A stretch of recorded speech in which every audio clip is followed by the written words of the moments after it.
his arms, and time would pass us by, and I really need you. I know there's a choice in everyone, and I know there's a promise of a way out.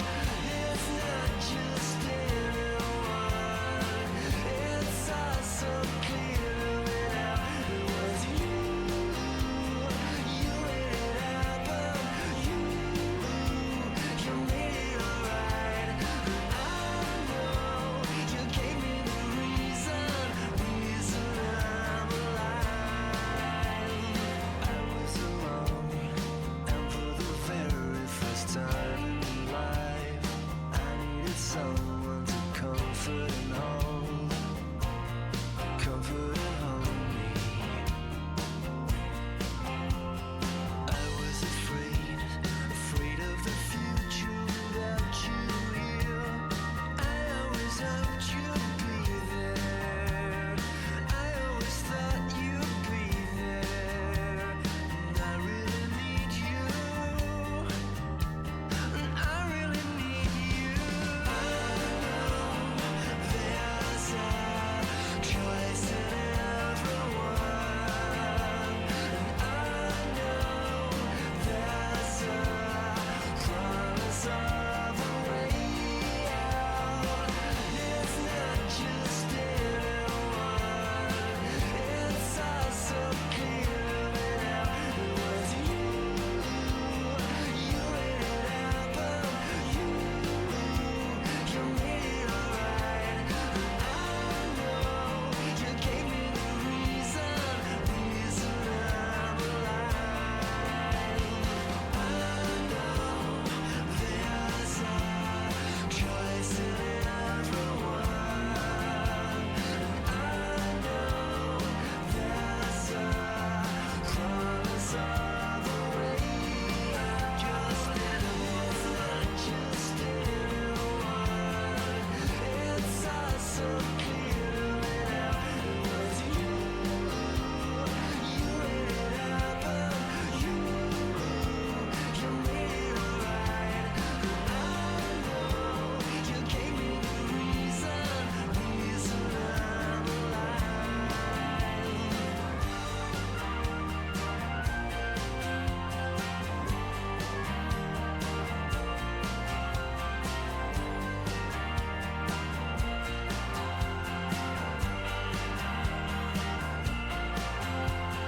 I was awake, only an hour had passed since you went.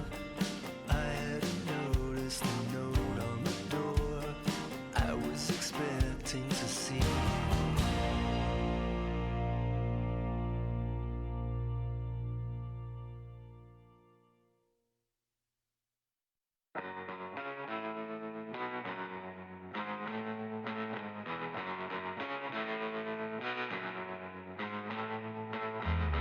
it follows me around every bend, like a voice in the breeze. It's a curse, it's a shadow, it's a friend. Got me down on my knees. Can you feel it? Can you feel it falling? I don't know what else to try. I can't escape it, baby. It's you and I dream it in the evening. It haunts me in the daytime too. Better get believing, baby. All I want is you. We go in where the others won't, walking straight to the fire.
them see your perfect imperfections.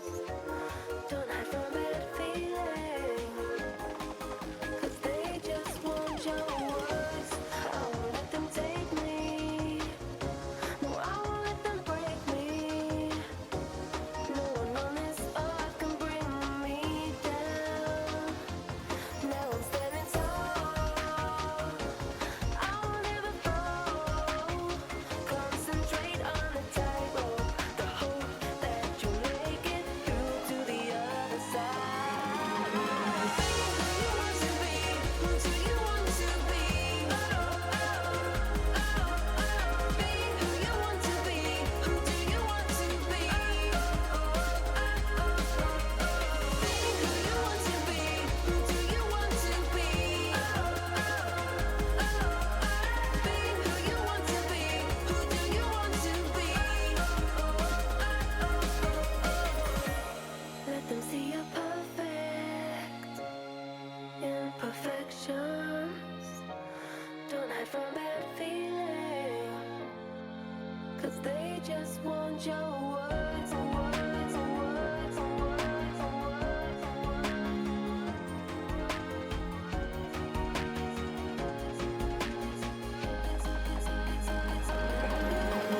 Be who you want to be. Who do you want to be? Oh, oh, oh, oh. Be who you want to be. Who do you want to be? Oh, oh, oh, oh. Be who you want to be. Who do you want to be? Oh, oh, oh, oh. Be who you want to be. Who do you want to be? Oh, oh, oh. Now I'm standing tall. I won't ever fall.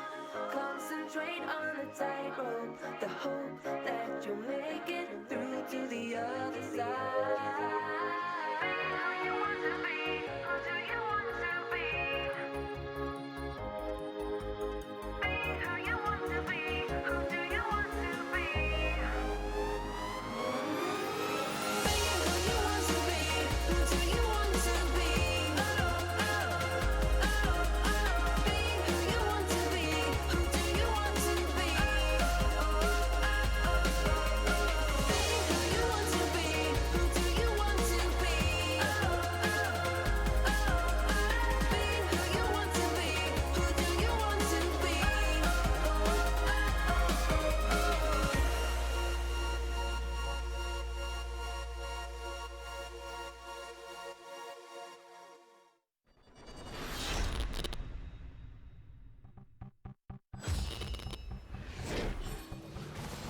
直接开大招，水银解掉四星的网子，但是打的比较散。哇，最后一枪穿过了 UZI 的身体，打到了麻辣香锅，把香锅给打死了。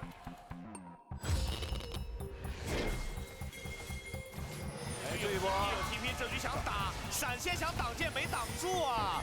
这波过来袭击的是 Zed， 看一下，Zed这边直接被大招顶起来，反而 GDG 支援更快，金刚影进场直接大招盖住了马尔扎哈，完手还要打，做火枪弹给出来，但是已经扛不住了，大招回来，义父这边被射手专注粘住，回身地上地狱打到给自己一个小小的加速，最终瞎子过来帮忙挡住了这下万箭齐发，但是Zed这边攻速太快了。这个现在蛋糕里下毒的人很少，看这波杰又来了，上一波没杀掉，这波过来，杰大招大出来了，但是治疗术给下，一出的没有被大到，但是高的过来大招一波到了，再杀一个普攻，直接带走 double kill。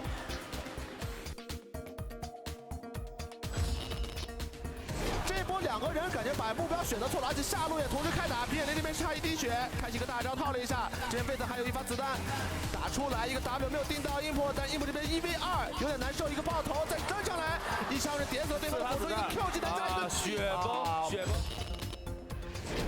哎，这边有机会，艾克在哪里？要直接被第一个位置，这个闪现的位置实在是太差了，够不够看？伤害够不够？伤害好像不太够，还是最后一枪是敲死了对方的。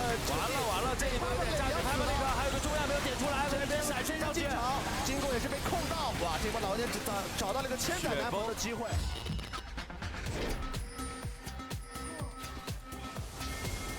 没有中亚杀了，死了。虚弱给一下不一定，直接回去死了，还是死了。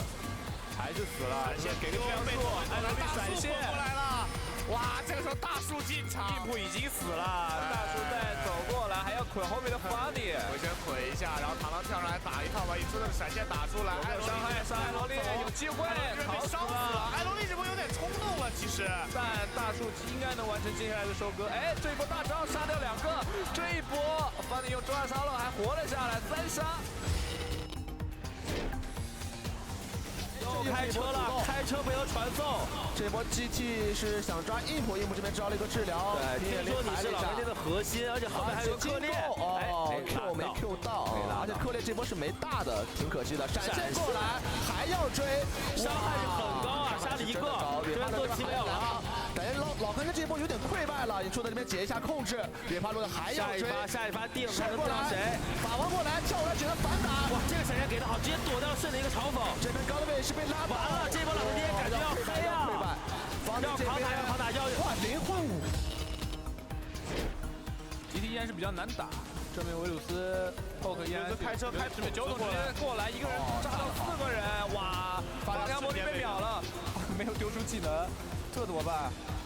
这边兰博也死了，小鱼被杀掉，只剩下下路召唤组，9总再次1到小西，一波了，开得好，开得好，这个小虎跟 Let Me 无间配合。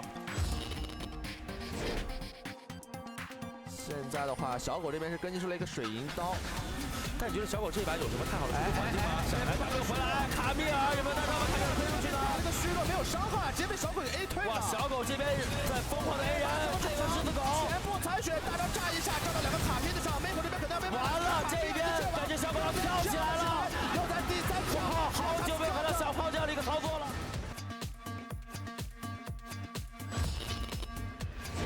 这种出招的维鲁斯只能是一下一下的，一下一下。啊，是的，外面开大了，剩给一个大，看看要跳谁。傻窝是被粘了住，这边有一个红 buff，傻窝这边这个大招直接给到李叔的，李叔的这里，李叔的这边还好比较肉，小雨也是被秒，这边是传送过来一个克烈，要他3打5吗？哇，好凶啊！胆子非常大，这个克烈要杀高德卫，高德卫这边发了个虚弱，高德卫这边还没有死，一个 W 俯冲，这边金库可能有点扛不住了。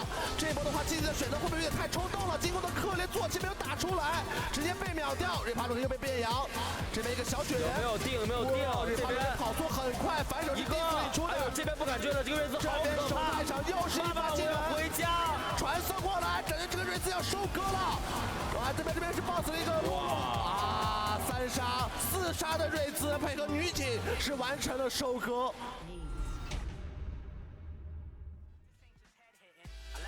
Nerves on necks are caused by bars that bless spitting. Wait, don't hate, I just move how I move. I can't describe what it is, I just do what I do.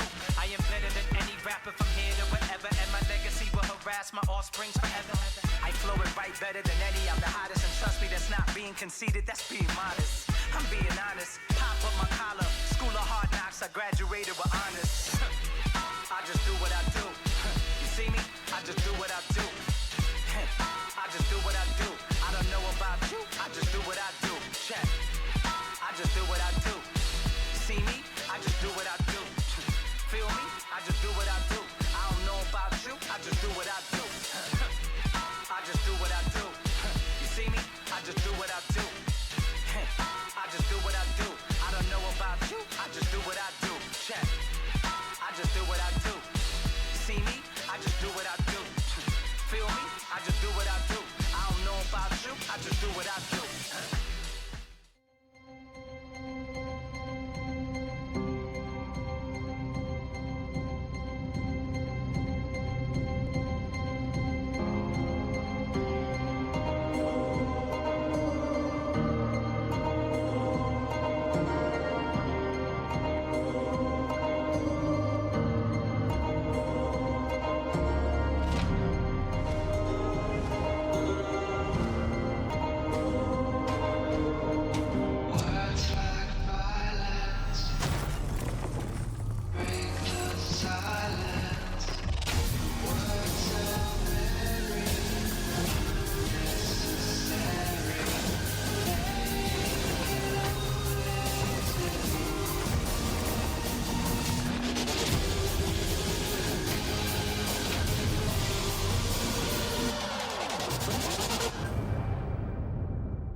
Welcome, everyone. It is week number 9 here in the LPL. We are only 6 days away from wrapping off the spring split.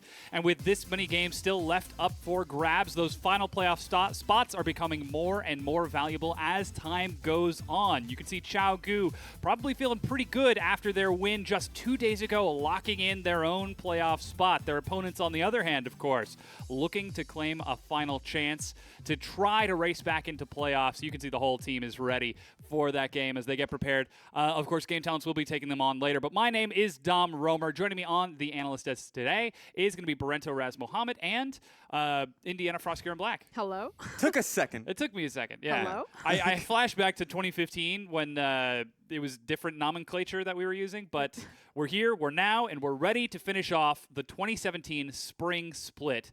And first of all, let's start with what happened yesterday. Yesterday was a Group A day, and we got to see OMG play, we got to see Snake play, and we were hoping that the middle of the pack would sort itself out.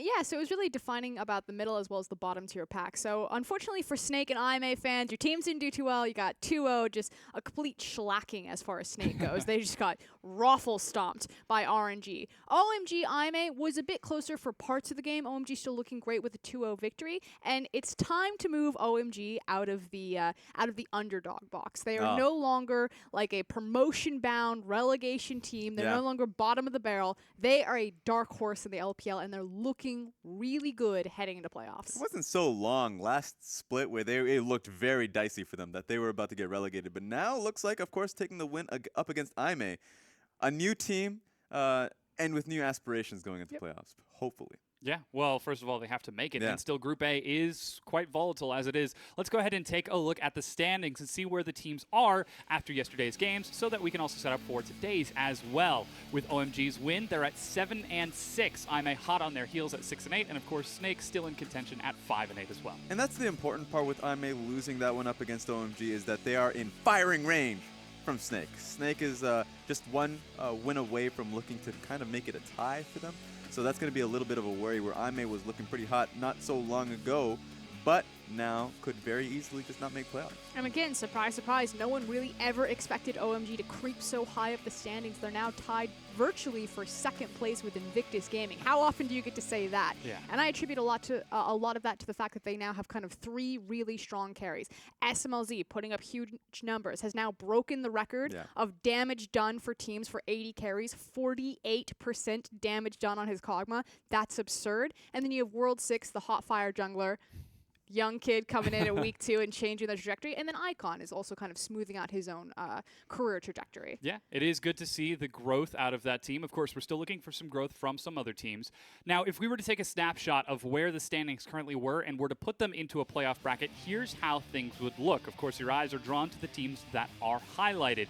3 teams in Group A have made it so far: ChiaoGu, EDG, and WE, whereas RNG from Group A has already locked in their semifinal berth, which is why you see them with a blue highlight as compared to a green. Yep, that's the big thing to underline is that EDG, WE, they can still trade places, QG can continue to move up, and that is not a mistake. That is a 1-0 between Newbie and OMG as well as QG and IMA. This is a weighted gauntlet. That is 3rd versus 4th, so it is incredibly important for teams not just to lock themselves into playoffs by getting that 4th place seed, but moving up into 3rd, because it's virtually a best of 3 versus a best of 5 to move into the quarterfinals. Yeah, and that's why it's pretty hot and it's pretty fiery. I like everyone how the vocabulary is starting to expand across the desk, because if you look towards Newbie, who's also on that player picture, very, very volatile. I mean, that's when we look towards Group B, and you see the 3 teams of Game Talents, who's playing up against ChiaoGu today, and also Vici, who's playing up against Newbie today. So that's going to be incredible, because just one of those wins can easily change the dime on that one. And that's exactly where we're going for today's games. The fact that we're going to be living in Group B, go ahead and build a house, get yourself all set up, because it is going to be a big decider. That 4th place spot is the only one still up for grabs. Of course, ChiaoGu has claimed 3rd. They still have a chance to fight for 2nd, though it will be tough.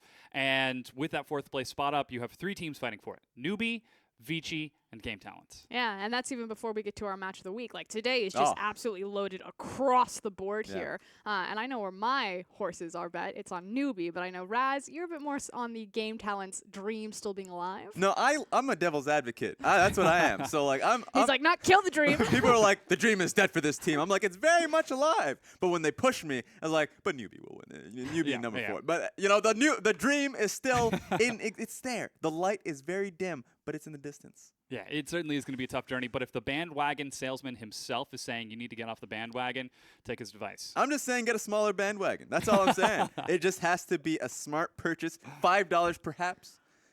The thing is it's pretty much do or die for Game Talents. Yeah. They have to win today. If they don't win today, then the fate is, I mean, there's a glimmer of hope, but fate is no longer in their hands, and they need to count on other teams to drop games as well as continue to win the rest of their series. Yeah, so the big deciders that we're going to be looking for today are the results of our first match of the day, Xiaogu versus Game Talents, as you can see on your screen, and more importantly, that second match, Newbie versus Vici. That will determine whether or not Game Talents still have a chance at the end of the day. And so that's a big point. It's going to be Newbie, and they have a shot at just being able to solidify 4th place if, of course, Xiaogu can 2-0 Game Talents, and also if Newbie can absolutely just demolish Vici as well. So if those 2 stars align, Newbie can come out well today. Yeah. Even if the worst case scenario, even if they do lose, there is still theoretically a chance. It is statistically insignificant, however. Yep. So we might as well go ahead and call it, but we can't, for the sake of integrity, we have to admit that there is still a chance. When a still doctor there. walks into a room and it's like, you have a significantly No. Statistically insignificant chance. When the doctor walks, statistically insignificant chance of When the- making it. when the doctor walks into the room, you close your ears shut. Yeah, exactly. But you can see our rosters for our first team of the day. Xiaogu with Kabe, Clid, Doinby, Alone, and their new support, Deceit. And if you've never heard of Deceit before, that's because, like you said, new, brand new. Unfortunately for Ali, he needs to retire due to health reasons, so QG picked up a brand new support in Deceit, and he's come out pretty strong in his debut series. Yeah, their opponents, you can see Gimgoon, Xiaoyu, Republic, West, and Savoki reporting in for Game Talents. Even if they go 2-1 in this series, the odds still aren't looking great in their favor. They need to claim points, and they need them now. And here's the thing about that. You even mentioned that Deceit is new as a support, but at the same time, Game Talents, they need those points, but they've been swapping in the bottom lane, so it might as well be new. West and Savoki, that duo, they've been starting recently, but throughout this split, they've been changing between the PentaQ and also with Zubin. At this point, I feel like Game Talents are just trying to find the musical chair, magical iteration of their Yeah. roster to get them through relegation. Because unfortunately, LPL, it's a pretty tough region. If you don't make playoffs, you're automatically going into the promotion tournament. So it's like those bottom 4 teams, Game Talents, I feel like they've almost resigned themselves to their fate. And now it's like, just figure out what works quickly Yeah. because we need to stay alive in the LPL. Yeah, and the number of the days, number 6. If they stick to 6th place, let's say that they decide, it's not their decision, but if they can't get the playoffs. If they can't get the playoffs, then they must get out of the hot lava that is 6th place, because 6th place from both groups have to face each other in the promotion tournament, and one of these LPL teams are relegated. So it is not auto-relegation technically, but it is definitely auto-promotion with a second chance for one of these LPL teams. Yeah, it's very hard for, I think it's actually impossible for all 4 LPL teams that go into promotion to all 4 make it back. Oh, it's One not- of the yeah, LPL it's teams impossible. will disappear. They ain't coming out of that that room. 3 teams at the most. Yeah, the question is, will it be Game Talents who, like the Indiana Jones boulder rolling down to catch people by surprise, or will it be the mean- sitting at home having a cup of tea LGD? Well, that's what the thing is. The 4 teams that we're looking at right now are Snake, LGD, Vici, and Game Talents. Like, if you're any of those teams, you're sweating bullets because you're looking at it like that guy can show up at any time. Yeah. It's really going to be a tricky matchup. But again, let's get into the actual match that's ahead of us right now. Xiaogu versus Game Talents. Last time we saw Game Talents, they didn't look fantastic. We got to see a very brutal set against them in which Republic he got camped. WE smacked them Yeah. around Yeah. is what happened. What's funny is whenever we talk about like the two teams, right? They are fairly similar in the style in which they want to go towards. In fact, when Game Towns, when they went to the playoffs last split, they were the team fighting team. They get to 30 minutes, of course, and that's what how they want to play it out. So it's like, oh, you see some differences and some similarities, a lot of similarities between these two teams. The problem is WE is just a lot more disciplined. WE is just more talented across their lineup, and that's so much true this split too. So they got demolished in every single lane before they even got out of the laning phase. I don't think the hopes for them are much higher, though, if you look across at QG, pound for talent. Gimgoon is always going to be the shining light of game talents, but he's against Kabe. And if there's going to be kind of a standout, rookie of the split, Kabe has to be mentioned in kind of that conversation. He has come into the LPL from the LSPL like Miley Cyrus, crashing through, breaking down walls. This guy is a linchpin for his team's success, primarily on his teleports and his flanking plays. He's a big 5v5 top laner, but if you leave him alone in a 1v1, he can go toe-to-toe. I don't even think Godgoon himself will be able to take down Kabe or crack him open. That's the thing, because Godgoon, Gimgoon, when he went up against Long, he demolished him, and that was that one win condition that the team had in terms of being able to take the win. When they went up against WE, 957 is very similar to Kabe in that he just didn't crack. He played it very safe. He was smart in his TPs, and he decided he's just not going to challenge Gimgoon, and his team won around him. Yeah. Well, we'll see if they can find success on Gimgoon this game, or if the Godgoon himself will be able to show up. Game talents, backs against the wall. They need points here to get themselves away from that promotion tournament. But they're playing up against Xiaogu, who just defeated the best team in the league. And here's they the are thing. not looking to go easy on them. Xiaogu just triple banned that top lane. Yep. So everybody in the room knows that they're just going to make it very difficult for Gimgoon to be able to carry that team.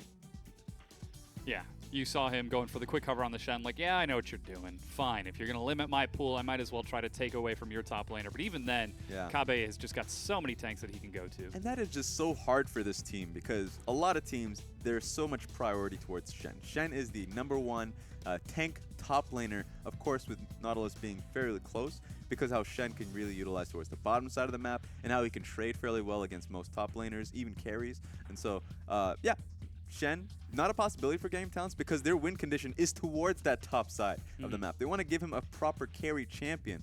The Nautilus is technically still a flex pick, but with that being said, they look towards how many carry top laners just got outright banned. It's a smart thing for Game Talents to do.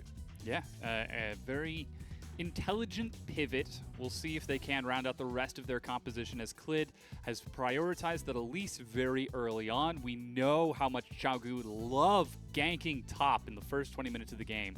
Doinby and Clid will ignore the bottom lane and gank top 4 or 5 times in a row. Yep. So much so that it's a detriment to their team. They will trade turrets and dragons to try to dive and get a single kill. Well, Alone, he knows his role very well on this team. He's been known. Hey, his name, of course, is just there. It just speaks for itself. But from the LSPL, they've never changed their style. Even when Kabe wasn't on the team and it was SS17 in the top lane, it's just been play towards top, play towards Doinby. That top side of the map will be their focus, and that's just how it's always been. Xiaogu looks like they're setting up with a composition that that's tried and true for them. They've got Karma for Doinby in the mid lane, and they've got Shen for Kabe up top. And here's the thing. The Shen point already contradicts what we said, because Shen plays towards bottom lane. But it is Doinby. If you're Game Talents, you have to ban the Vladimir, because Shen Vladimir as a composition is incredibly strong. It may be a little bit too much AP, because of course they do have the Elise and the Karma. So then it looks towards Alone. Maybe he's going to pick up an Ezreal. But you have to still worry about the Vladimir pick. Do they still ban Vladimir despite Doinby's sort of he loves that champion. That is efficiency with Karma? That's already locked in for him? That's true. I mean, it seems like they're targeting out to Seats pool right now as they're targeting Lulu. It could very well be a Karma pick towards Doinby. In fact, they've picked the Karma towards Doinby more so than they have in any other support. But you still kind of have to start to respect it. So it's just a very scary position for Game Talents, what they put themselves in, because easily Xiaogu can just say, okay, we'll put the Karma support, because that works very well with an Ezreal, per se, and they can win the lane, or at least trade in the lane. And then they pick a Vladimir, and it works perfectly with their composition. So they have so many options, as you already mentioned. really, there is no wrong choice for them. Yeah, looks like they decide to target away Jace from Doinb. So they are predicting the swap, but they are going to respect the Jace a little bit more than the Vladimir, just in case Deceit were to take that Karma. But so far, I think that every single time Xiaogu have played, Doinb's been the one who's gotten Karma on his team, as Rise is the final ban away towards Republic. Oh, man. Are they trying to push him back onto the Orianna, give him flashbacks from Thursday's game against GA? I wonder if he's even going to pick it up. I mean, it would be the smart pick. Or the Victor. Victor is just something he is so much more confident on. And he doesn't have PTSD on that champion. You've got to imagine that he does. That was tragic. He got ganked, what, 3 times, 4 times in 5 minutes? It just didn't end. In his own mind, he's still getting ganked to this very day. He wakes up screaming, ah, wards! Kandi! Mid no flash. And then he goes back to sleep. Yeah. Malzahar is the pickup, though, for Savoki in the bottom lane, and it looks like Game Talents are setting up with something that has seen success for them, the hard engage pick composition. So this is, even though this is something that they know very well with Savoki on the Malzahar, they've solidified that is a top lane Nautilus, so this is a different type of composition that Game Talents have gone towards. In fact, this is completely different, where they're just not picking a carry top laner for Gimgoon whatsoever. So we'll have to see if this is something that they can have success with.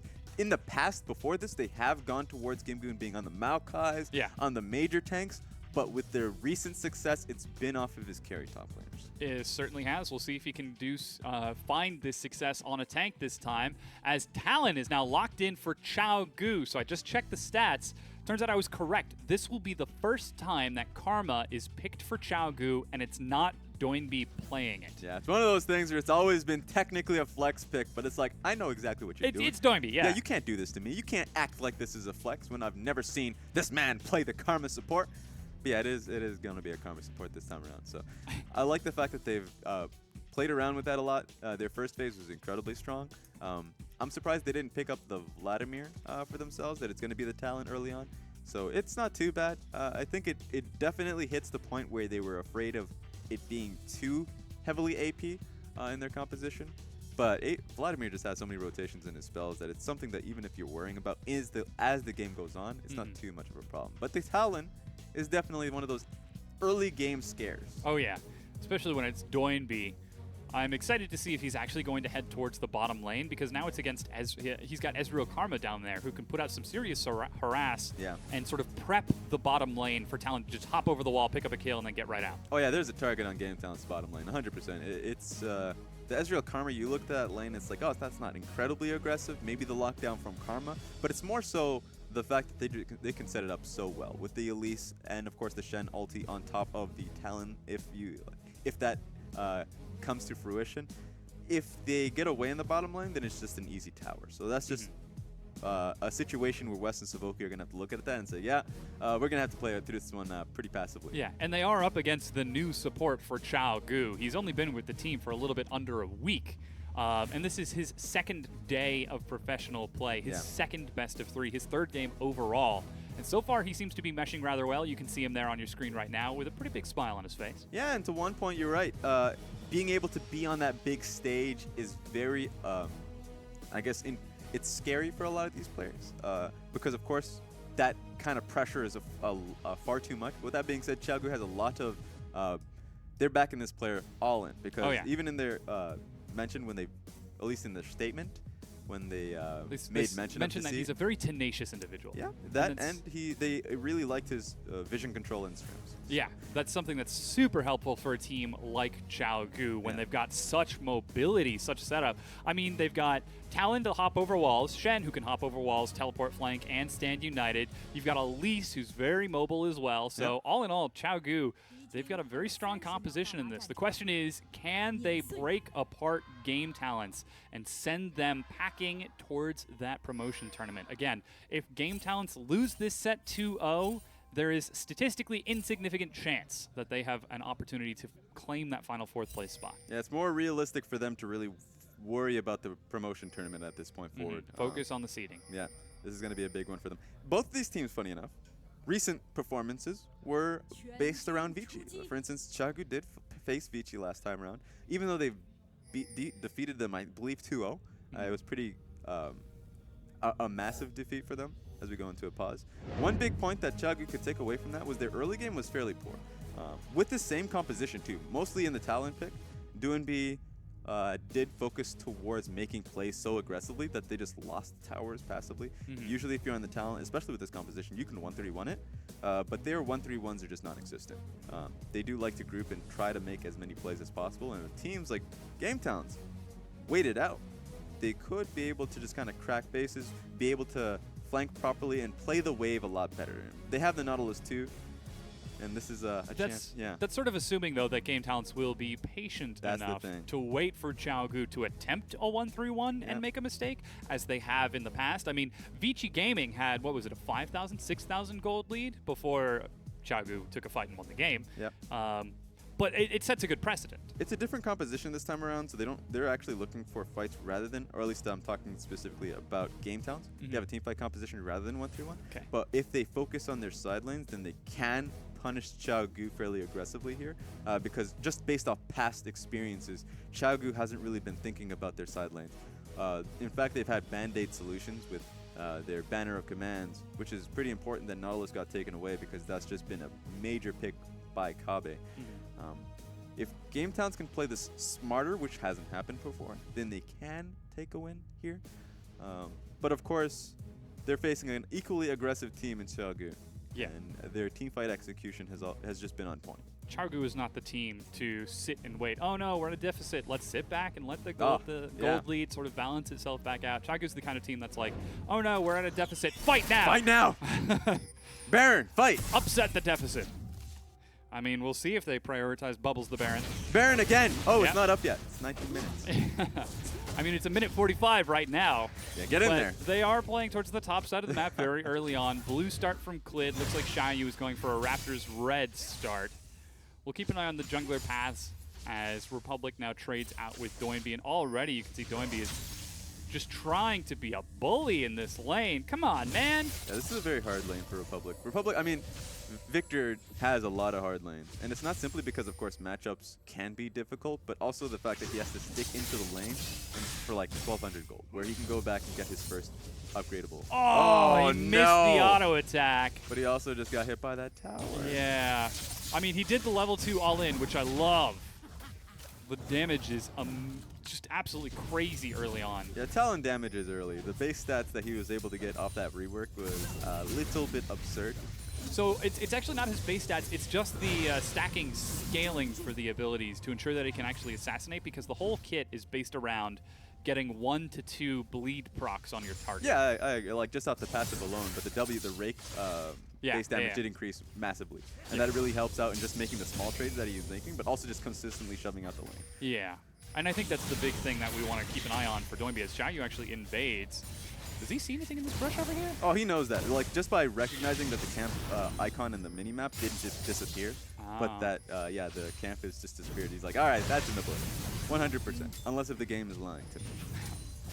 So with that, he's going to get a little bit of harass. Clid looks like he will finally clear out the rest of the Raptor camp as Doinb tries to trade very aggressively with Republic in the mid lane. Alone and Deceit seem to be doing the same down here in the bottom. And both junglers are on this side of the map, so that means Gimgoon is free to shove up top. Yeah, so this is something that I want to see what Gimgoon does on the Nautilus here, because, of course, if he gets the consistent shove with his just spamming out E and being able to auto shove it, how many wards is he going to be able to get in the deep side of the jungle? Because this is something that 957 does quite a bit.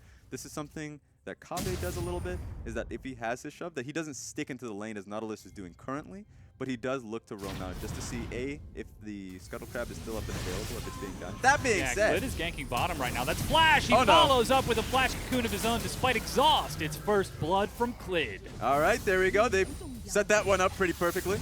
And so that's an early blood for Xiaogu. That was really well done.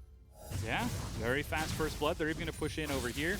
You saw Doinb dancing around a little bit, couldn't make up his mind whether or not he wanted to recall. So Republic is actually opening up a pretty moderate CS advantage in the mid lane, and now that that wave is pushing in, Republic might be in a good spot. Perhaps, but it depends on how much gold he backs with. If Doinb, of course, if he backs, he gets the longsword and, of course, the boot. If Victor goes back and he doesn't have enough gold for his upgraded, I guess, the staff, The Hex Core. yeah, Yeah, he doesn't have the gold, so he has to expend it onto all of that nonsense that he just purchased. The sustain, the extra Doran's ring. It's good for him in the sense that he can keep up in the lane, but that just resets a lot of gold value where he's like, okay, I have to stick in the lane a little longer to be able to get the upgraded Hexagon. I mean, that's something that he'll have to focus on this game, considering his performance against Xie. If he can go through laning phase without ending up down, that would be fantastic. Meanwhile, you can see Kabe trading with Gimgoon a little bit. Just getting a few bops up here. Doinby's actually roaming up there as well, though he tries to take the Silk Road and is spotted. Yeah, that one could have been coordinated a little better. Kabe did continue to push that fight. You can see Talent and Elise moving towards that direction, so of course Doinby had the ability to roam there, and at the same time Elise was already pathing there. So that's just a bit of a communication thing. Again, those boots super early on. Whenever you are vaulting over terrain, you always move at exactly double your movement speed, which is hilarious because Nasus Wither does no damage and slows you by 99%. So Nasus Wither while you're vaulting makes it look really, really funny. It's hilarious. It is actual slow motion. Yeah, but that's why we're seeing the very early boots out of Doinby, because he does want to be mobile this early on. Xiaoyu, though, looks like he's the mobile one. Gets wards on this bottom side of the map in Try and super far back. Clid is going to find Republic, catches him with a Cocoon, but Republic is level 6. Doinby leaps over. That's Ignite pops as well. But there's Xiaoyu. Can they finish off Republic? Stand united onto Doinby. He's over the wall, but Flash gets Xiaoyu there. Meanwhile, Deceit is now going toe-to-toe with this Graves. He clears the Blast Cone. Xiaoyu's taking damage from Alone. They've got to burn him down before he can get away, and he's over the wall. Flash from Alone, and Clid clears the Voidlings to save his AD carry. Now Saboki is the one who's separated. They're just clearing out every plant, and this is a very aggressive trade, but Game Talents get one and get out. Yeah, you could tell that Deceit wanted to continue that fight, but as you could tell, Game Talents to get the one kill off of it. It was a trade, so of course Republic did fall down earlier on into that one. I don't know why he was positioned that way. I guess he was just looking because he knew his jungler was so close, but he did get caught out in that entire fight. Yeah. That was a little interesting. Doinby finally makes it back into lane. Another longsword and a full corrupting potion now stacked up for himself. So not doing quite too much in lane as he is 0-1-1 to the 0-1-1 of Republic, but should be just fine now that things reset after that skirmish. That's true. I think the biggest takeaway from that skirmish was, of course, Clid being able to take both kills. That does mean he's going to get a lot closer to his jungle item, just finishing that up with it. If he gets that much AP, that's going to be better for him, of course, better for Doinby. He's going to be able to open up that lane a lot easier because Doinby just wants to leave it as much as possible, but not like lose too much in CS. So that's going to be good for Xiaogu's overall win condition. Meanwhile, it doesn't really benefit much in terms of game talents because the real, of course, Graves got the kill. But that's he's just going to be sitting back and looking to farm up for himself. Maybe he looks towards going mid lane, but he's not going to be able to find much. Yeah, I mean, it is a talent. He's just going to start hopping over walls. There's a lot of vision from Game Talents on the map right now, and it is slowly being cleared out by Xiaogu. As you can see, Doinby, gets level 6 and just tries to proc some lane harass. It is only a refillable potion for Republic to the corrupting of Doinby. So if he can keep him in lane for a little bit longer, he might be able to get the bleed proc another time. Yeah, just kind of trying to pressure him as much as possible. Elise was just able to get the upgraded jungle item right now, so that's great. Runic Echoes, yeah. As Alone in the bottom actually went for Sheen first before Tier, so focusing on this lane and early combat effectiveness. That's interesting. A lot of Ezreals recently go towards the Tier first item, and then they go straight into Blade of the Rune King. People just, or at least Ezreal players, have just started rushing Blade earlier than the Trinity Force itself. So being able to see that difference is good for Alone in this laning phase because, of course, just being able to proc the Sheen proc, along with Deceit here trying to poke out the matchup, it's easier for him. It's just as the game goes on, it's usually just get more damage off of this, the Blade of the Rune King. Yeah. And now that the vision resets, you can see Clid and Xiaoyu spot each other out and start trying to reclaim vision over that dragon, that bottom side of the map, knowing the effectiveness of those individual lanes and the interaction as they catch Alone with Chains of Corruption. They're going to get some damage. There's the suppression. Exhausted Anaya, but Saboki is going to follow through and lock down the kill. That feels bad. It's almost as aggressive or at least oppressive than Ashe and Sire. One of those lockdown, one of the first lockdowns come through and you just absolutely just get deleted. So Xiaogu are going to try and get something off of this. Doinby, I don't think he sees Xiaoyu. He's just outside of vision. You don't want anything to do with this. Oh, And meanwhile, he's the now sandwich. locked in between Republic and Xiaoyu. Hops over one wall, then immediately follows onto another. He eats a Chaos Storm. Flash Cocoon from Clid to try to follow up. They're going to try to kill Republic first, and they succeed. Doinby makes his way over the wall. Gimgoon is there. He's got Flash Hook. He's got his depth charge. Is he going to go for anybody, or is he going to let them go instead? Hook onto the Spiderling, and Game Talents lose their mid laner. Yeah, that was a little unfortunate. Of course, the other target, Doinby, was going topside, but you don't want to be able to just lock down Talon. He, of course, is close to a wall. He could have just hopped over. So he just went for the easier targets in Elise and Karma. But of course, yeah, Spiderlings, everybody, going to be able to block that one out. So just unlucky for Gimgoon. And unlucky for Republic, because that was an interesting look. They were about to get Doinby. But of course, Doinby does a lot of damage. Yeah. And he has the Ignite. So they just double down and be able to just wipe down Republic. So. Yeah. Unfortunate. Again, though, the kill goes over to Clid and not onto the Talon, so it's the Elise that's getting bigger, even though it is Doinby who's effectively finding these plays, finding Republic, or forcing him into that lane where Clid can collapse. Yeah. And so the big focus, I guess, is just what is Clid going to do with that amount of gold in his pockets? His focus, of course, should be towards the bottom side of the map. There are so many wards, or just a few wards that Game Talents has here. One in the bottom side of the map and one closer towards the mid lane. He should just be focusing that. I think he has. I want to see if no, he doesn't have a control ward, unfortunately, so he can't do that very easily. So he has to bring in Karma along with him. Oh, he actually went to the minion. Oh, he's trying to bait it Oh, out no. for Clid, and Republic takes the bait again. Oh no! That is just savage. Meanwhile, Alone is being bullied again in the bottom lane, so you can see the trade-offs. Mid still looking very strong. Deceit eats some damage, and they've even got Xiaoyu down there as well, but it looks like they might try to trade turrets here. And so this is not a complete repeat of WE game. This is not happening, even though Republic is right now in that zone. 0-3. He's just not feeling good. He hasn't been feeling good for a very long time now. But West and Savoki have been playing this lane very well. We have to see who is it benefiting. It's still benefiting Xiaogu. They're still completely demolishing this mid lane with a Talon set composition. Yeah, looks like they're going to get first turret of the game. That's split between both that Talon and Elise, so they're starting to get very large. Meanwhile, Game Talents will trade for the bottom tier 1. Teleport going bottom no. for Kabe.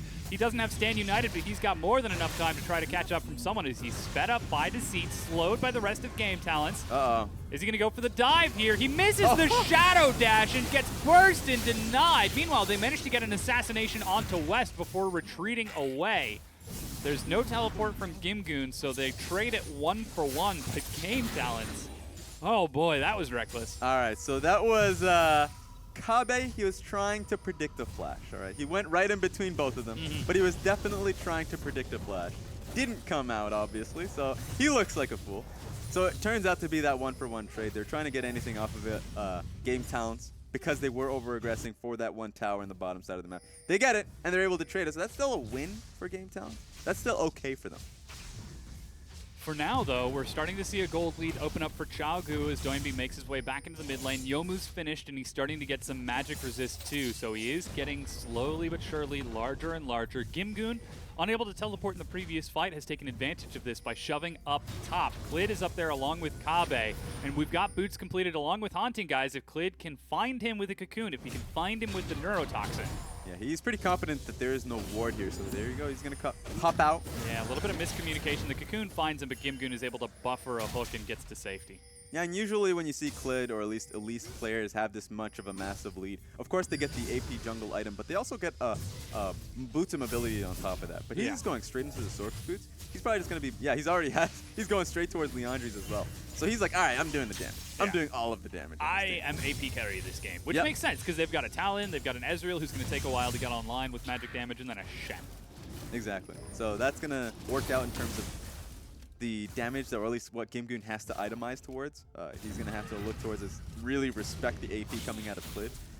So, already building. He already has Spectre's Cowl. He's going to go towards Spirit Visage. So, he has to, you have to focus or worry about Doinby and Alone and how much AD they're doing. But Clid, bit of a monster now. Yeah.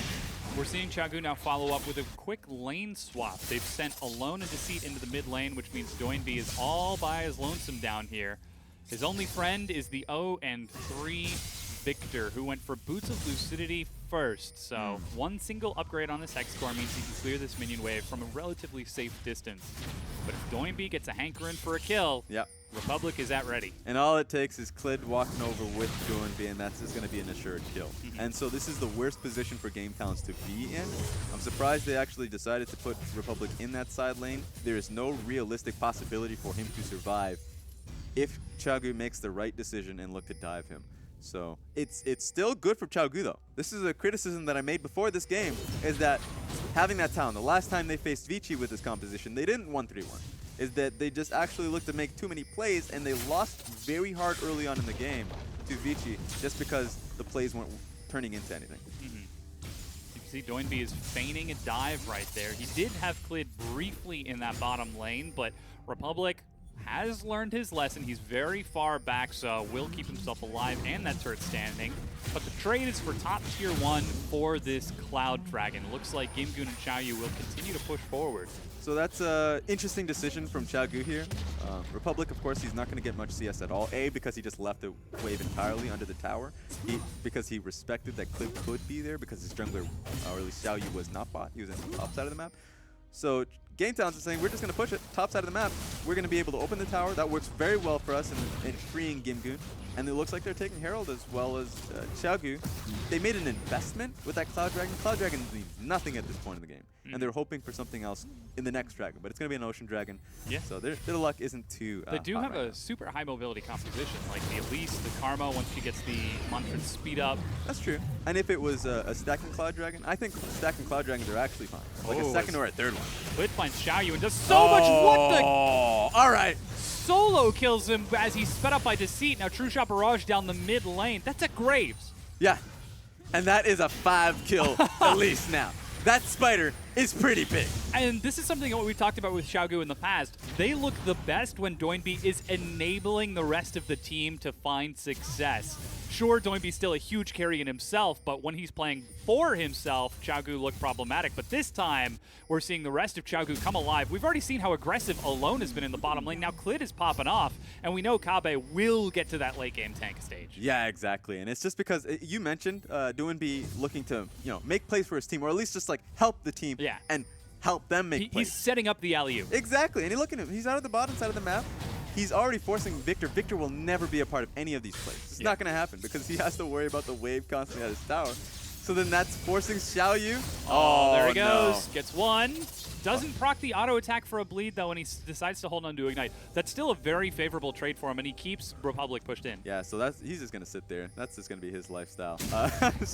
He's just not going to move. And that just makes it harder for Xiaoyu and Savoki to then try and get vision for themselves, even defensive vision, because then they have one of them has to worry about Victor's just safety. If no one worries about Victor's safety, then that's going to be a 0-4 Victor very soon. Yeah, and not only is it just Victor's safety, it's Republic. He's got to be wondering about his mental safety at this point, as he's 0-3. If you haven't seen the game 2 days ago when they played against WE, Xie and Kandi camped Republic. And when we say camped, we don't just mean like, he ganked him 2 or 3 times in 20 minutes. No. He ganked him 4 times in 6 minutes. He built a log cabin up on Republic's property, and there was nothing he could do. That man was defeated physically and mentally. Yeah, you started to see the age in this guy's eyes. He really went through some tough times. I don't think he has to worry about, or at least I don't think Game Talents has to worry about this man's mental health anymore because it's far gone. This man's just not in the right state of mind.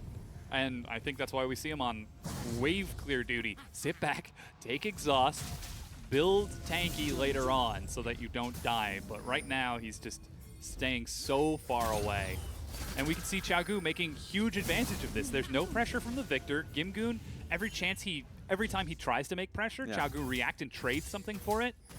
And slowly they're starting to push their ward line forward. And this is what's difficult for Game Talents is that they actually don't have a good composition for dealing with the 1-3-1. They have a good, as the time goes on, once it gets to 25 minutes, yes, they do. Because they can start pressuring Baron. They can start pressuring maybe the 3rd dragon that Xiaogu has to start leaving these side lanes for.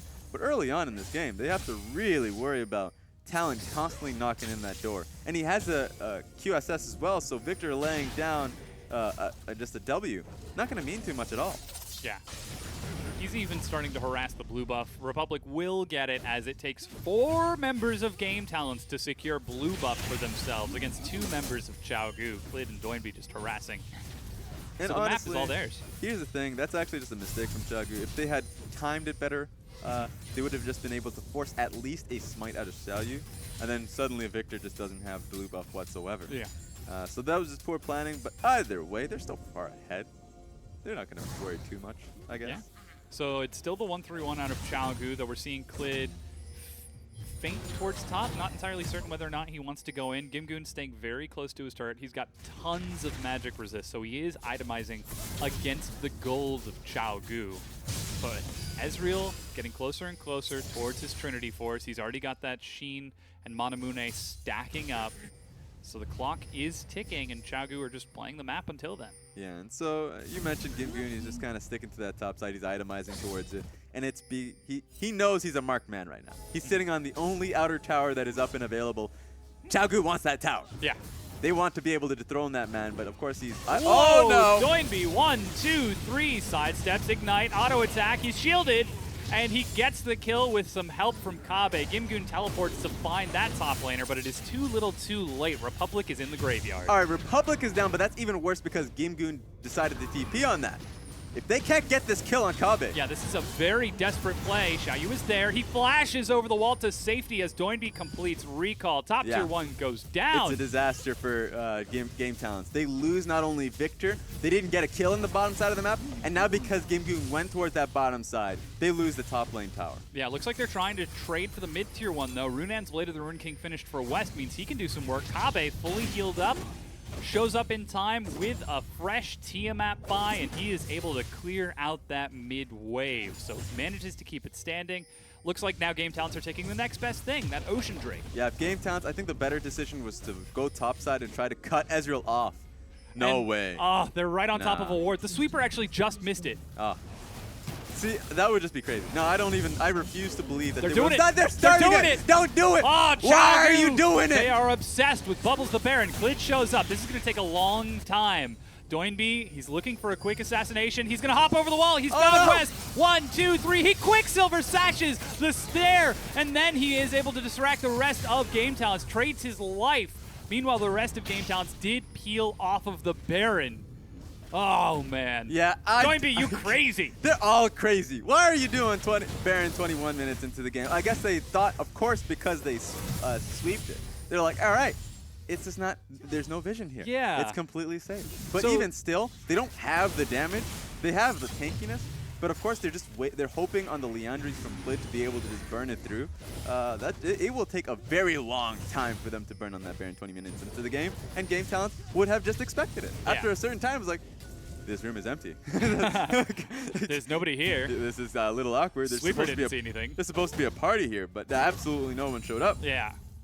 I brought chips, and there's nobody at my party. They told me to bring paper cups, and there's no one to bring drinks for the paper cups. So it feels like right now Xiaogu are deliberately pushing their bounds in this game. Like, Mom has told them not to take any cookies from the cookie jar, and making full eye contact with Mom, they're still reaching for it. Oh yeah, they're testing Mom's vision. Yeah. There was a bit of suspicion as to whether she's blind or not. And so that's the thing about Xiaogu is that throughout the entire split, they've just been testing teams' boundaries. This is a little bit too much, even if it is Game Talents. They're still a team. Yeah. They're still a professional team in this league. And that's the scary thing, because when you see them accurately identify a team's boundaries, they can tear them apart. With Vici Gaming, they found out, hey, you can't team fight? Sweet, we'll team fight and win. Yep. WE, hey, you can fall apart at about 15 minutes, we'll just move you around the map so that there's nothing you can do. I mean, that's what it is. Xiaogu, when they recognize what those limitations are, you know what? They'll start to play you for real. Yeah. I think also, even with, oh, wait a minute. What is he? Oh, he almost no, goes West, getting he's into. going for the Where is he Varus. going? Hops The over train wall. is coming. There goes the cleanse, and immediately cleanses himself again. True Shot Barrage. Not a chance, not a snowball's chance. They trade AD carry for jungler. Doinby goes in to follow up with more and says, all right, Game Talents, you like scrappy team fights? We'll give you a scrappy team fight. Kabe leads the charge along with 4 members of Xiaogu. Gimgoon is flanking them from behind. If they can pin this out and stall this away, Gimgoon can catch up, but Xiaoyu might just die in the meanwhile. He tries to flash the wall. Doinby in the silence takes the long way around. Here comes Gimgoon. Kabe's finally going to catch up, but they've turned onto Republic in the meanwhile. Zapoki has died. The slow field does what they can, Humanity. and they're trying to go for the outplay, but Republic dies as Xiaoyu is caught by Kabe. Makes it to his turret, though. Get away from your camp! This is a demolishing from Xiaogu. They are chasing these people down, and they are going to reach them no matter how far they go because Talon's going to chase them. So, of course, it starts out with this one from Game Talon. Yeah. That's a nice start. And we're... but, I guess that's all we wanted to see. Thank you very much, Yeah. Observer. That was it. Oh, That's a recall wrap. gets stopped. Yeah. Everybody go home. I love how Game Talents are like, yes, we finally got a pick onto the Elise. Wait, where's our backline? What happened? Everyone's gone. Yeah, this is hilarious. Xiaogu, they are so focused on just diving. And so Yeah. that's kind of, this is hilarious because at the very start, they're like, yeah, 1-3-1. That's what we're doing. We're just going to stick to these lanes. We're going to make it very awkward for you. And Republic has to constantly answer this. Now they're going back to what made them, I guess, pretty successful back then, but had some problems in being over-aggressive. They're just saying, screw the 1-3-1. Yeah. I don't care about this bottom wave. We're just going to look to find waves as much as possible. We know that West is farming up the mid lane. We're going to go to the mid lane. Oh, Doinby's back in there. He's back in this. He's found Savoki, but decides to go for West Oh, again. no, it's That West. poor AD carry is just being assassinated time and time again. Doinby gets a knock-up. He's very low health. The hook pulls him in, but he still makes it out alive. Only just one hit point. Oh, He finally no, goes I down got to it. Republic. But that's Game Talent finally capitalizing on the over-aggression from Xiaogu. You know what? Oh, you know what Xiaogu should be doing? Oh man, Oh, Alone no. is back in this. Clint forces the fight. He turns instead to Xiaoyu as Republic eats a huge shot. Flash from Kabe. Auto attack from Alone, and he Oh, lands he the got it. Mystic shot. 4 members are dead. Gimgoon is running for his life, but Xiaogu turned their attention to Bubbles the Baron. Oh, you know what I was about to say? They should just go towards the bottom lane and actually focus on the 1-3-1, but apparently not. They got the fight, and they're going for Baron. Screw that bottom wave. They could take the tower for all they care. They're going to be able to take the Baron. Yeah, hold on. Do they stop for 5 seconds to wait for Doinby? Oh, They're let's see, stopping. let's see, let's They're see. actually Yeah, waiting. They're doing. They're bringing down the Baron just enough. Doinby respawns. It is secured. They lose a little bit of presence in the mid lane as Gimgoon gets some damage there, and Doinby will be able to clear out that bottom tier 2 turret, but 27 minutes in, it's a 7,000 gold lead for Xiaogu. So yeah, once again, focus on Doinby. He's got a vendetta up against the AD carry. But this was great from Gimgoon, or at least from the entirety of Game Talents, because they keep him still. They keep him firm. They're able to say, all right, I want to see what's the damage. Deathfire touch. Oh, it is, okay. Yeah. And so they are able to take a 1-for-0 trade, walk away from that. Look at the bottom lane wave, right? It works very well for Game Talents because they don't have to push forward from this point forward. But yeah, suddenly they're all ending on this 3v3. Oh. What is the meaning of this Game Talents? Why are you doing this? And this is with a new support. This is missing one of their primary shot callers in a lead. And they're still able to make these crazy fights. It looked like Ezreal was hopping in forward into 5 alone. Yeah. And then Clint flashes the wall. Deceit follows up from behind. Kabe is able to come over from the other side. That's the confidence that Xiaogu has. Every one of these members, specifically Clid, Doinby, Kabe, very confident members. They will go in. If they die, then it's, you know, maybe I misplayed it. But I'll do it. I would have done it 3 times over. So that was just a great play, especially with how far ahead Clid is currently. He is a carry up at this point in this game. Right now, Alone is doing very well for himself Yeah. too, as you mentioned. So he's building up that confidence. He's already going in there. This is a very different AD carry Alone from what we've seen earlier on in the split. I mean, swapping back and forth with Candy 7, it really looked like it was going to be a rotating bottom door for that bot lane. But now he's really coming into his own. Still 3-2-5, not huge, but the damage he's doing in these fights. There's a lot of pressure on the man because they even announced that they are technically on a tryout for AD carries as well. Yeah, as Toynbee finds his support and just turns right back around. There we go. This guy's just going to keep going at it. So at some point, we just got to start ignoring him. Yeah. But yeah, Alone, he's, as I said, there's a lot of pressure on him, and he's starting to perform, be a lot more aggressive and being that carry when he has a lead that they want him to be. Yeah. We're now seeing that mid-tier 2 finally fall as the split push from Xiaogu using the Baron buff is paying dividends. They're not able to clear out the bottom lane because Gimgoon is enormous, 0-0 and 1, so he's actually still the strongest member for their team. But that means that mid lane is relatively undefended. Deceit tries to keep himself safe as he's just there to enable Alone and the rest of Xiaogu to push in. Doinby is now keeping Gimgoon occupied. The inhibitor turret falls. Yeah, just stopping him from going for a flank play. What's hilarious is that, A, they're able to get this tower, sure, But also Doinb went towards a Sterix Gauge, Yeah. which is the most offensive Sterix Gauge ever. He just wants to get in there and be able to get a kill without dying. So he's just gonna, this is gonna allow him to dive a little bit further. Yeah, if you can't kill him, you only make him stronger. Oh, he's actually trying to look for the outplay to escape from Republic here, as True Shot Barrage finds some very strong damage with some help from Clid. The inhibitor is still up. So Baron buff falls off in 30 seconds. Looks like the top minion wave finally is going to shove in, so they're just going to clear out that final tier 2 turret.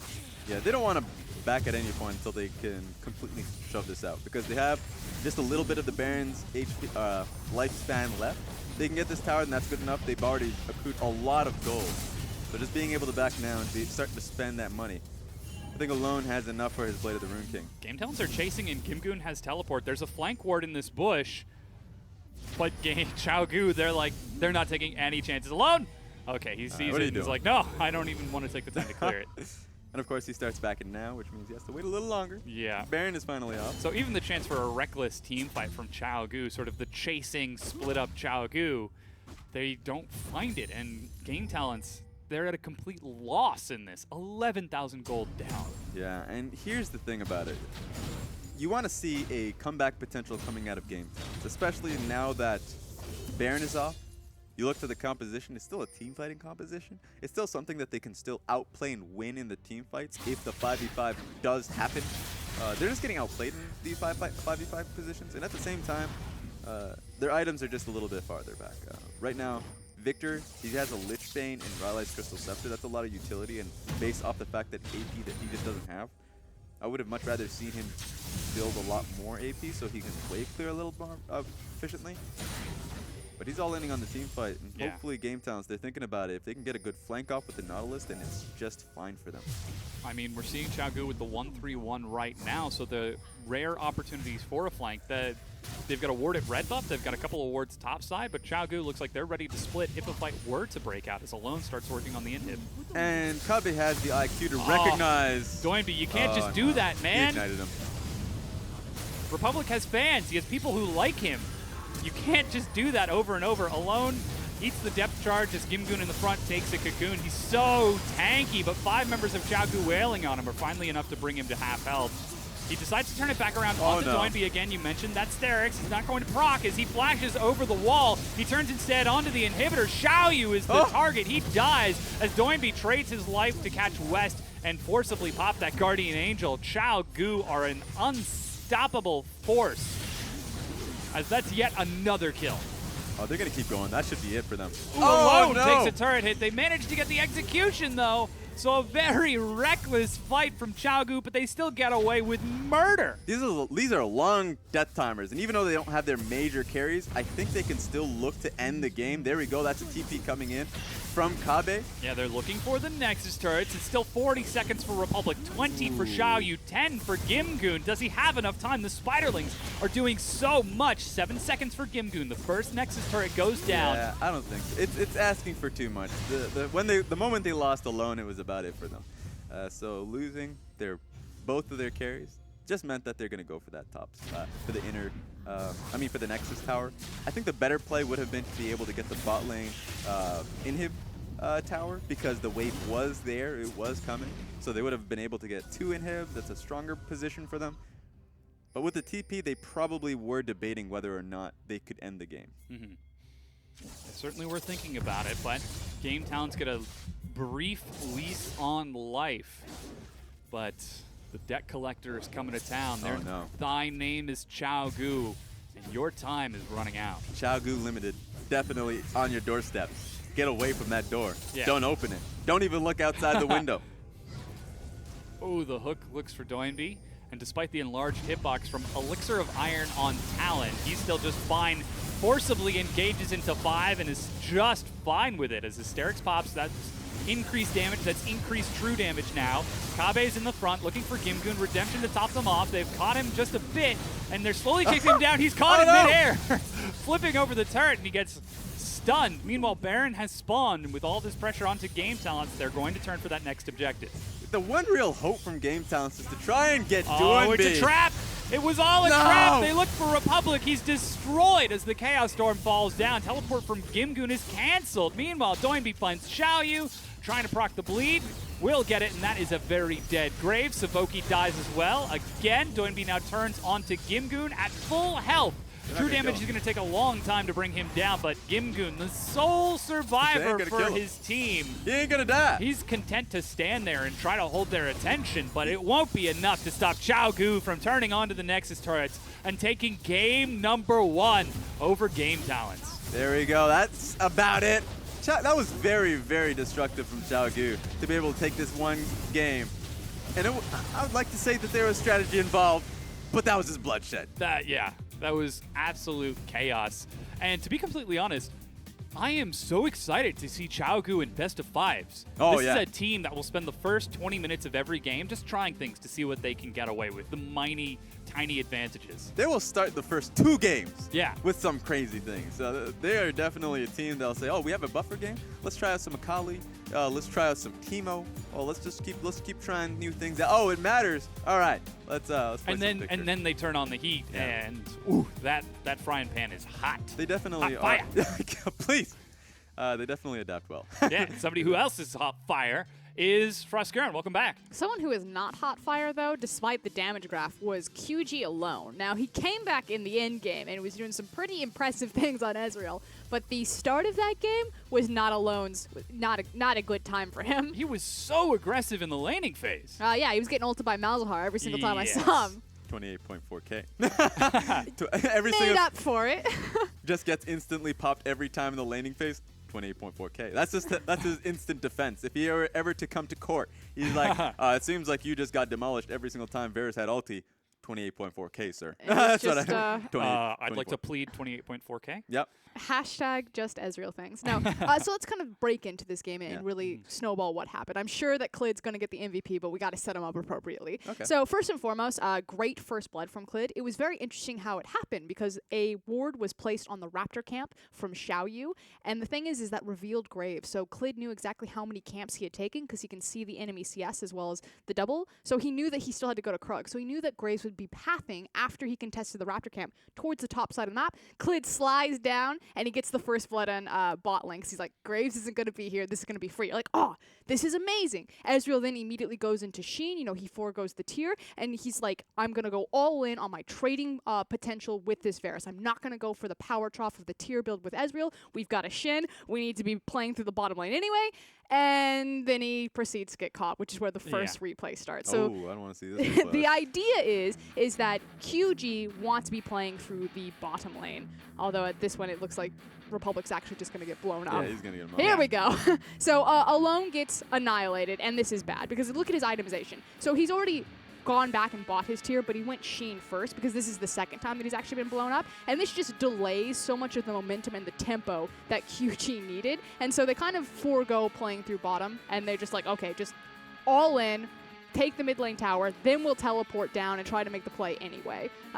But this could have been so much easier if Alone wasn't dying repeatedly like this. But this is what their composition wants to do. They want to get underneath the tower. You want to have the Shin ultimate on the Talon. You want to be picking up all of these free kills.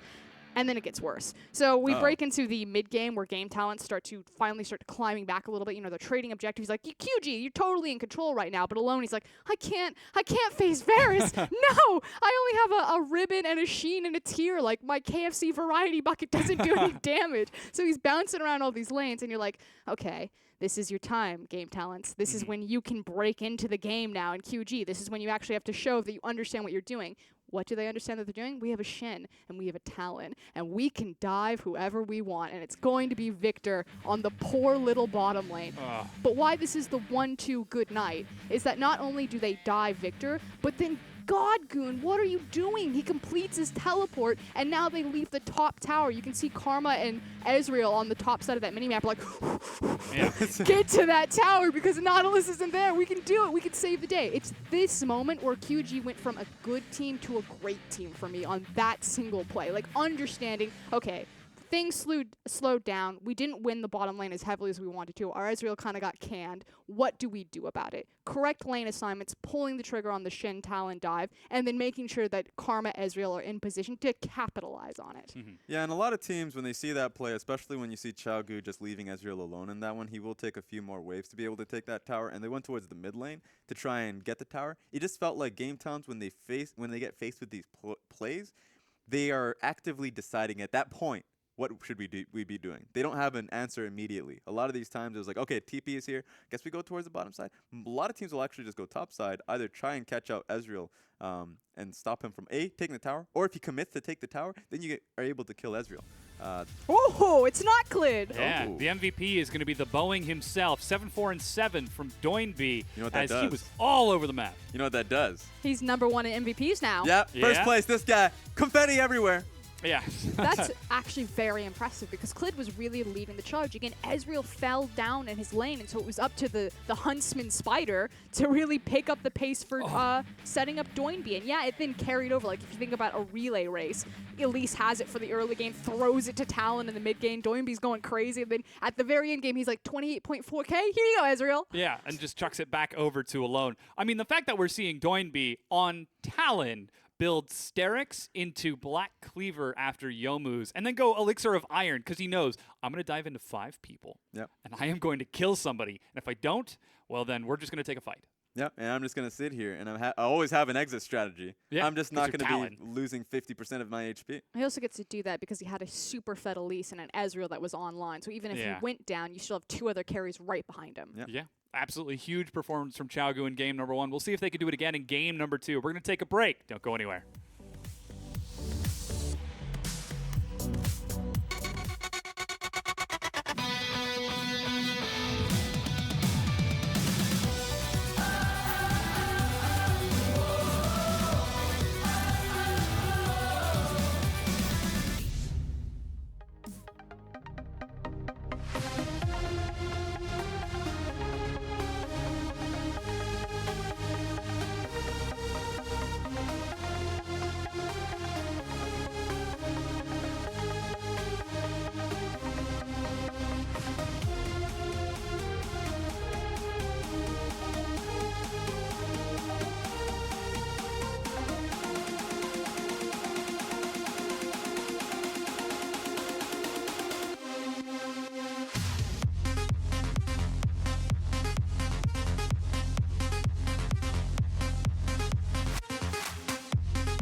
Hello, everyone, and welcome back. It's about time to get into game #2 between Xiaogu and Game Talents, and we just saw, once again, a very strong performance from the team that is making a huge showing as they climb for their playoff spot. Xiaogu are just racing ever and ever closer, and MVP in that last game went to Doinby. Once again, it seemed like Republic, his lane opponent, he got camped. There was a cabin built up on his property. The poor guy just didn't get a chance to do anything. Are you familiar with Crystal Lake Camp? Nope. It's a horror movie special. It's the Jason camp, because Yeah, that's pretty yeah. much who was coming out of the woods for for Little Republic there. Don't go off alone. Yeah, it was bad. It turned very quickly into a slasher film because Talon was just waiting around every single that corner was for a that poor slasher. little Had Victor. so many blades. That's true. Oh, that Yeah. was a really, really brutal setup. But again, I mean, Game Talents, their odds are looking worse and worse as we get closer and closer towards the final playoff spot. Even Doms. if they take the rest of the series here, yeah, I want You're like quickly flipping through the I- math. What are the I've numbers? got Get one the of calculator I don't on have there. the page immediately on me, but even if they take the series 2-1, the odds for them to get into playoffs from here are something like 1 in 16. It is super, super low chances. Yeah, catastrophically low. So on a scale of LGD to where are we? We're a little bit below LGD on the scale. It's not great. That actually you clinch. Yeah. It's especially, I mean, Yeah. when you look at how Game Talents are playing, Gimgoon is still trying so hard. I'll tell you but right now. they camped mid lane. Republic didn't get to do anything. West got shut down by Doinby. The chances are essentially Simba under Mufasa hoping he would wake up the next morning. That's the Oh. chances. Oh, That's the chances. But QG gonna put a little bit of salt in the wound right now. They're like, hey, we've been with a brand new support. Let's bring in our veteran support. Let's bring in Cloud. So we do have Yeah. a sub going in. Cloud is known as being the very aggressive laning support, known for his spectacular, phenomenal Inception level Thresh play. Like, Yeah. this guy just predicts things. He's a huge playmaker. He's going to flash forward. He's going to set everyone else up. So if you're looking at Clid and Doidby, Cloud definitely works in that mix. So much so that he was on the Penta, and a good reason for it because he was, I would say, one of the main reasons that they won their set up against WE. He is hard on himself in social media. yeah, that's the thing that's amazing. Like, they 2-0 WE off of a huge performance from Cloud. Then he comes in the next week and says, I'm not performing? But you just have to understand Liar. Cloud's background. He has Yeah. one of the coolest storylines of any player in the LPL. QG are a team of comeback kids. Like, we always talk about this as the heart and soul of Doinby. You know, he's kicked back into LSPL, he comes back. It's not just because of Doinby, it's that entire team. If you look at Cloud, he used to be, surprise, the support for OMG when OMG fell down to Starhorn Royal Club in the World semi-finals and Yeah. denied their spot in the finals. Guess whose fault that was? It was Cloud's fault. He chose to flash forward on the Thresh into Insect's incoming Fiddlesticks ultimate, and that destroyed the team so much that OMG immediately benched him and kicked him off the squad. So this is his return to form, and you have to understand, if you have that sitting in the back of your head, like, I can't screw up again, you know, I was under so much scrutiny, I came so close to glory, you're gonna be hard on yourself. Yeah, it creates a really interesting sort of emotional setup because you've got a player like Doinby who's always so positive. You've got Kabe, the silent king in the top lane. And then the rest of the people of Chagu are showing up as well. It starts to look really good for Chagu. You've got to imagine, what if they do find success? It would Yeah. be the dream story. It Yeah. would be. And remember, one of the big points of Deceit 2 is they also underlined his positivity, and I think that's also a big theme there. So we'll have to see if that rubs off on Cloud. We'll have Yeah. to see if the team can take Hopefully. their positivity into success. Yeah. But we've entered into picks and bans here for game number 2. You can see Game Talents with side priority have elected to take red side. Identical bans from game number 1. Nothing has changed. And again, Elise first picked.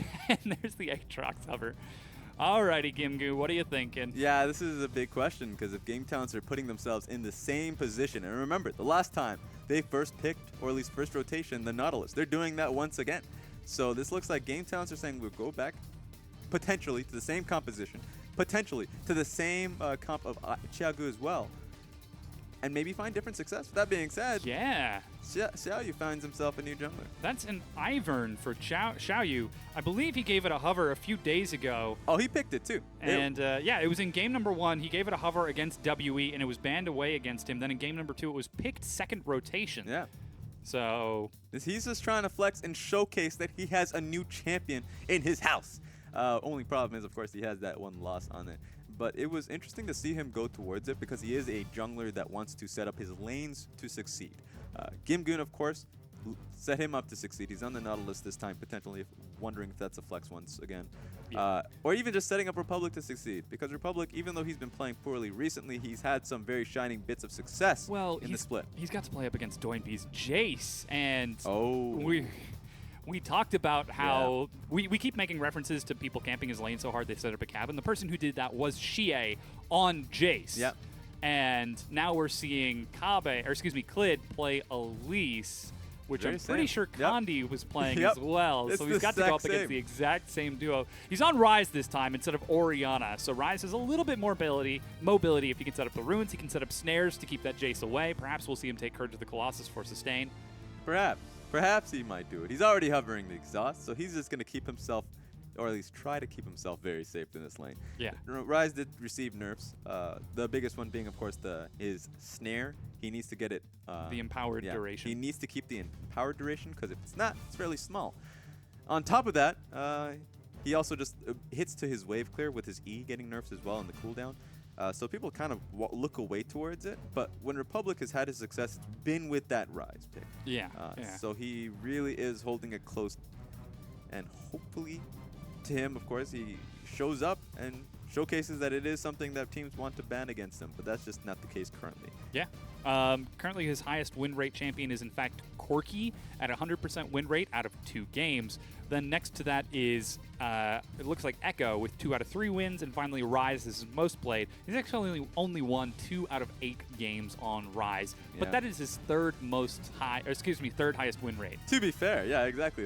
Game Talents haven't won a lot of games. 4 Yeah, games, yeah. or at least 4 sets won for themselves, and so win rates, I mean, sure, fairly low on that one, but he's been very comfortable. And the Echo pick is fun too, because Echo pick is something that people actually respect up against Game Talents, and they do tend to ban it away. Not so much recently because he did fail on the last one he played with. Ooh, but that's a Kennen locked in, so that yes. means that Nautilus is going to the bottom lane, unless that's an 80 carry That Kennen. could be an 80 Kennen. Actually, there's been a few 80 Kennens coming out, not just Fnatic, but also, I believe it was Origen last time. This is promotion tournament talk, so it doesn't hold much value, but Kennen is an 80 it's still on carry. the same patch, though. It does come out simply because Blade of the Rune King did get that buff, and Kennen does benefit out of that one. And he has a lot of CC and safety, so maybe this is something West is looking to go towards. Or it could easily just be a top lane pick. Remember, Game Talents want Gimgoon on a carry. This is a carry. He still doesn't know what top lane champion he is going up against, though. Yeah, it's time to see. This is the final pick for Kabe. Cloud locks in Shen once again. And Xiaogu, they have got a lot of physical damage. They've got that Elise to round things out. They've got CC from Cloud. This is a huge setup from them. Game Talents comms right now. Give me the Kennen. I want it in the top Yeah. lane. I wanted to go So up. Voki's like, or West is like, but I picked it. Give me the Kennen. Give me the Kennen. I want that Kennen. Alrighty, so this is where we'll see how the composition decides to round out. If that Ezreal is locked in, that means Kennen is going top. The suspense. Yeah, the timer ends There up we filling go. through. So that is support Nautilus. Yeah, they've top listened. Kennen. They listen to the goon. He takes the Kennen, and it is finally the Flex Nautilus. There's a lot of times where we talk about Flex Nautilus, and it never comes through because not a lot of supports like to play the Not. And he finds the safety to do that because he's going up against the Thresh. And Nautilus versus Thresh works fairly well for Nautilus. That's one of the safe picks because Thresh doesn't contest shove much. He's actually just a pick champion. And Nautilus has a bigger hook. Oh, yeah. Also just more safety in the lane. So It really is going to be fun to see how these lanes trade, as that Ezreal is now going to be played into Alone, who just played it into the previous game, and Alone gets to play West's Varus. And this time he'll show him, this is how you don't get assassinated. yeah, I really wonder how this is going to turn out for I mean, the Game odds Talents. are definitely in Chagu's favor right now. It is, but this is the time where Game Talents is finally pick a composition that works for them in terms of their style. Finally putting Gimgoon back on the carry. It didn't work out on the Nautilus. They're probably going to blame the fact that Gimgoon wasn't on the carry, but I don't know if that's the fair response. Yeah. They just aren't playing very well. You can see him on your screen right now. It is time to see if Gimgoon can bring his team to safety. You see Republic. That is the face of a broken man. Man, he is definitely he has his mouse on top of that Razer mouse pad, and he's got to be razor sharp today in this matchup. Gonna have to be ready to fight. All of Game Talents are, because I mean, with how Chaogu are playing, Froskuren said it herself, this is a team that went from being good to slowly transitioning into a great team. They've taken wins off of the best team in the league in Yeah. WE. They have attempted to take games against RNG. Even at less than full power, they decided to experiment against them and not take the matches 100% seriously, taking Kled mid. So we still don't know where ChiaoGu is in terms of upper bounds. That's true. There's a lot of potential with this team. There's always been a lot of potential, and we want to see how they fare in a best of 5 to see how much they're willing to experiment, but at the same time, what they can adapt towards, how they adapt in a series, how much they grow, because there is definite growth throughout the split with this team. There isn't, of course, much growth with Game Talents. Flash over that wall! West immediately flashes as 3 members of ChiaoGu rush into game number 2. They're right on the rift and already forcing Game Talents back. Oh, man. Yeah, that is the worst situation to be in because Varus is probably just going to rank his E to slow you, and then, of course, Cloud is going to rank either his hook or his fillet. Either way, you got to flash that wall, and that's a tough one. But this is going to be massive for Republic and Gimgoon. Yeah. The 2 matchups here. This is the main bit of success for this team in the split. It hasn't been working out, and Republic has a lot of pressure on top of him, having to go up against Doinb's Jace, but at the same time, Doinb's Jace with the backing of Shen and Elise. So there's almost no time as once level 6 hits.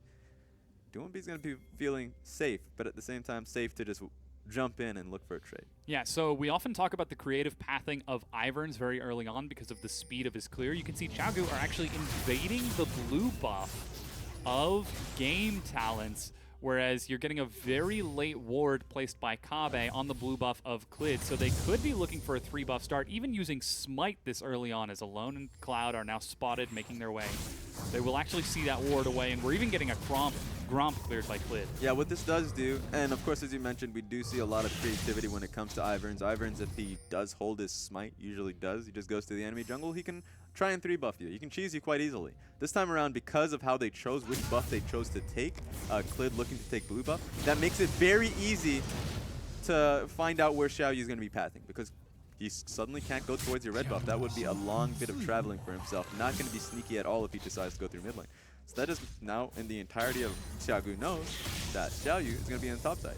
He's going to take the enemy blue buff, and he's also going to take his own red buff. So it's going to be easier to play against if you know exactly where Ivern is going. Yeah, Klid actually goes for a full clear top side. Let's see if he waits out the ward. There's about 10 seconds left on it, but decides to take the long way around instead. Could clear out Scuttle in the meanwhile. And that's that's the problem with the Nautilus pick in the support position.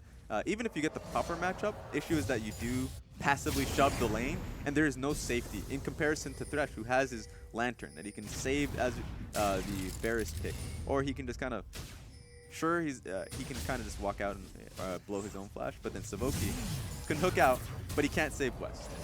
Yeah, you can see Alone just tossing out some harass. Xiaoyu sort of hanging around the mid lane in case Klid were to show up. Good idea on the timer for that Elise. He will be able to invade and clear away that entire side of the map. So it looks like we're seeing a full clear out of Xiaoyu. Already done with 5 camps plus Scuttle. Whereas we're getting Klid just a few steps behind. This is his 5th camp. So already the speed of that Ivern starting to pick up. Yeah, the best thing about where Elise is that it's within Elise's best interest to actually take Krugs as well, because it's still pathing towards the bottom side of the map. Yeah. You want to see where Xiaoyu's heading. He is going towards the Krug, so he's actually going to be able to get that and be in a proper position for the top side of the map. They're just trading, and so the result is that Savoki and West are having to play back in this lane. They're not able to pressure much at all because they know that they're in a jungle disadvantage. And the same towards Shen.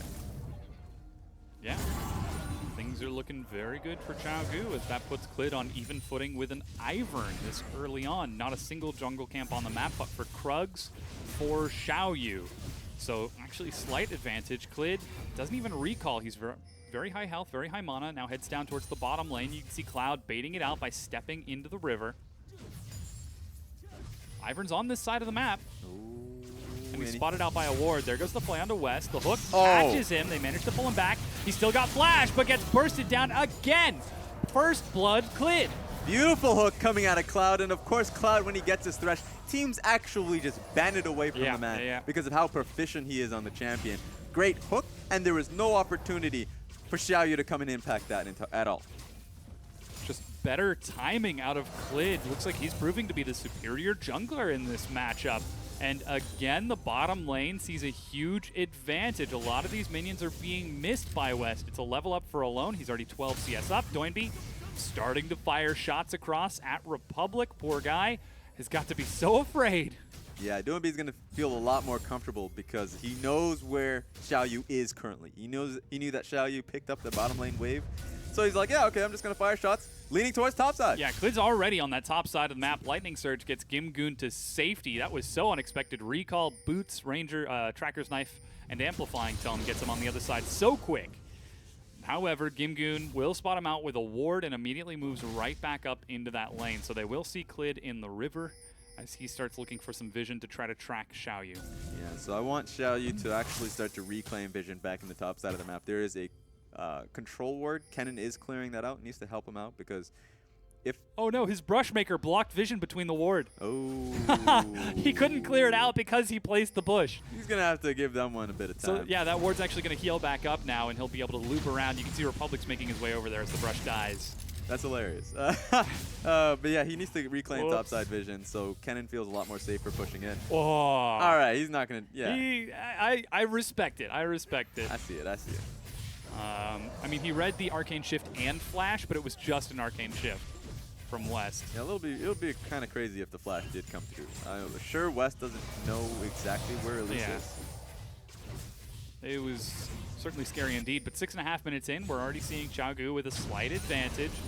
Doinby at level 6 is now going to start harassing around. His blue buff will be coming up soon. They have got the timer for it. Republic, though, with the blue buff of his own coming soon, is shoving. Ooh. Cloud trades with Savoki. That's still a very tanky Nautilus in lane. The hook pulls him right back in. Alone is stacking up the Blight, starting to penetrate through. No junglers on this side of the map. Yeah. Flash Flay finds West, but that's exhaust onto Alone. Cloud's got to kite this out as West turns it around. Alone, which target are you going to go for? He targets West. No. Stag Ignited from Kabe. He's joining the battle. West goes down, and Cloud walks away. He's still firing these shots as Alone does not get level 6 off of the kill. That Mystic shot was about to hit the Thresh, and that would have saved him, but of course Shen blocks it as he comes in like the superhero he is.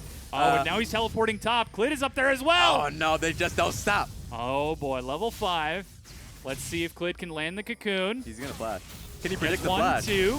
He gets the stun. That's the Volatile Spiderling. The cocoon follows up. They've got the CC lock, and Gimgoon dies. Xiaogu are 3-0. That was just so difficult for Gimgoon, because even if he flashes, it doesn't really matter. He knew that Klid was looking for it.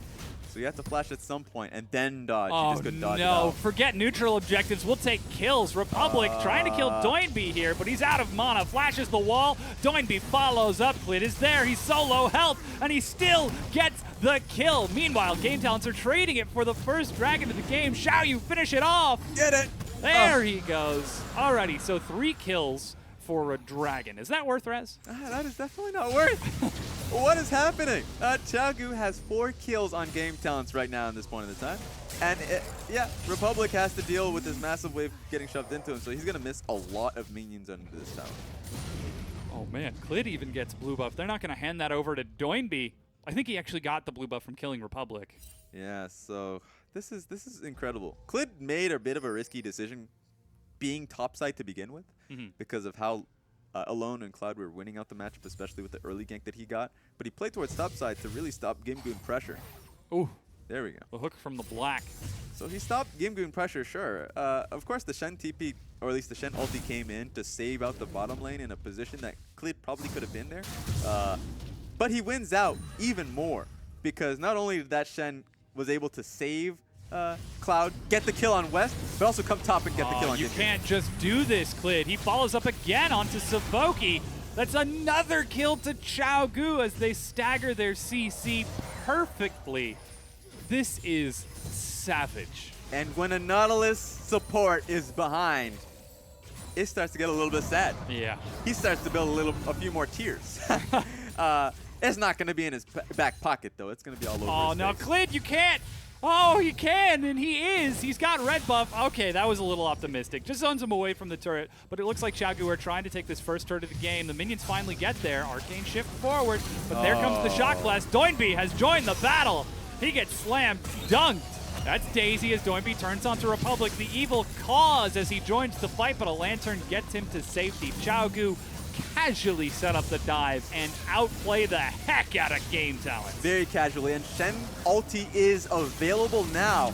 So Xiaogu, if they want to go in, Doinby immediately does. There's the Stand United. Savoki gets pulled right back in.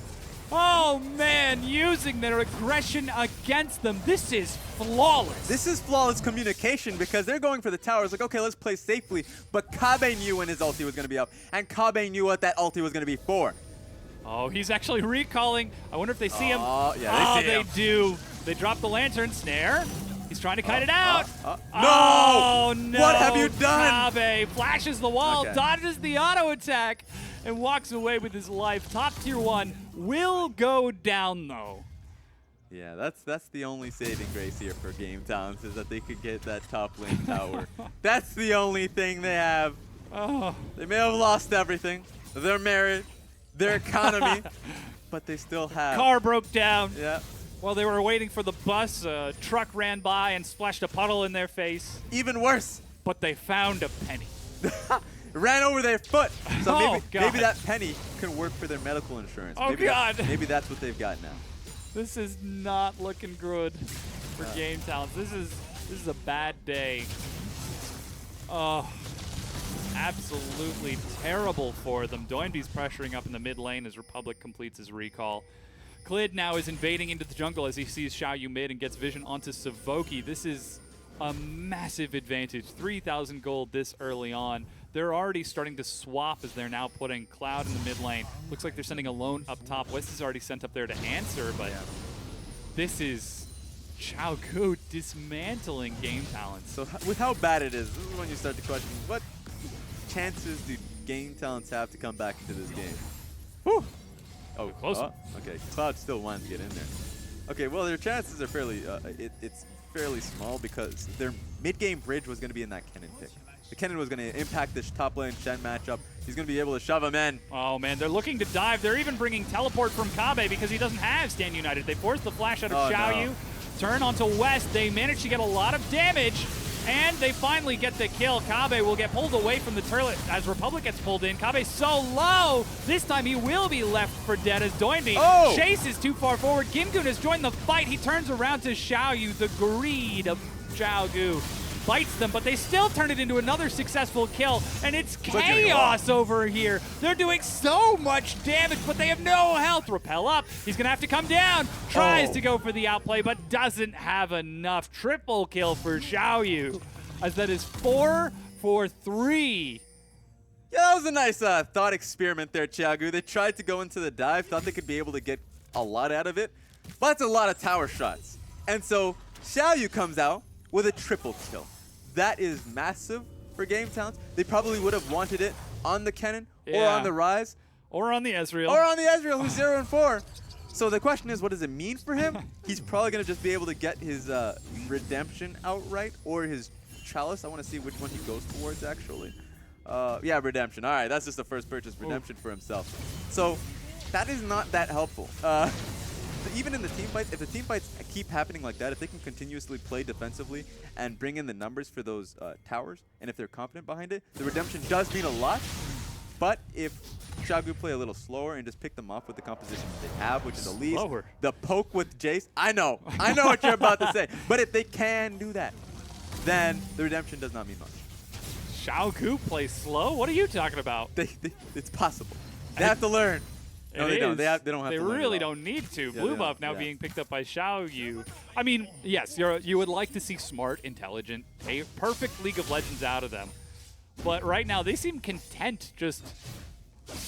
I feel like right now, Xiaogu are the old man from Dodgeball, just throwing wrenches and cars. Whatever they can get their hands on, just throwing it at Game Talents. Get that man off your Dodgeball team. What is he doing there? Yeah.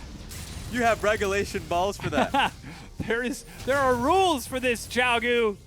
These men have families. Yeah, so that's an issue for Xiaogu. If they can play it slowly. They have careers. they do. But Shen ulti is up and available once again. That's a really short cooldown. Surprise, surprise. If they can, they're forcing this Earth Dragon. It shouldn't be contested by Game Talents. If they can force a dive in the mid lane turret, that's also available too. They just have to keep making these plays and force Gimgoon to either TP, doesn't have it, or just force towards the tower. Ooh. Okay. Hey, Beam him Republic up. makes it to safety. He was overextending just a little bit, and you can see Xiaogu with full vision of that with their offensive wards tried to catch him. But it seems like things are slowing down just a little bit for Xiaogu. They take one dragon, they try to make a play, but that means there's no one to defend Gimgoon and Xiaoyu. Kabe lands a taunt, but Saboki's there as well. This could be a bit of a trap as Doinby shows up, manages to leap onto Gimgoon, but takes half of his health. The supports are trading on the other side. Redemption burns Doinby down, and he's going to have to be careful here. That's Stand United standing next to him. He's got his hand on his shoulder, and he's channeling the teleport taunt. Yeah, I guess this worked very well for Game Towns because Elise and Varus were on the opposite side of the map, which they should not be, but they're starting to converge here, hoping they can get towards us. Their main objective should be in the mid lane turret. This is Game Towns playing to a proper strength in the top lane. They even tried to force a skirmish, which should not work, but they recognize how out of position Xiaogu were. Yeah, but Xiaogu immediately swapped their position mid lane. They managed to break down the mid tier 1 before losing their top tier 1. Kabe is at such low health. Looks like he will stop his recall and is trying to hold on to it. Alone is making his way over there. If he can get there before the wave, they might be able to just straight up take this advantage. Despite the opportune positioning from Game Towns, Xiaogu still come out ahead. Yeah, so this is going to be a real worry for Game Towns if they could try and take the tower before Xiaogu look to get proper lane assignments, which means get their bottom lane towards the top side of the map. Alone is already there, so all of that work Gimgoon has been putting onto that tower suddenly is null and void. The vision control they have towards the top side of the map, very slim, so that's not going to turn into anything. Those control wards are just going to be outright killed. And at the same time, Alone and Cloud, they're going to just push up the top lane, go towards the outer tower that's available on the top side of the map that Game Town still have up and available. We even saw the teleport out of Kabe to defend that bottom tier 1 turret from Republic. As now it's 10-4, still rocking a 2,000 gold lead for Xiaogu. A little bit less than what it was after the chaos in top lane, but they are still head and shoulders above Game Talents right now. And they are still the ones who are making the proactive plays, who are setting themselves up. Yeah, it's all going to be on Game Towns trying to play as defensively as possible here. Just stop the movement coming in from Xiaogu. They very visibly want to go towards that top lane tower. They know what's going to happen. The problem is Game Towns don't really have much to stop it. The only way they're going to be able to stop it is going to be with Gimgoon looking at DP, or if he's already in position to chip on that tower. He's currently isn't, but if he is, then he should be able to keep moving, and then Game Towns is going to try to stall them out in the top side of the map. It's going to be a split-second decision as to what Game Towns wants to do in this very defining moment right here. Yeah, Stand United is up for Kabe. Here comes Game Talents. Daisy has been dropped, but they decide to give up the turret. Gimgoon is pressuring bottom. He's got teleport. So if a fight were to break out, he could join up, or he could try to continue pressuring Kabe. They didn't even feel... That wasn't even a decision that they had to make because Ezreal West was still in the mid lane, so they didn't even have that option of defending. So that tower is already gone. They're just going to move that defensive a little bit farther back now. But this is Xiaogu having the absolute pressure on the top side of the map. They're even going to get Herald for their troubles. This is a massive setup from Xiaogu. They take Herald. Despite all of the vision from Game Talents behind it, they don't have any vision in the pit itself. Kabe is slowly but surely missing out on that as he actually does not land the Shadow Dash, perhaps predicting the sidestep. I think Xiaogu are maybe 2 steps ahead of Game Talents when they only need to be 1 step ahead.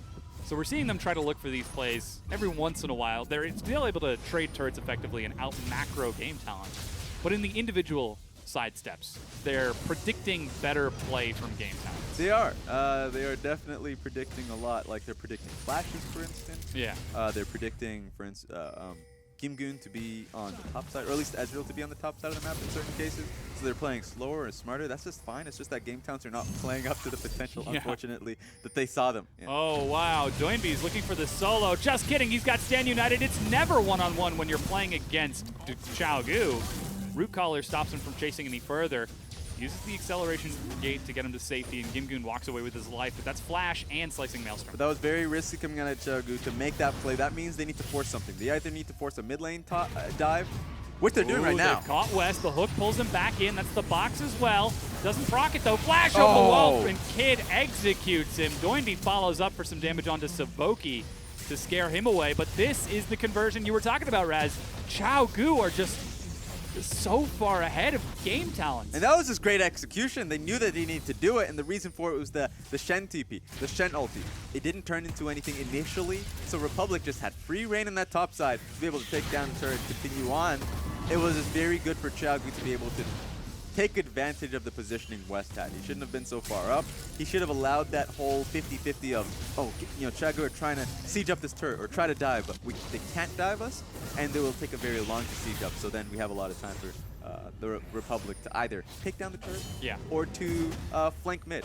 That just wasn't apparent because they immediately died. Which he did. He was able to take down the top tier 2 and push that minion wave all the way up to the inhibitor. So this wave will be slightly delayed for ChiaoGu. They're still up in turrets, and I'm pretty sure their overall levels are also slightly higher than ChiaoGu. But it looks like now Game Talents are trying to shove down the mid lane. They brought 3 people here. There's the Shock Blast. Teleport from behind as Kabe is looking to join the fight. There's the Realm Warp. Get out. And Doinby knocks him out of it. It's canceled. He eats a lot of damage because of it, but the hook manages to find Xiaoyu, and they follow through with a kill as they turn Game Talent's play on its head. Saboki gets caught. That's the Chains of Corruption and Cleanse from Republic to get away from this. The arrow!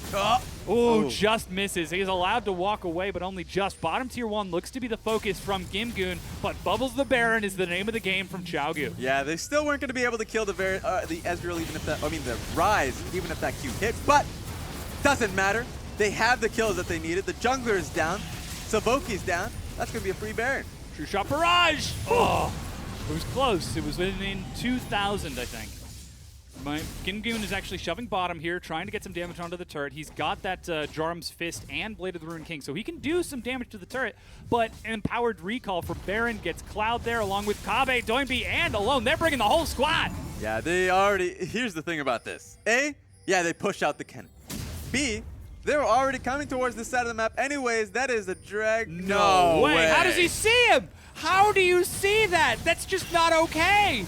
On top of a control ward. He should have seen that that ward was disabled. Republic is caught as Cloud forces the play. He's got a hook ready again and lines it up with Gimgoon, but just doesn't have the range. I'm telling you, Cloud's hooks are just a few inches longer than everybody else's hooks. This is a problem.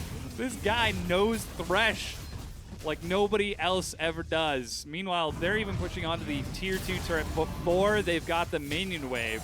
Game Talents are resigned to sitting back at the inhibitor, sitting back at the fountain itself as it finally falls. They've got a wave pushing up towards the top lane with their level and turret advantage. The minions will slowly make their way down there. Daisy is dropped. There's so many brushes here. But ChiaoGu undaunted. They push forward onto the inhibitor and no wave clear from Game Talents. The lack of a rise means that it falls so quickly. They try to burst Doinby down. He cleanses and just casually walks it around. That's exhausted. He leaps onto Gimgoon. Separated. Kabe flashes back. Perfect team fight staggering from ChiaoGu as they take the inhib. And with such low health, Kabe recalling on top of them. He's set to join the fight. Doinby finally dies. Saboki gets pulled back in. It's a 2-for-1, but the inhib is already down. 23 minutes in. ChiaoGu are running rampant. Yeah, that was a 2-for-1 they saw Doinby. They were like, all right, we got the hook. Everyone in there. Saboki, of course, got himself hooked in there by Cloud, so that was just an unfortunate demise based on him just clicking and following unlucky, yes. Very unlucky there. Now ChiaoGu continue to push forward. They're on to the next one. Kabe happy to soak the damage of this rise. That means the minions are still alive long enough. They're going to try for this. Realm Warp is set to split them off. Alone is in the middle. Oh no, somebody protect the AD carry. It's Clint. He doesn't have enough mana for Cocoon. He's walking it around. He's got no flash. This is the easiest kill ever, Game Talents. There they go. He got it. Finally they get it, but he's able to get the kill into the back onto West.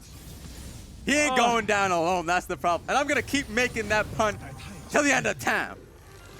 It is too juicy. I am taking you with me. That was hilarious. That West was able to get picked off. West should have known that was going to be the only thing Varus was going to try to do. Of course, yeah. But yeah, this is. But this is brutal. This is Game Talents. If they lose this game, they are in an absolutely terrible position to try to make it back into playoffs. The math isn't fully on their side. There's a very, very, very, very, yes, that's 5 berries in a row. All right, that's too many berries. Slim chance that they can make it into playoffs if they manage to 2-0 their next set and Nubi and Vici both have absolutely terrible play over the next weekend. I think what's hilarious is that they're looking towards the next set, which is Vici versus Newbie, and hoping that Vici wins that one. Just hoping, praying that they do, because they don't want Newbie coming out with a big gun. Yeah, now Xiaogu are just running them around the map, casually setting up to end and close out this game. And you've got to start to wonder, is there anything that Game Talents can do? They tried for a flank last time, and that's honestly something they have to keep looking towards doing this game. The Baron is still up and available, obviously, so they have to wait it out. That's a 3K gold Baron power play that they had in their favor. Oh, the hook finds Doinby. They get Stan United. He's in the front all alone, but he's fine with that. They turn onto Republic, who cleanses right away. He's got shields on shields on shields, but the inhib has already fallen. Super minions are on the Nexus turrets.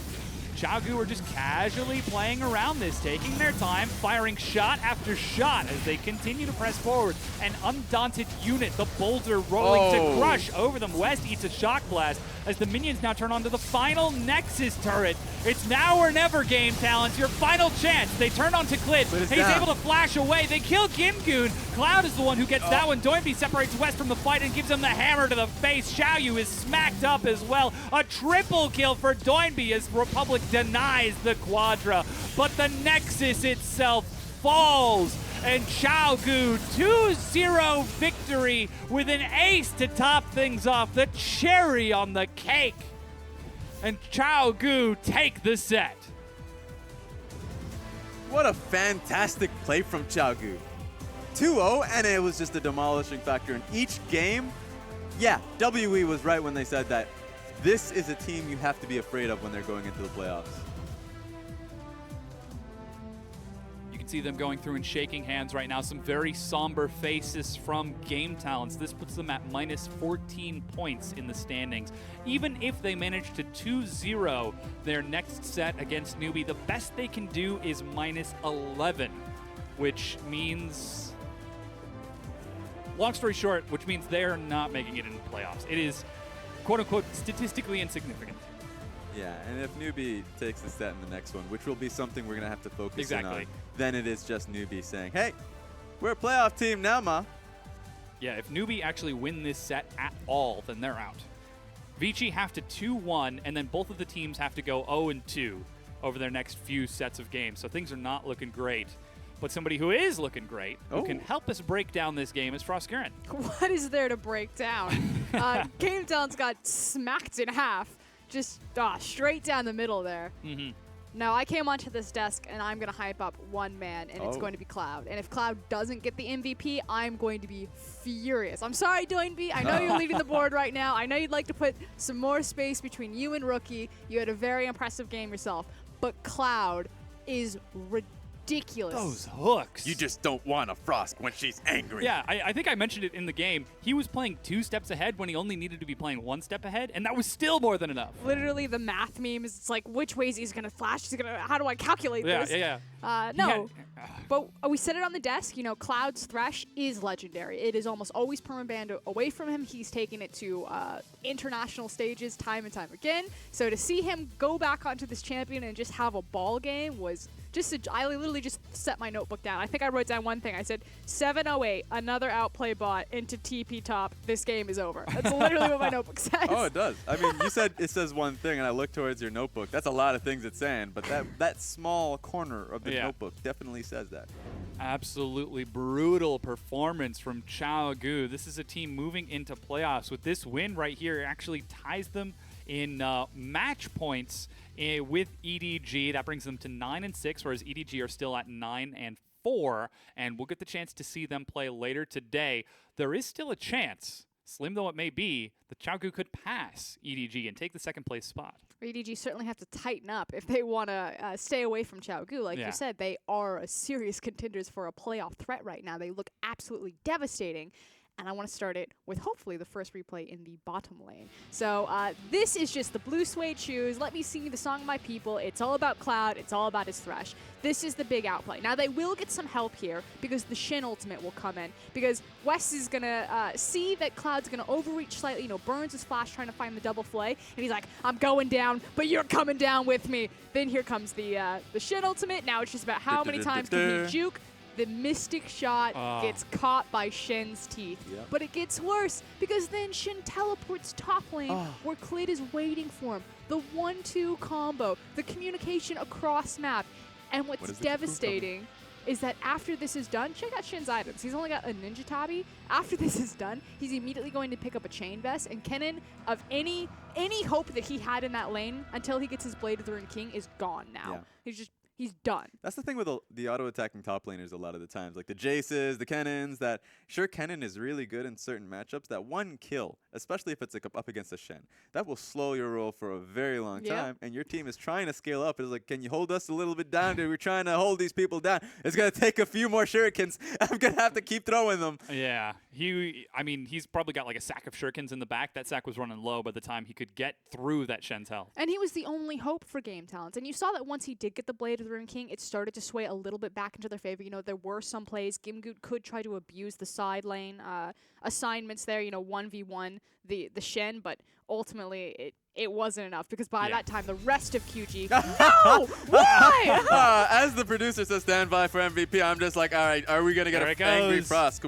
Which one are we going to get? Yeah. Is it going to be which one? Which way is it going? Clid goes 6-1-11. His cocoons were on point, though he was set up for success by Cloud. And before she gets in there, I actually did like Clid, not only for the series. He didn't get the first one. This time around. This is the real I don't want to MVP. look at this man. Look at this guy. Here's the God. spider. Here comes the tarantula.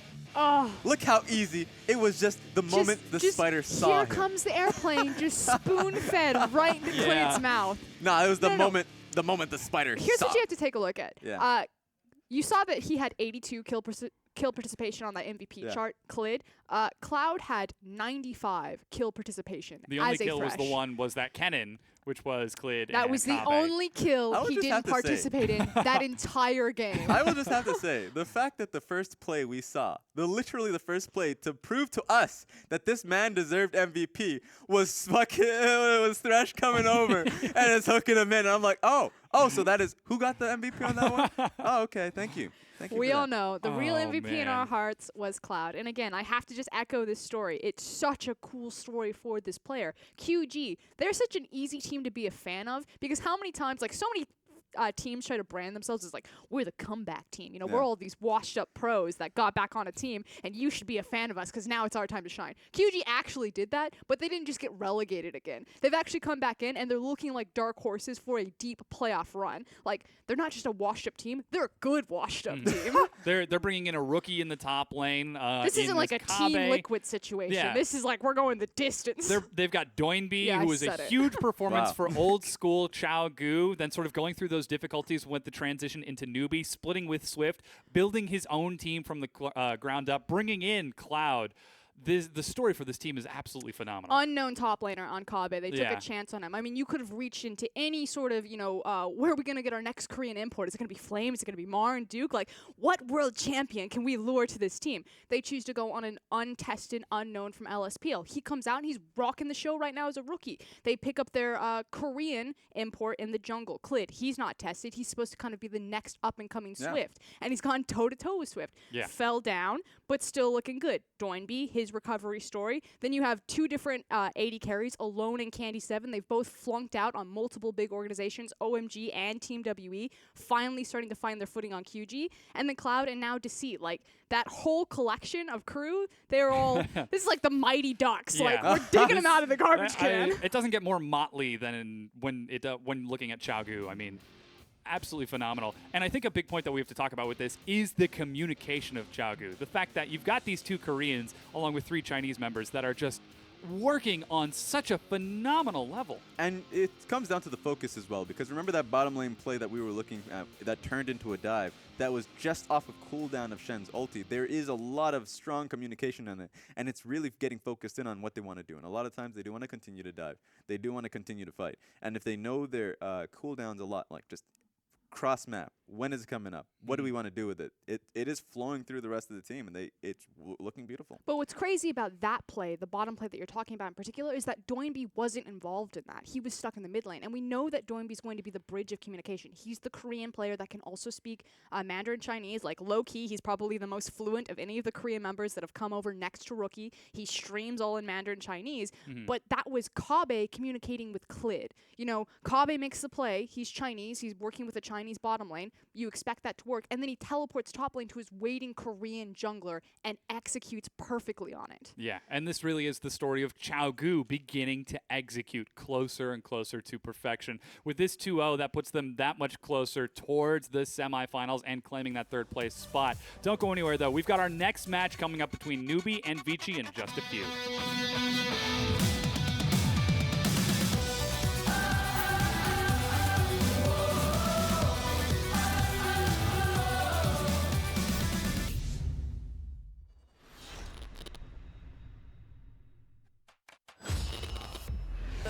瞎子能不能够再留下一个？但是自己被留下了，所以赶到一技能，船长一个大招，结果跑不掉了。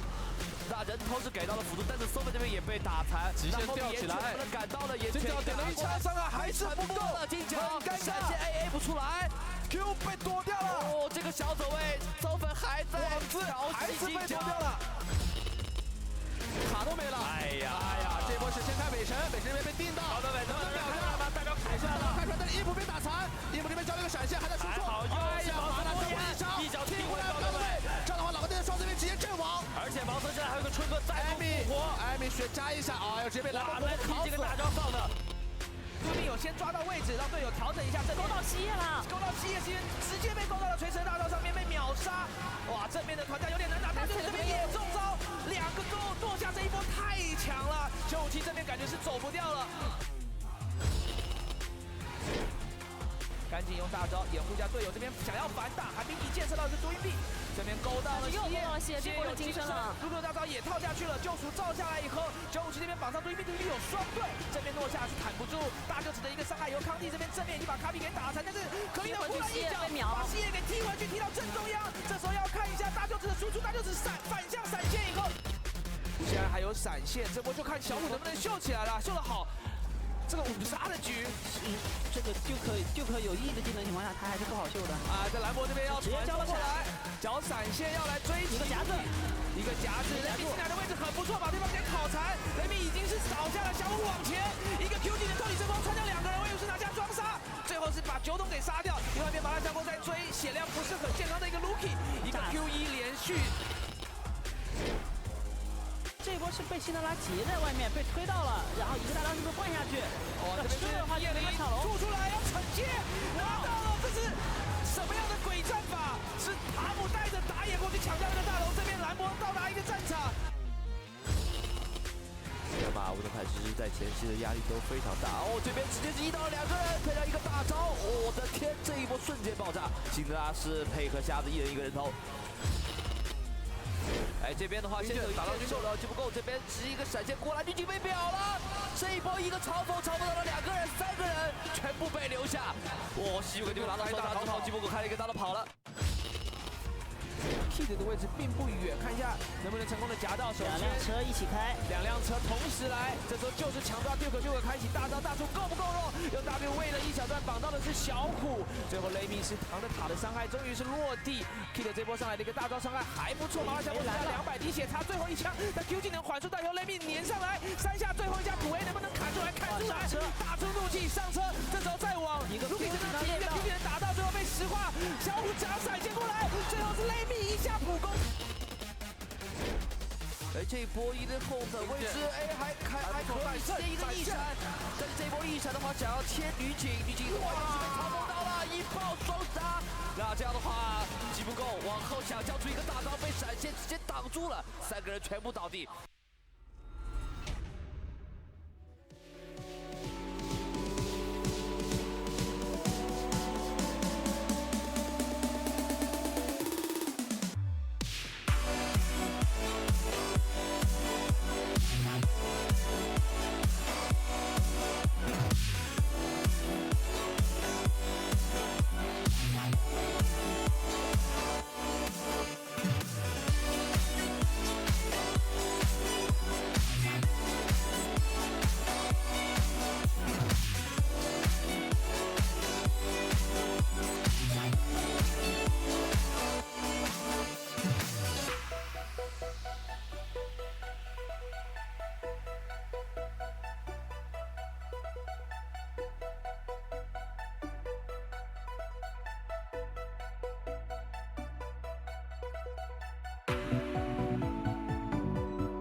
Welcome back, everyone. We are ready to get into our second best of 3 in just a few minutes here. It's Newbie taking on Vici Gaming.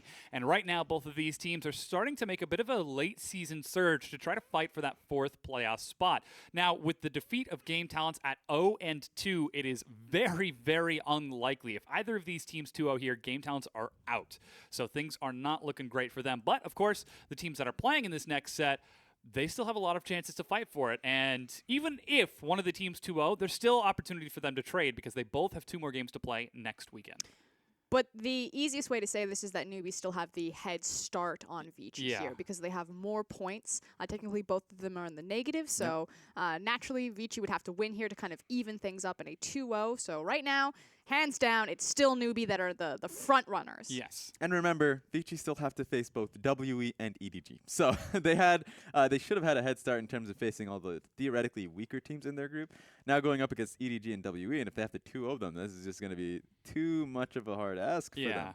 Again, if Newbie 2-0, like you said, Vici, they would need to 2-0 all of their upcoming sets, and Newbie need to go 0-2 for them to catch back up. So this is an opportunity for Newbie to put some space between them and potentially put Vici on sort of the back foot. Let's be real. The chances of Vici 2-0ing both EDG and WE, like if Newbie win here, this is pretty much the nail in the coffin. Yeah. Or at the very least, it's sort of poised and ready, and Newbie casually gives the hammer to EDG and WE. Let's just say to eliminate the chances. The dirt's already being poured into that grave, Yeah. and they're just trying to figure out if they can somehow. The family's gathered swim. around the plot. They can swim through the dirt. I just like progressively how you guys keep upping the ante, Yeah. and, and now we're lowering him in, It's and a very Dom's dark carrying the. funeral, And then yeah. you take that match and you throw it into the pit. And you're just what? All right. You just keep lighter fluid. Yeah. Rorschach walks by. It's a crazy whole getup. Yeah. Anyways, let's get into the actual breakdown of the matchup itself. Vici Gaming versus Newbie. Newbie starting to make a bit of a comeback as they're trying to push for more points. So too are Vici Gaming. However, we're seeing a bit of an interesting lineup out of these two. Yeah, Newbie are starting Sky in their top lane, which isn't that uninteresting because they've moved away from V for a couple of weeks now, but it's also going to be Coco in that middle lane, which means that Hero will probably be taking the stage with them as kind of their background coach. They've said publicly that they've switched back to Hero when Coco starts because he works as a communication bridge between the Korean and Chinese players there. So watch from him behind them in their draft phase. And then the most interesting one for me is going to be in Vici's. Their roster Is it really interesting, Raz? Interesting doesn't have a negative or positive connotation. It is just interesting. No, we debunked this. When a color caster says that is interesting, it's our nice way of saying this is awful. That's true. So you already know where we're going here. So yeah, they've decided that it's going to be Swampy and Caveman in the bottom lane. But Endless was playing so well. That's a big point. They've been playing very well around his Ashe. His Ashe ults have been really on point, and even though they lose these team fights and have been losing games, that's not because of the AD carry. That's just been based on how they play around team fights, how they set up around team fights, the communication about those team fights, because there'll be times where, sure, sometimes an Ashe ult has been proper, but the Ashe ult didn't have proper, like, basically people following up on it. So it's about how they follow up, how they set up the fights. That's just the basic communication about the entire team. So I don't see that changing with how you now put in Caveman and then Swampy, who they initially had problems with. So that's my big question for Vici Gaming. When they played against Xiaogu last week, they had an advantage for the first 25 minutes in both games. Their early games are still seeing success, and they started to transition it into successful mid games. I mean, they even were able to do that against Xiaogu until they lost fights and lost the game. Can they do this against Newbie? Can they continue this trend? It's really on EasyHoon. The thing that came out from underneath Vici and transitioning their leads is EasyHoon was on Talia, and he was getting improper flanks in setting up those team fights. When you have a champion that's so pivotal and really changing the terrain of a team fight, you need to make sure that the flanks are timely and that they're appropriate. And EasyHoon fumbled on both of those aspects and pretty much pulled the rug out from underneath Vici and any sort of strong 5v5 they would have had. And any other composition, too, they still have problems in terms of executing, especially up against Xiaogu. We just saw them how they play team fights. Execution-wise, they know their roles, and that's been an issue with Vici and how they, who's supposed to be flanking, if there even is supposed to be a flank in the team fight. They've had a lot of problems when it comes to communication, but obviously just in terms of just calling in those fights. Yeah, well, looking through the official rosters for Newbie, again, it's Sky, Swift, bringing in Coco in the mid lane, along with LWX and more. And LWX and more, of course, they're more aggressive bot lane. LWX has kind of been the cemented AD carry since Happy's slowly faded away into the background. And, of course, their opponents, Vici Gaming, Long, Bengi, EasyHoon, bringing in Chuan Chuan P for Endless, and Caveman to support him. I think this is this is not even I think. This is a very late substitution in the bottom lane. They really need this set win. they definitely need to take this set. And so this is the first time they decided, okay, we're going to be able to bring Chuan Chuan P and Caveman, which is usually an experimental swap in, but you don't want to have it at the most crucial point in the season. Yeah, this is something that we said at the beginning of the day. Even if they don't make it into the playoffs, moving into the promotion tournament, the remaining teams are stiff competition. The fact that Newbie could still potentially be in there, Game Talents, maybe you can start to count them out at this point, but LGD is in there. Snake, OMG, IME, whoever is going to take that final spot from Group A as well. One of these LPL teams will not be returning, and Vici is doing everything they can to make sure that it is not them who gets kicked out. And it's kind of that issue on the other side of the coin. Maybe Vici have already kind of condemned themselves to the promotion tournament, so now they're quickly trying to make these adjustments. What is the strongest iteration of us that we can survive something like that? They've talked publicly about communication issues between Bengi and the rest of the team. They say that recently they've amended those, so they feel much more confident about Bengi's ability to kind of help the team around its playmaking ability, but the shot caller and all of the responsibility of all the plays that Vici makes has to go to EasyHoon. He's the main translator for the team. He's also kind of the center crowning jewel of the team. It was built around him. He's the one who wanted Bengi in there. He's got SKT, Pumandu as a coach behind him, so kind of no excuses for EasyHoon. He has to perform to keep his team alive. Yeah, and even the fans know we saw the signs for Bengi and EasyHoon. That's the main focal point. But for me, it's going to be in the bottom lane because I can give Caveman a pass because we haven't even seen him much at all. He always gives Caveman a pass. Well, I mean, I'm going to give him a pass because he doesn't have any blunders throughout the split. He plays Braum. That was last split. He's got Stoneborn packed. He can play it again. The main focus for me is going to be Chuan Chuan P because he did get swapped out for a reason. While we kind of focused on how Endless's Ashe ults have been fantastic and how they've been playing around that very well, Chuan Chuan P just doesn't hit ultis. There've been a lot of problems with how he's been playing, and even though his role in a lot of cases are just wave clear into rotating into the lane in which they want to be looking to siege up or make a play around, he hasn't been doing that properly. Yeah, then we'll have to keep an eye on this bottom lane because knowing they are going up against the more aggressive LWX and more, perhaps that could incentivize Caveman to take that defensive Braum. That's the thing. I really like how LWX has been playing recently. At the very beginning of the split, it was like, all right, let's see how this 80 carry is going because, of course, because he's coming in from the LSPL from Tanchisat Gaming, and so I was like, okay, well, this team got relegated, but him and P. Diddy, who's no longer, he's just kind of sitting in the bench right now.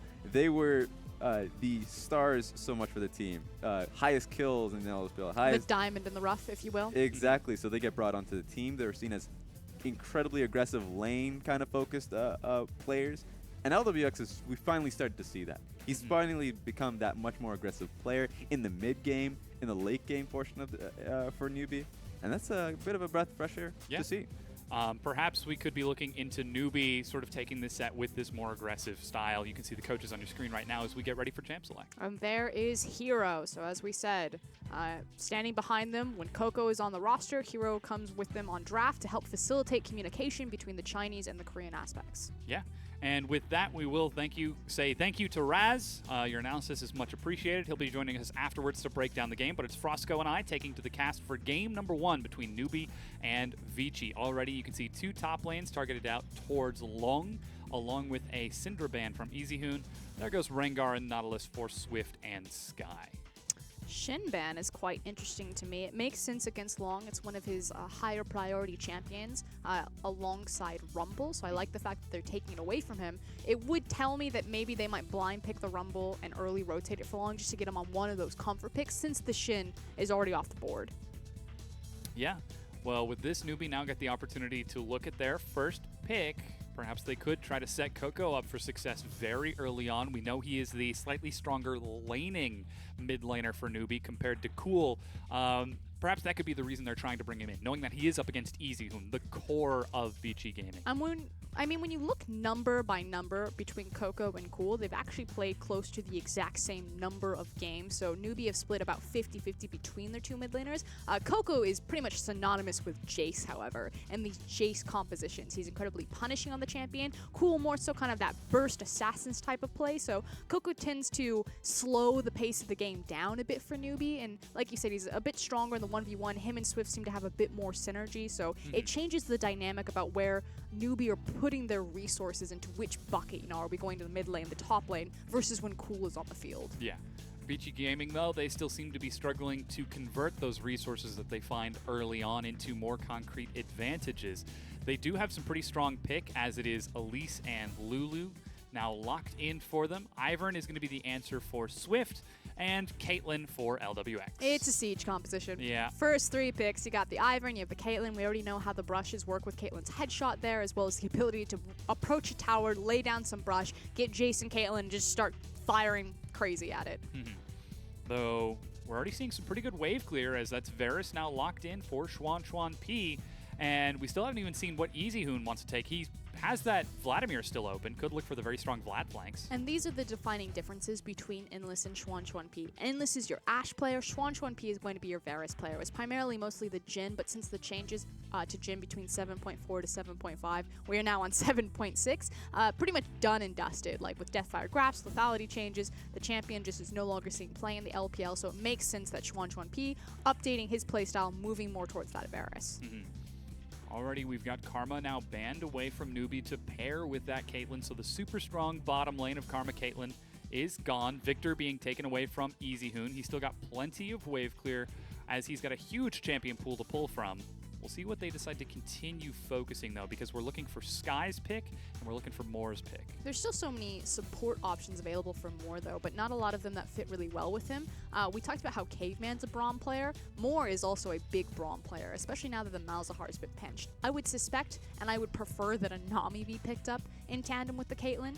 You know, something to help her push, to keep her that sustained, so she can be that obnoxious force in lane. But again, Braum just makes so much more sense. Tom Kench, Nautilus, it fits more with Moore and Caveman's identities.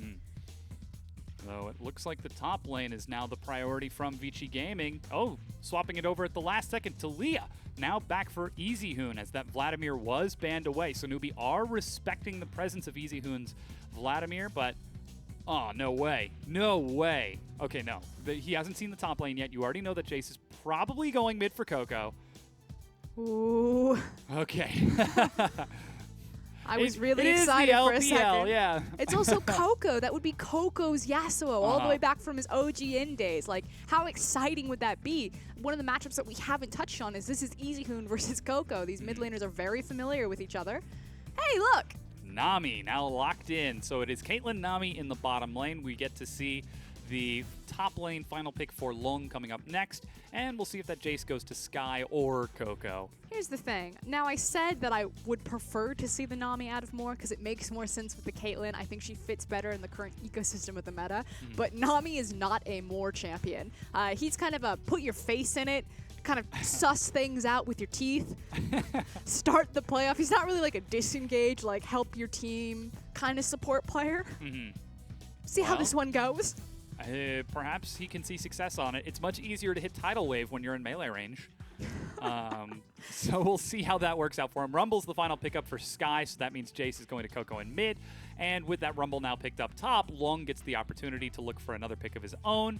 Looks like Kled is the go-to. So that's locked in, and with that, we've got our compositions. Vici Gaming, are they taking a page out of Game Talent's book? They've got flank from two sides. They've got strong sort of core with that Varus and Lulu. I mean, there was going to have some versatility there with Vici, but I feel like this is the Game Talent's like run, lock you down, find these skirmishes. They have great kind of semi-global ultimates, if you will, with the Weaver's Wall as well as the charge from Kled. You called it flanking pick potential. The problem is that Vici haven't really been able to show that they can flank correctly. You know, when the map starts getting open, they play really well around the first initial row of towers, but when you start sieging into the inner, suddenly Vici seem to get a little bit lost if they don't have a huge gold lead to supplement their lackluster 5v5.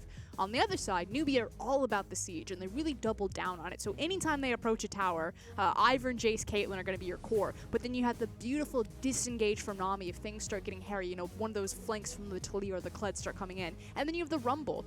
Rumble not only is great as approaching a tower and laying down his equalizer if they choose that they want to dive it, like say they lay enough poke down with Jace, but also the fact that if he's left alone and people try to dive his tower, he can stall out for so long by using the equalizer as a long-range clearing tool. So a little bit more options for Newbie as they head into this set.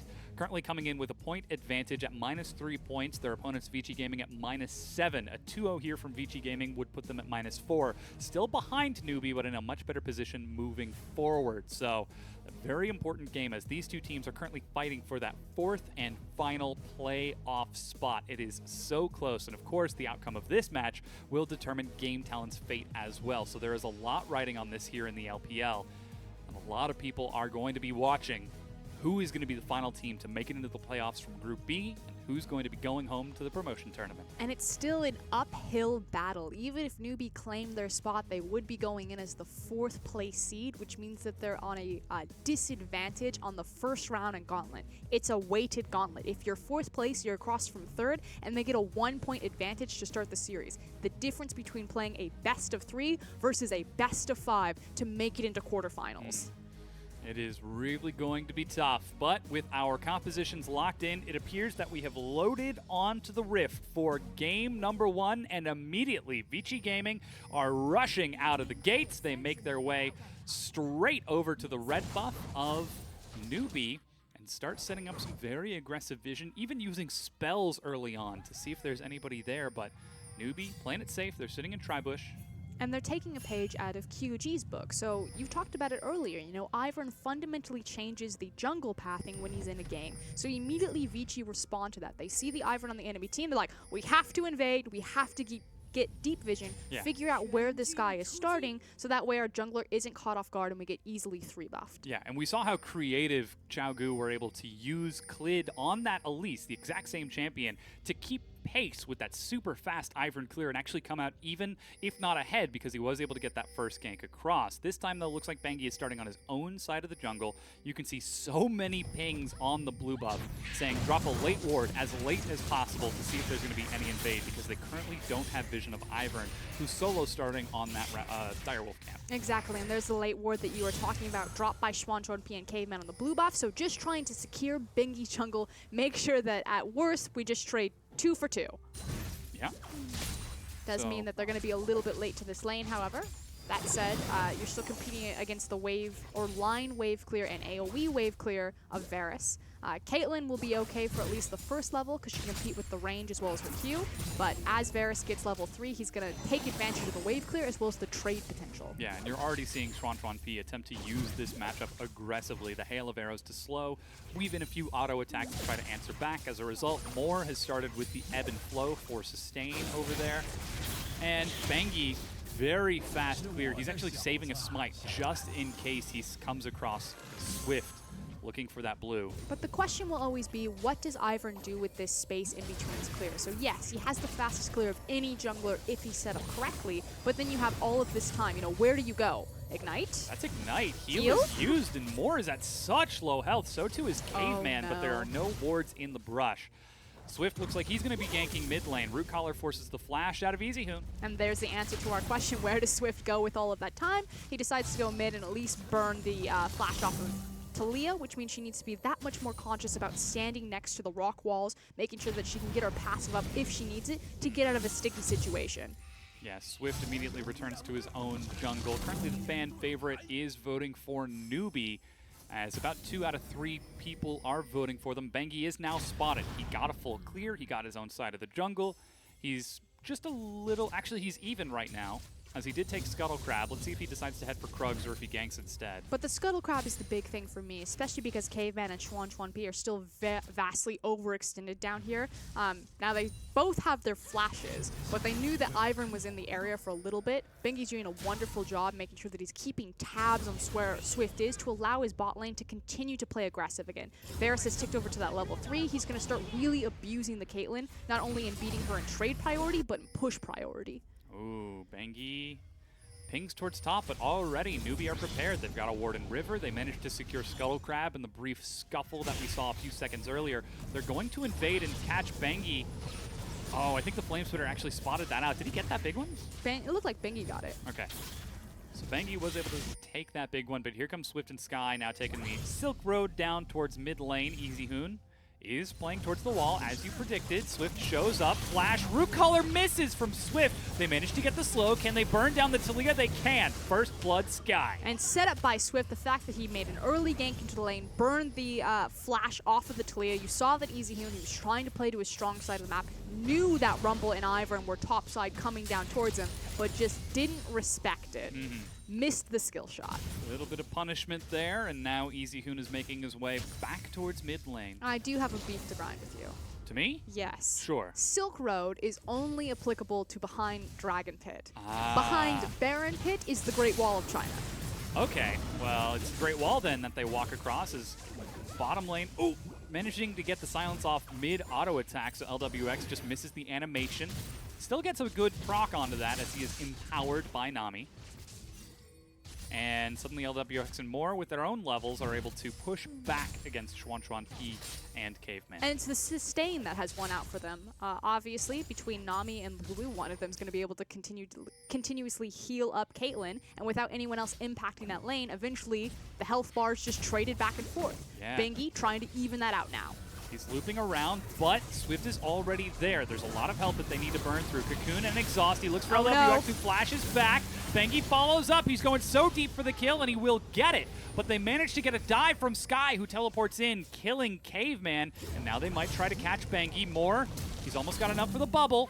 Manages to get the slow instead. Slows with an auto attack, but Cocoon denies him even more. They've got to really stagger their pathing. Spiderlings are going to mean the Electro Harpoons are tough to hit. Sky, ooh, just catches the Spiderlings. There he goes. Bengi's caught, and Bengi's dead. Wait, he's still alive. And now he's dead. Bengi's dead. A lot of time wasted, however, that Sky could have been going back up toward the top lane to catch that big wave. Again, he's going to have to walk up there. Doesn't have the teleport because he used it to get down to the bottom lane. That said, he did pick up one of the kills. It would have been better for him if he had picked up a second one to compensate for all of this CS and experience dying on the tower, but not in too bad a position for the Rumble. No teleport, though, and just a slight level deficit behind Long, who will have level 6 and his charge. So as a result, the moment he disappears, you see Coco hanging back in that mid lane. Really, why is there a difference between the Silk Road and the Great Wall of China? Because the Great Wall of China is what all the LPL teams are obsessed with. It's like the firewall, the red zone defense. Like that's where they come to die. Is at the Baron Pit. Whereas the Great Wall of the Silk Road is just a brief it's about pack. Trading resources. You know, getting your jungler down there. Gotcha. Thematically, I think it works. I gotcha. I'm used to thinking of it from Chaogu's perspective, where they will use that Baron path just behind it significantly more than the bottom side. You and I view Baron very differently. You call Baron bubbles because it's supposed to be like a cute thing that they really like. I'm like, Baron is a death trap. Don't go near it. Speaking of death trap, Long trades with Sky and just starts to show that lane. Bengi might be setting up for a gank. He's able to sneak between most of these wards, but there's a control ward spotting him out. He's got no boots and he's got no Spiderlings, but he does have red buff, and he walks forward. Sky responds late, so he's going to eat a slow from the auto attack. Equalizer forces Bengi away. Yeah, Long choosing not to engage on that one and follow up on the Spider simply because he had fallen off of Skarl, so wasn't feeling super confident. In response, Swift's like, all your blue buff are belong to me. And because he's past level 5, it's also going to belong to Jace. Yeah. Oh man, Daisy is dropped. The slow is going to catch onto Chuan P. It's easy to bubble a target that's snared, but that's a late flash, plus a perfectly delayed knock-up as Daisy has got that timing down. LWX is spoon-fed a kill. Scumbag Daisy with the chain CC there. That's the thing. I love the saying that Ivern is an okay champion, but Daisy is an incredible champion. You know, save for some of the AI differences, Daisy is pretty legit. Oh man, I wish Tibbers had Daisy's AI. Sometimes it gets a little bit wacky, but as you said, that entire side of the map belongs to Newbie. He's double dipping. He's going for 2. That's just mean. He got it. Daisy follows up with the root collar to get a quick bop on the caveman. The fact that Daisy can pick up on that and zip to the target and then give like an AoE knockup. After 3 auto attacks, yep. Very strong. To be fair, that's the only thing Daisy can do. Well, she can also stand there and soak skill shots. Absorb a bunch of damage, tank strong. towers, Yeah, yep. help them siege, So Bengi check brush. Bengi will spot out Swift as he clears out Krug camp right now, or at least sets it up. Catches Coco in the mid lane, but misses the cocoon. Eats half of his health because of it. Coco flashes forward. Sky follows up. He doesn't have Equalizer just yet. There's a late teleport from Long. He's got charge, and he's going to head immediately back in. Long executes that kill, immediately dives onto the second. Will be able to reset aggro if he can get the kill here. The bubble misses. Long has got to get out of this. Flashes to safety. 2 kills to Vici, capitalizing on the greed and mistakes from Coco. Yeah, immediately regrets flashing forward like that. Good rotation from Long to get there first and start setting up a beautiful charge. Excuse me, he got there second. But looked like he got there first because he picked up the free kill. So could this be a little bit of insight into the communication? The fact that Swift saw the ward from Bengi in Krug camp, then didn't call out that Elise was ganking mid? Swift has really good Chinese, and that said, Coco is Korean anyway. Yeah. So that shouldn't be an issue. Theoretically, but he didn't respond at all when that Elise was on that side of the map and heading top. It could just be that they were confident because Sky was also making the rotation. Again, the Rumble got there first, that they thought that they could take the 3v2 or at least the 2v2 for that short period. A little bit of an interesting play as Caveman finds himself caught out, has to use Wild Growth on himself in order to escape from Coco. Gets a ward onto the Raptor buff and sees it smited out by Swift as Dragon is now on the map. Uh-oh. Bubble catches Bengi. Root Collar will miss though, and Daisy is too. He comes right back down and flashes away, and the wall separates Newbie, but that means Weaver's wall is on cooldown for quite some time. Ultimately, not much loss. There is a bit of a positional advantage to Newbie over the Ocean Dragon, but it's just Ocean, so both teams are continuing to find to kind of actually play out their lane phase and try to exploit each other through jungle ganks and advantages versus trying to group up for a big 5v5. I would say that there's probably a bit more emphasis on Newbie to group for the 5v5 because they do have the Rumble and they want to use that ultimate around kind of those big arenas, but it's not super pressured. This is an issue, though. Yeah, Sky face checks right into Long. He's getting good damage now that he is overpowered. He is dead. And Long will pull him back in. He is 100% Stands on top dead. of the blast cone. Long does not have the ability to follow up. That hitbox was just barely off. Xuan P eats a headshot as Swift ganks bottom, and now Xuan P is in fact the one who is dead. LWX again spoon-fed yet another kill. Bengi, though, is looking to gank Coco here in the mid lane. Round He's got 3. no flash, and Coco walks it out under the turret. Good job from Coco to make sure that he had the speed up from the acceleration gate to quickly dodge back and forth, and now the siege begins. So we talked about how both teams were kind of fine sitting in their arranged lane assignments, but it was split by the math. Newbie are fine to sit in their arranged lane assignments in the bottom lane because they're already very heavily winning. They've ganked Varus repeatedly. You can see the CS discrepancy, the item discrepancies, and now especially after LWX backs. Whereas Vici are fine to continue to sit in lane assignments on the top side of the map. Kled, at any point, can walk down and kill Rumble. There's nothing that Rumble can do at this current point. Yeah. That's why you see the Seekers first out of Sky, but looks like Newbie are taking the Ocean Dragon right now.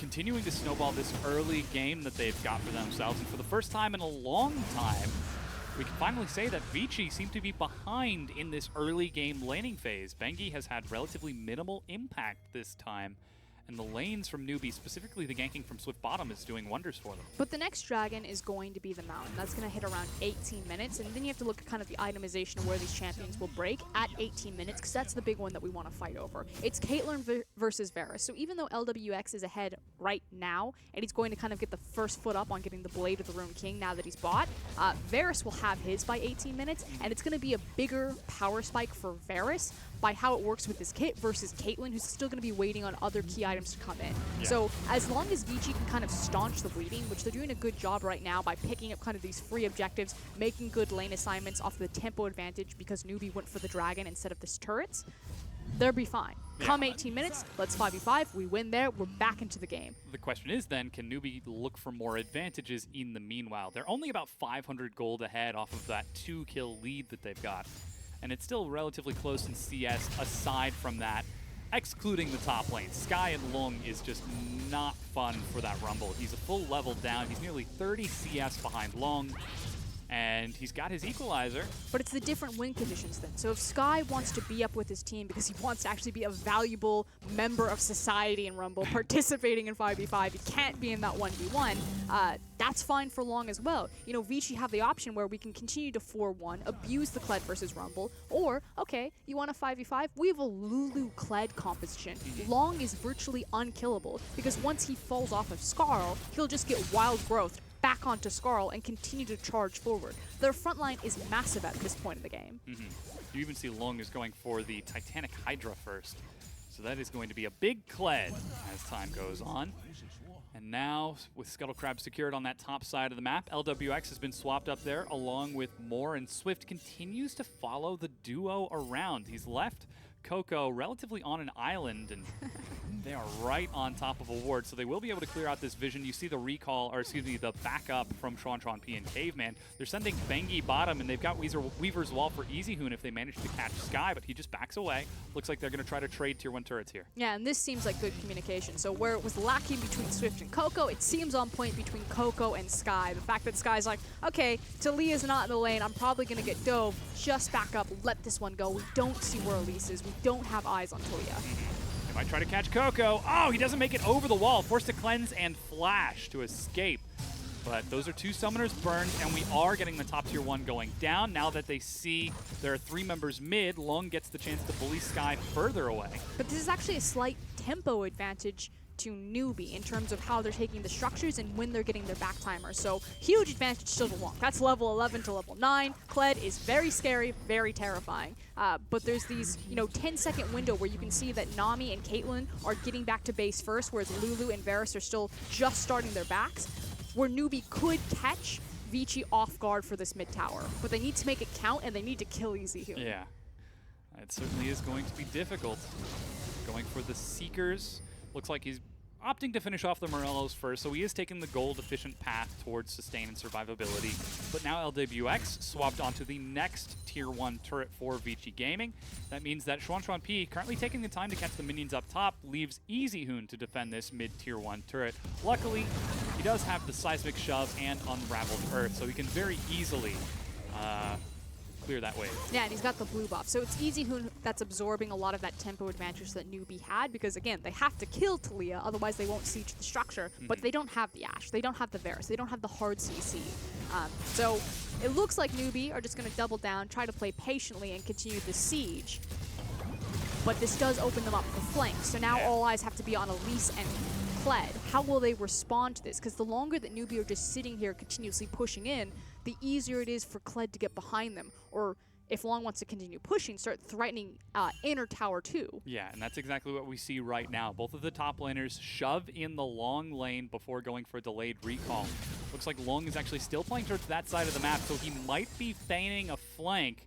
Easyhoon doesn't have the Weaver's Wall, and he's currently dealing with the wave bottom, so looks like Long is going to pressure the tier 2. Newbie decide to let the tempo go just a little bit to fall back, catch the minion wave, and not let themselves fall behind as Vici answer appropriately. And we're closer and closer to this dragon spawning in 1 minute. And what was I talking about? It's like, who's going to break at 18 minutes? Because this is the 5v5 that both teams want to take.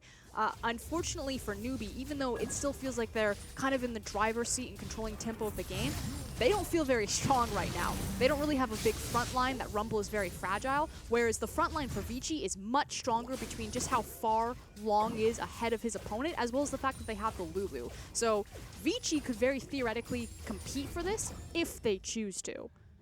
We'll see if they decide to. 30 seconds now with a large wave shoving bottom. Coco has to answer it.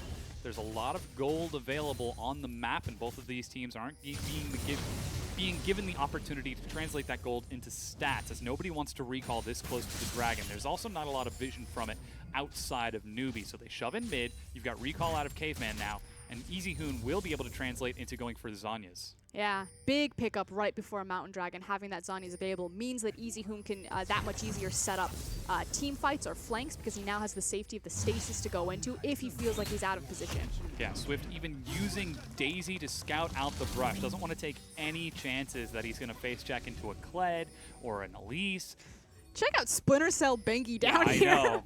He is deep in enemy territory right now. This is some James Bond level of diving, but looks like they're forcing a fight.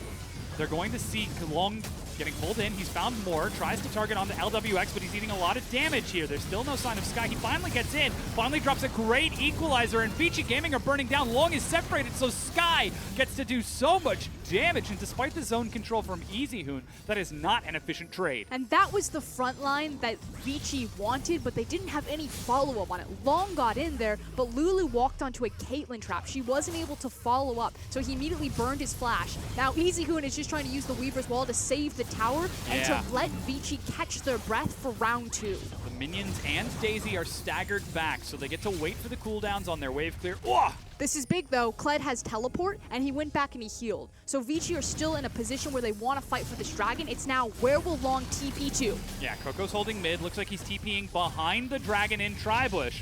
Long doesn't have his ultimate, but he's also running out of time. The dragon is picked up by Newbie, but Long has engaged the fight. He's found Sky and more. They're going to kill one. That's going to be traded over for Benki as LWX is free firing onto these shots. Blade of the Ruined King is doing work.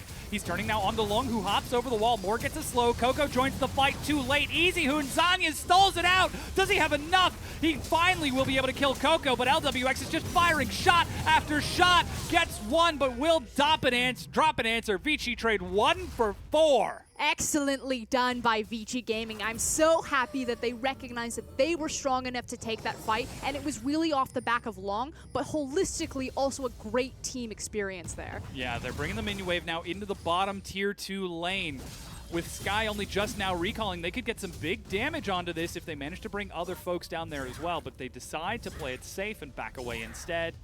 And Newbie, they get the dragon, but at what cost? Exactly. Vici had been playing this entire game from the back foot. You know, everything was going wrong for them in the bottom lane. There was a glimmer of hope of Kled in the top lane, but it now all comes to a head over that dragon fight. And they now snowball, leapfrog ahead into the gold values. All of their champions are going to be coming online right now, whereas Newbie are going to start to go through their power trough. You know, Jace is not as far ahead of the clock as he wants to be. He's not going to be doing that huge shock blast damage that you would kind of expect to Jace. Caitlyn's in her power trough. She's going to be waiting for a few more key items. So there's this big window where Vici are now in complete control of the game, but they've been here before, and they always drop the ball. So Vici, you have been given the steering wheel.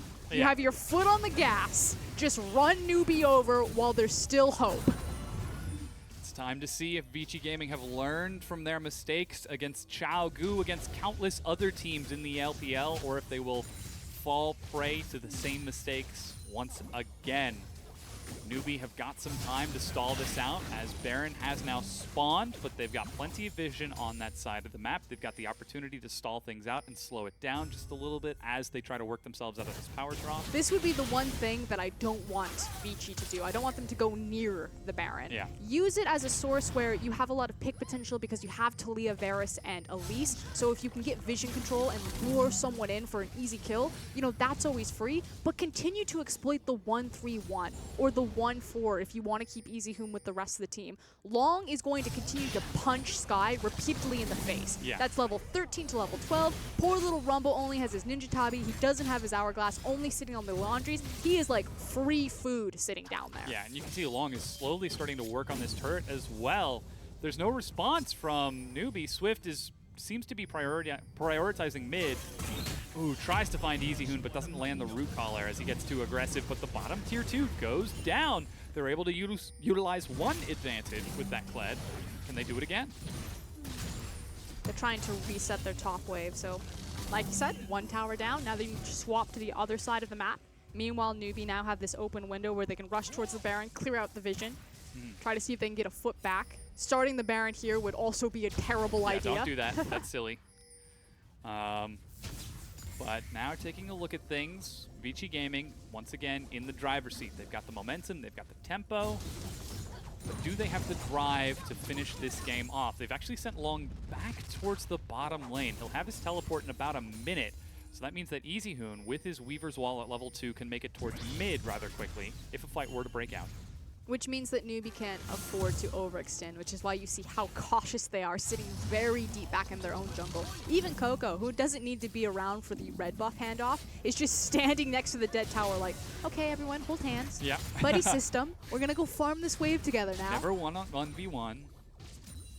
Make sure you have a pass to go ward the bathroom. And this doesn't seem like a big thing, but this is actually quite detrimental. So look at Jace right now. He's pretty much just kind of taking a stroll through the jungle because he has nothing to do.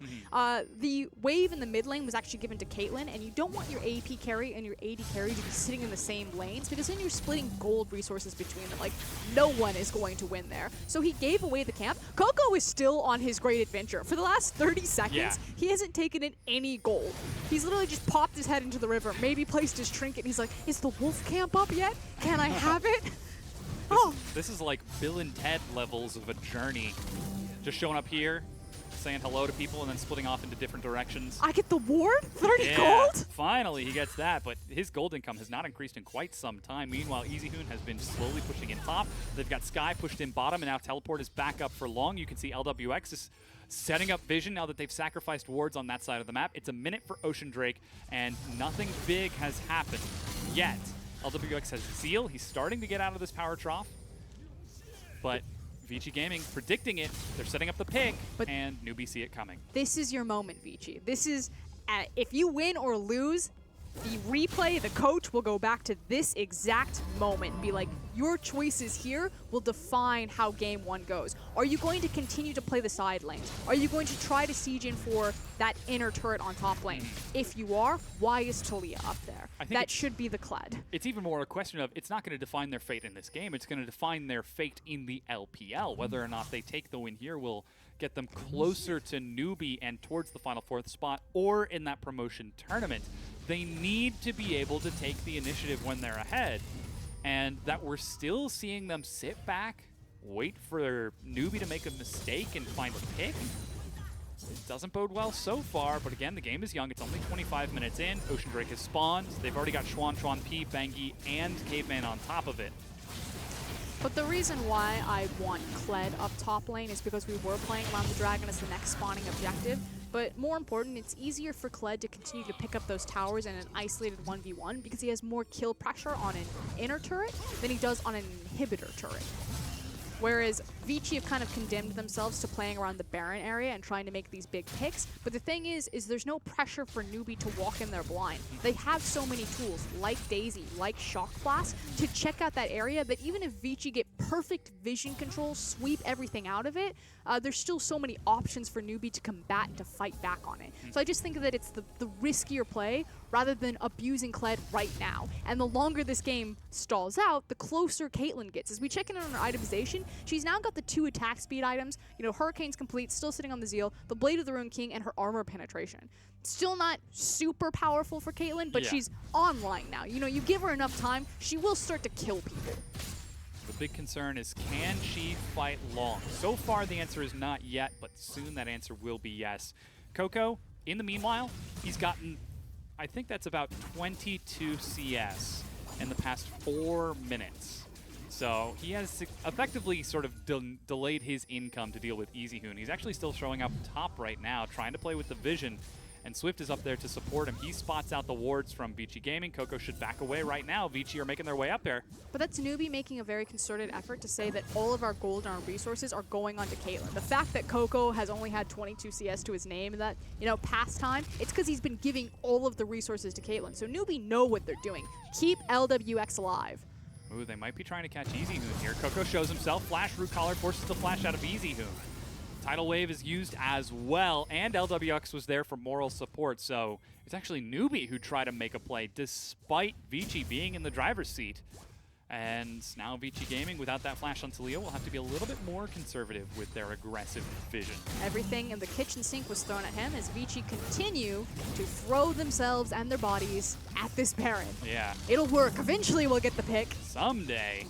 they're not gaining any ground. The only thing that's doing is the gold lead that they had is actually just kind of shrinking. Like, it's expanding between their mid lanes because Jace isn't getting a lot of gold, but the 5v5 is getting stronger for Newbie. Oh, Long finds Sky. Bear Trap pulls him in. He's actually chunked down to half with the violent tendencies. Meanwhile, ShuanShuanP was able to get up mid with a minion wave and takes half health. So all of that effort, it's been 9 minutes since we've seen a fight, and the biggest change, aside from bottom tier 2 going down, is half health on that mid tier 2. I just feel like Long is in the wrong lane. He needs to be in top. They need to continue to push those towers, or they need to be brave and look for the dive on mid lane. If you're going to try, like, the problem is that as the game's getting later, the death timers get more punishing. So they're trying to catch Swift and Coco, who are racing away. They've even got teleport from Long. Trap LWX it. is going to walk right into no, it. And he he's actually late. starts firing auto attacks. Long is now chasing his way out of there. Swift decides to go the long way around for some reason. Bengi's trying to catch up, and he's going to end up being caught. Swift is a dead man right now. The question is, will Newbie fight afterwards? He's caught by the Chain of Corruption, and despite heals and shields, he finally falls to EasyHoon. They manage to catch LWX as well. A huge blunder from Newbie. Instead of leaving him for dead, they try to skirmish, and they trade 2 for 1. But both junglers are dead. Vici, you can't immediately go to Baron. That's a 50-50 smite still against Chase. Oh, Bubble is going to stall this out really well, and they get a slow onto Coco. He's still firing these shots with Shock Blast as Long tries to force this game open. ShuanShuanP separates more and gets a slow on him, but that is still going to be priority to Vici Gaming. Ah, why? Don't be Baron. Don't do it. No. I can't watch. Okay, they're going to give it a try. Oh, Coco's back. This is good. They don't have vision. Moore is there. He doesn't have Tidal Wave. Oh, no, and he's Coco. walking in 1v4. They're certainly trying it. Kled is now picked up for Long, so that means that Moore would die if he decides to go in. He's just backing away instead, and it looks like Newbie are just going to give away the Baron. Hello? Okay, Moore actually scoped out the area, saw that the Baron was being taken. Coco was in the area, chose to back, canceled his back, then continued to farm. So, like, Newbie made the conscious effort that they weren't going to find it or fight it. And yeah, they didn't have vision, so it's still a difficult steal. But Coco does a ton of damage right now. If you can get the big Shock Blast, that could be money. But as it is right now, he's gotten 60 CS in 10 minutes. Not exactly stellar numbers for himself right now because they are putting so much into the Caitlyn. Now, Mountain Dragon is up in 60 seconds. Vici Gaming have Baron. Do they take the initiative now and face check into Newbie's Death Brush? Seems like the answer is yes, they're taking the initiative, but no, they aren't going to face check. There's no reason for them to be there. They think that they're going to collapse behind Long and try to siege bottom inhib, but the easier tower is still always going to be the inner towers in mid and top lane. So I kind of understand why Newbie were taking the gamble there, but ultimately, I mean, backs against the wall. They're just trying to survive and hold out. If they can keep most of their base alive from this Baron, that's good.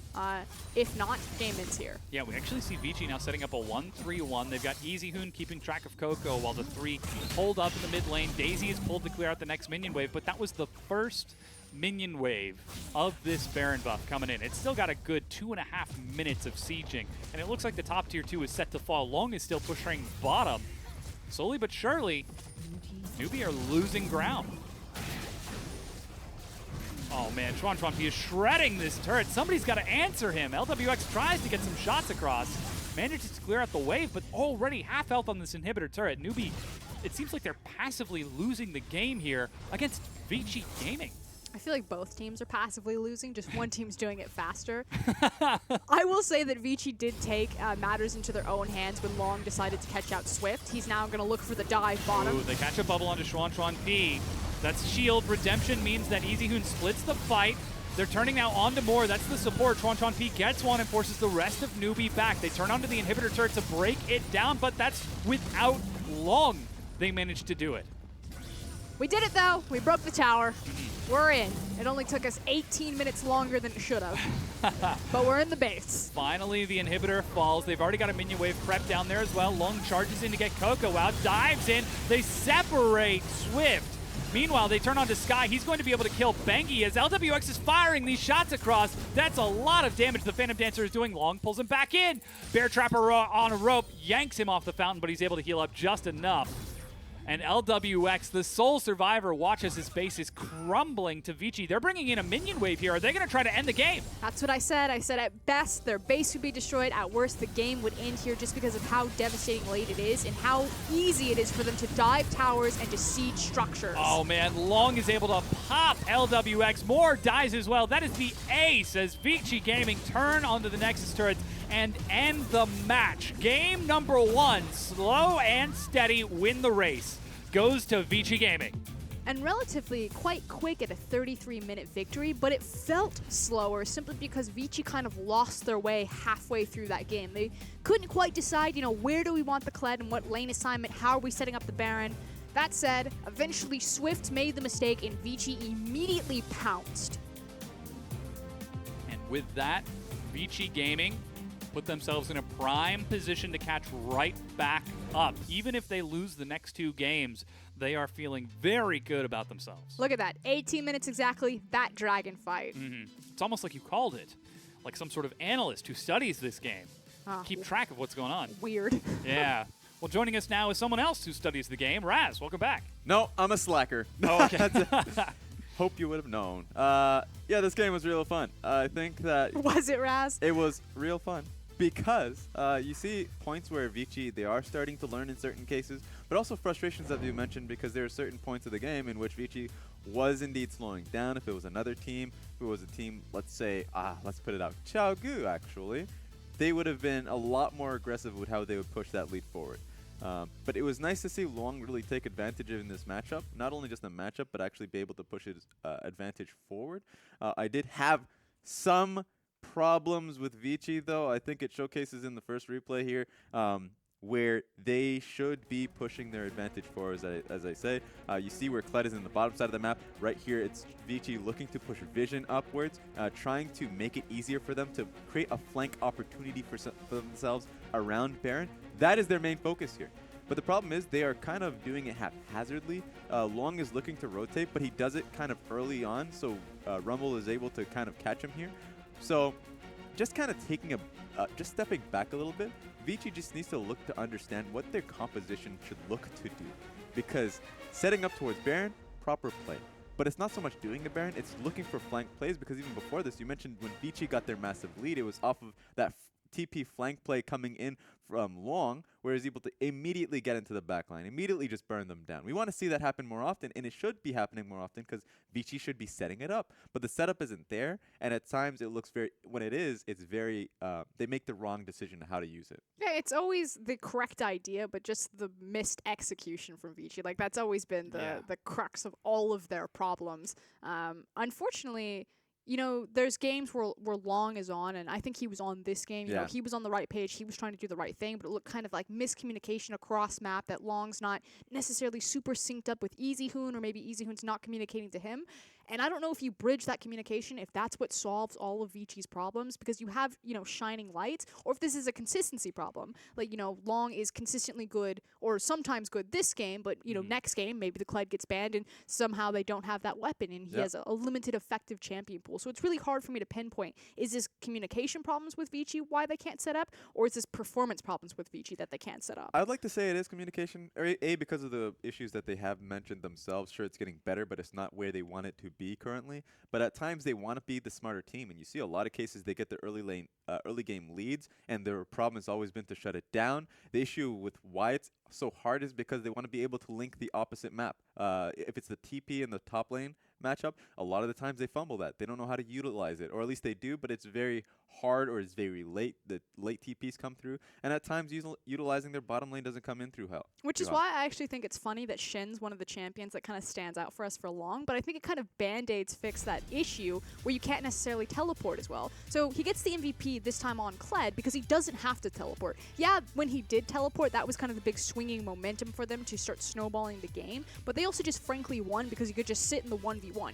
He didn't have to play 5-man League of Legends. He could play flex queue or solo queue and just do his own thing. Whereas when he's on Shen, yeah, you're still playing 5-man League of Legends, but it's so much easier just to hit Stand United. And this is the TP that I was talking about, where he was able to get straight in there and just completely blow up the Rumble. And so here is when take a look at Talia specifically, because once that happens, she's able to weave in and out of the fight so easily. It's very difficult for a newbie to be able to deal with that. And so you want to be able to create this setup in the future. And so if that setup keeps coming forward, then you know what? Vici will have success. Yeah, well, we'll see if they can find success indeed, or if we're going to see Newbie bring us to a Game 3. We're going to take a break while we get that ready for you.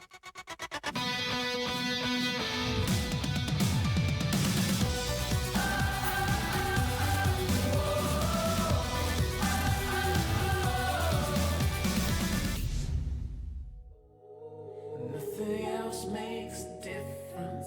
Maybe all I need is you. You make all the difference. Back to the rhythm of my empty soul. Nothing here to let go. Back to the rhythm of my empty soul. Nothing here to let go. Give me something to let go.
Welcome back, everyone. We're just about ready to get into our next game between Newbie and Vici. And Froskuren, I think you said it best yourself. Both of those teams, they didn't exactly play great in the match that we just saw. Both of them were losing the game. One of them just lost it a little bit faster than the other. So we got to see Vici take the win in game number 1. How do they turn this around? What do these teams do to see growth and success? Because they're moving into play. They're fighting for the playoff spot. You have to understand that our language is dictated by the fact that we cast the LPL. So, Yeah. like, each region and each region's casters will start to recognize things as, like, meta or stronger depending on what their regions does, and it impacts us. So in the LPL, like, for me, if you play hyper-aggressive and you force mistakes out of the other team and then capitalize on the mistakes, I view that as perfect play. And Vici is really interesting to me. We were talking about it a little bit during the break, because to me, they feel like a Korean team, not a great Korean team, but they play really defensive and they wait for you to make a mistake and then they try to capitalize on it, which theoretically is a much safer way to play the game. But to me, it's just, I don't find it as effective. I think that someone else who's going to play more aggressive, like WE or QG or even OMG, who both these teams are trying to play against in that playoff spot, is just going to blast them. Yeah. That's the thing, is that Vici, when you see the lane assignments at most of the time, it's proper, right? They set themselves up as you saw in the previous replays for proper plays, proper vision control, but they don't know how to utilize that, or at least they don't know how to really make it so it's easier for Long to impact it. Maybe Long, like for instance, when he was rotating towards that, but it was far too early, it was like, okay, well, you just stick to the lane until then, or wait for the TP, or wait for your team to back away, right? There are so many points where you're trying to criticize on the team, and so if they're trying to play as passively or defensively until they look to punish, then they just need to be able to fix their communication issues. And if that's just not going to happen, then we need to see aggressive players on the lineup. We need to see Long start to play the Kled and start to try and win those 1v1s, right? or we need to see Bengi play as Dandy hard carry mode. I actually don't think that they need to really change anything at all. I just think they need to fix like their setup. You know what I mean? Like if they want to play super passive like this, if they want to wait for the enemy team to make mistakes, that just means that when they do execute on capitalizing on those mistakes, in this case it was Swift overextending in the top lane, they need to do it perfectly, or their vision needs to be that much more tightened up. I don't know if they can do that if they keep subbing out, between Hatong and Caveman. They're not building that synergy for that correct vision control if they want to play this style. Yeah, I agree with you. It takes time. It's probably going to take a little bit too much time for their liking. Even if they get into playoffs, they're not going to really have much hopes for getting farther than, let's say, semifinals, of course. Yeah. In their current route, if playoffs started, so if it's Newbie or Vici, it's your first team you face is OMG, and they would have a 1-game lead on you. And then at this point, you go directly into EDG. And then if you beat EDG, then you go into RNG. Yeah, so they're not gonna tough climb. They're not gonna beat OMG because OMG right now, their communication is something we actually really applaud them for. They have really nice setup in a lot of cases that Vici does not have. So Vici, they still looking for Summon Split. If they can get to a point where like Bengi is much better Chinese, or he's really able to like talk to the team and understand what they're looking for in certain plays, or the team's doing the opposite and understanding what Bengi's looking for, they have the least to work on to become a best team, like a great team. Yeah, it is really going to be tough. But luckily, they do have 2 world champions on their roster and another one hanging just behind them. So this always has been a bit of the question for Vici Gaming. They needed a faker, but they got an easy. But Raz is right. If they could ever get their talent to match their, brain or their yeah. macro ability, they would be a legitimate threat in the LPL because no other team plays like them. Again, they're like the little baby Korean team that came to China. It's like, here we're playing macro game. Oh God, no, we're not. They just get smacked in the face when 5 people flash over a wall. I would like to play Intelligent League of Legends, please. Nope. Well, you need to do it first, Vici. Yeah. Well, look, you got to start somewhere. It starts with an idea, like all great startups, and then an investment, and so on and so forth. And then if we look at the other side at Newbie, so, Vici won the game. We're hard on them because they could have won it faster. It could have been a little bit cleaner. They really needed Newbie to screw up for them to capitalize and find success. Newbie, either this comes down to drafting or some communication issues, but they fumbled their early game, they fumbled their mid game. Yep. They started to pump the brakes and slow it down. I feel that was more on Vici kind of giving them breathing room. If they were against a team like RNG, like EDG, that game would have ended 10 minutes earlier because they would have just continued to just spearhead through them. And the thing is, the composition they're running is much more of a Vici composition, hilariously enough. This is not a composition that they know very well, or at least play towards a lot of the times. They give Swift the jungle matchup like for specifically 1v1s, or even just like carry style in team fights, like the Kazakhs, the Rengars, maybe even the Lee Sin. Swift is not so much a player, Ivern player. Yeah, that seems like a really interesting choice. I like how it enables Coco and sort of sets them up, but it just changes the dynamic for the team, so I expect them to actually go towards what they're much more comfortable with. Yeah, and this is something that I think we have criticized Newbie before in the past, is that when Swift carries and goes 12-0, they lose, but when he goes 0-0-12, they win. So perhaps they're over-indexing in that? I don't know. It's a tough see. We'll figure out if they can figure it out. As we get into game number 2, Raz, thank you so much for your analysis. He'll be joining us afterwards to break down this set, as Vici Gaming with side priority have elected to take blue side here. And taking a look at those early bans, Nautilus, Shen, Syndra so far. And they're going to continue rounding things out. So again, it's a little bit interesting to see that Shen banned away from Long, as if they're trying to push him more towards that sort of carry style. Again, I feel like Shen is just such a band-aid champion for Vici, even though they're technically bad at executing teleport flanks just because you can get there faster. It's like, I don't need to have perfect timing if I just press Stand United. Yeah. I can also get exactly where I need to be. I don't need to pick the flanking ward. As it is, though, the final ban will be towards Jace in the mid lane for Coco. There goes another Camille ban. So we're seeing an identical set of bans out of Newbie coming into this setup. The only thing that's changed is they are swapped onto red side. Is it gonna be Lulu? Or Elise, perhaps. It is Bengi. Graves? Yeah, there are a whole lot of big picks available. I feel like there's 3. Actually, sorry, the Camille was left. Oh, Camille was banned by Newbie. No, they did the same thing. So Vici are the ones who swap it out. They trade their Graves ban for the Jace, which means that Graves is now open and Bengi picks it up. And in response, that's kind of an interesting hover from Newbie. That makes a lot more sense there. I was going to be like, it's not time to pull out the Vladimir just yet, although you normally don't want EasyHoon to get his hands on that one. I would expect it would be Varus Lulu's second rotation. Very early bottom lane focus from Newbie. And Lulu looks like that's the first. Let's see if they decide to follow through the Varus or if they risk the Vladimir passing over towards EasyHoon. You lose a lot of ability to look for kind of Nautilus in this pick that we've seen other teams do, just because you're locking the Lulu as well, so it doesn't get the power of the flex pick. So it makes sense to go for that 80 carry and prioritize a strong pushing bottom lane. Alrighty, now Vici Gaming get the chance to answer towards the strong pushing lane.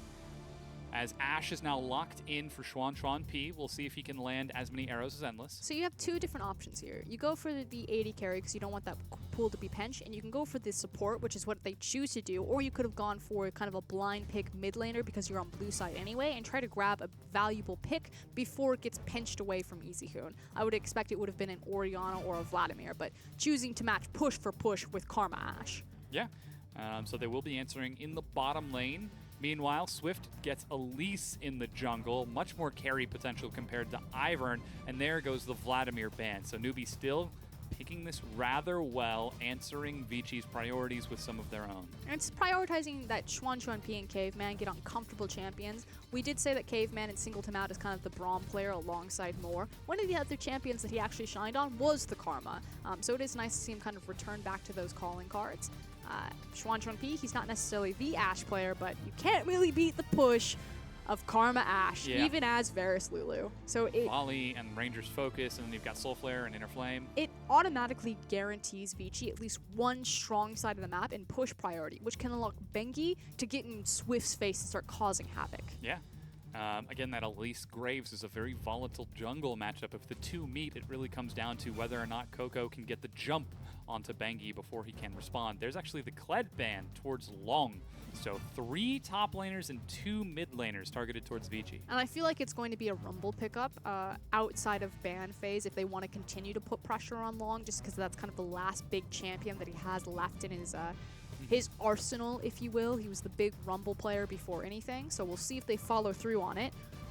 Yeah, the final ban will be Talon taken away from Coco, so that AD mid laner. I feel like it's either going to be Rumble or Taliyah. Although we haven't really seen Coco go much towards the Taliyah, but you have to think that it's going to be the option for EasyHoon. It fits really well with Vici's composition because they already have a lot of semi-global presence and speed with the Karma and the Ashe. So I would like to see Newbie take away the Taliyah because it just completes their composition so well. Yeah, that's what they do right there. Taliyah now locked in, so the Rock Surfer has been picked up. And we get the chance to see Coco play that in the mid lane against EasyHoon, who has just taken it. But by denying EasyHoon the Taliyah, it means that Long is going to get his hands on the Rumble, which means we need an AD champion in that mid lane, or at least you would assume. I would hate to see EasyHoon go for Orianna. I want to see him step up, and like a Zed would be so cool in this comp. But I feel like he's going to go Ori. It's EasyHoon, though. If only he could play an assassin. If only we got to see the EasyHoon take a page out of Faker's book. Yeah, no. Finally step into his own, but decides to stick with the control mages. I wanted it. If only the Woodpecker size.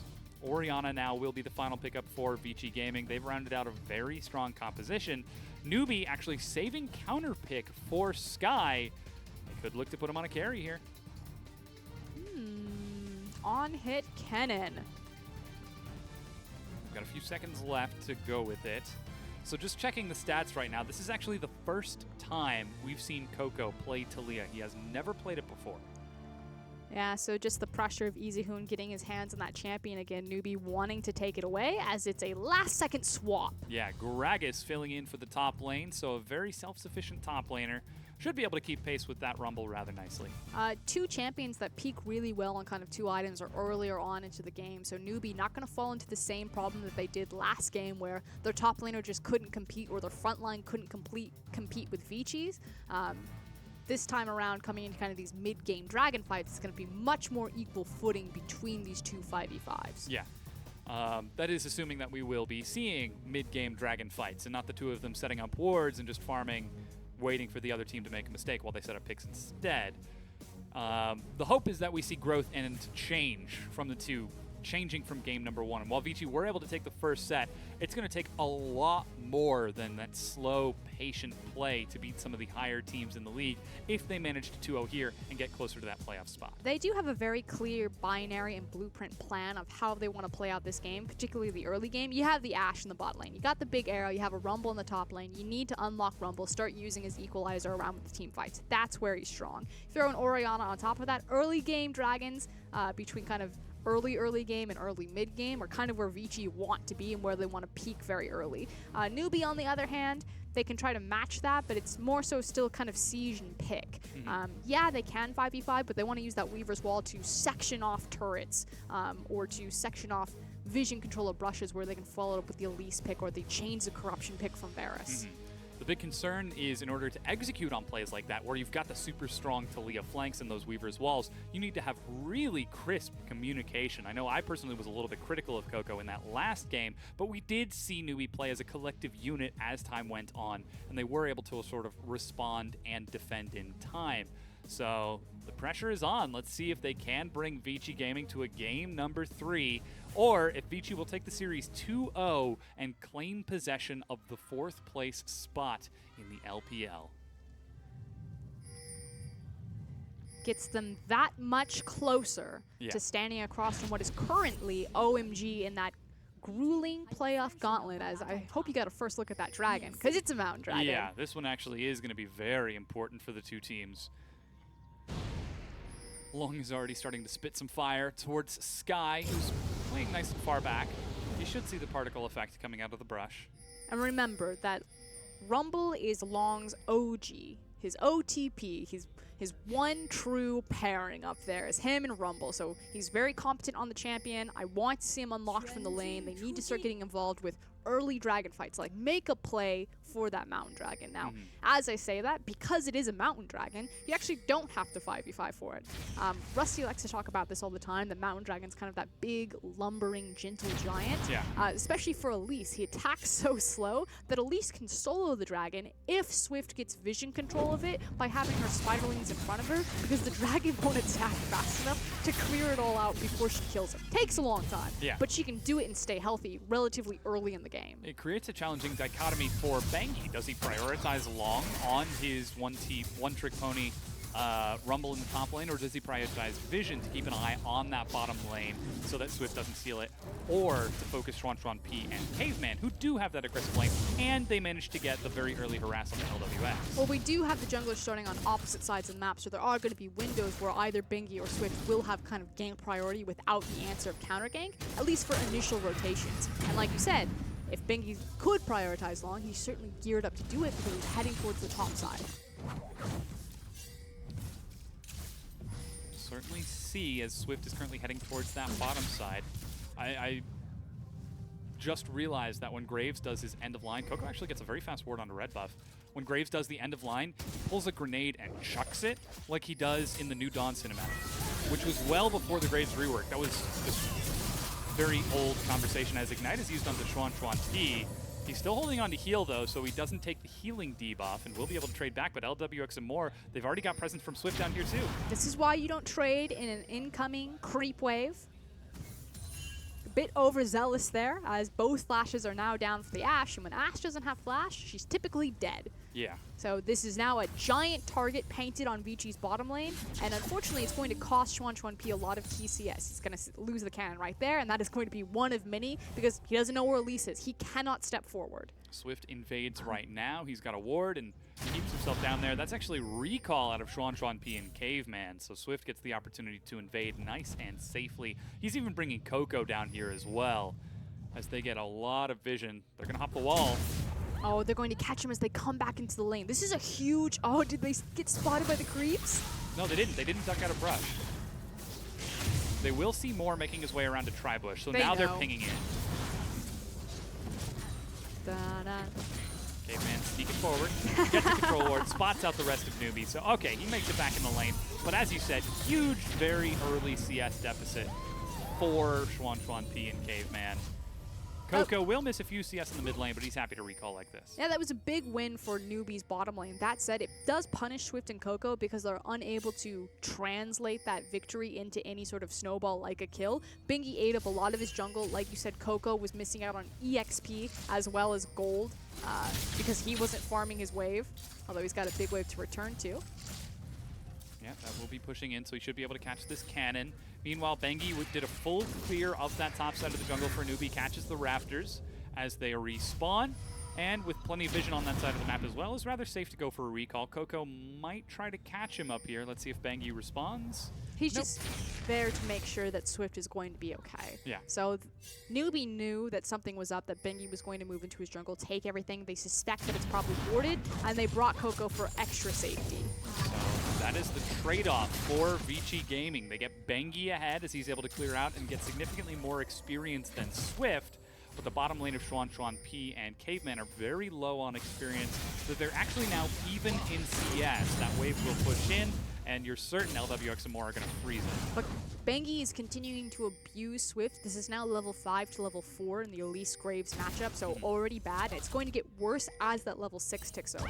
I like the fact that Long is also getting involved here. Ooh, gets the Electro Harpoon. They follow through. Heal is used. He sidesteps one, but Bengi gets first blood for Vici Gaming. And ultimately now the shoe is on the other foot. It looks so good for Newbie initially. They got the advantage bottom lane, but it just absorbed so much of their time and resources that Vici were able to accrue leads on pretty much every other lane, including the jungle, and then exploit that mid lane.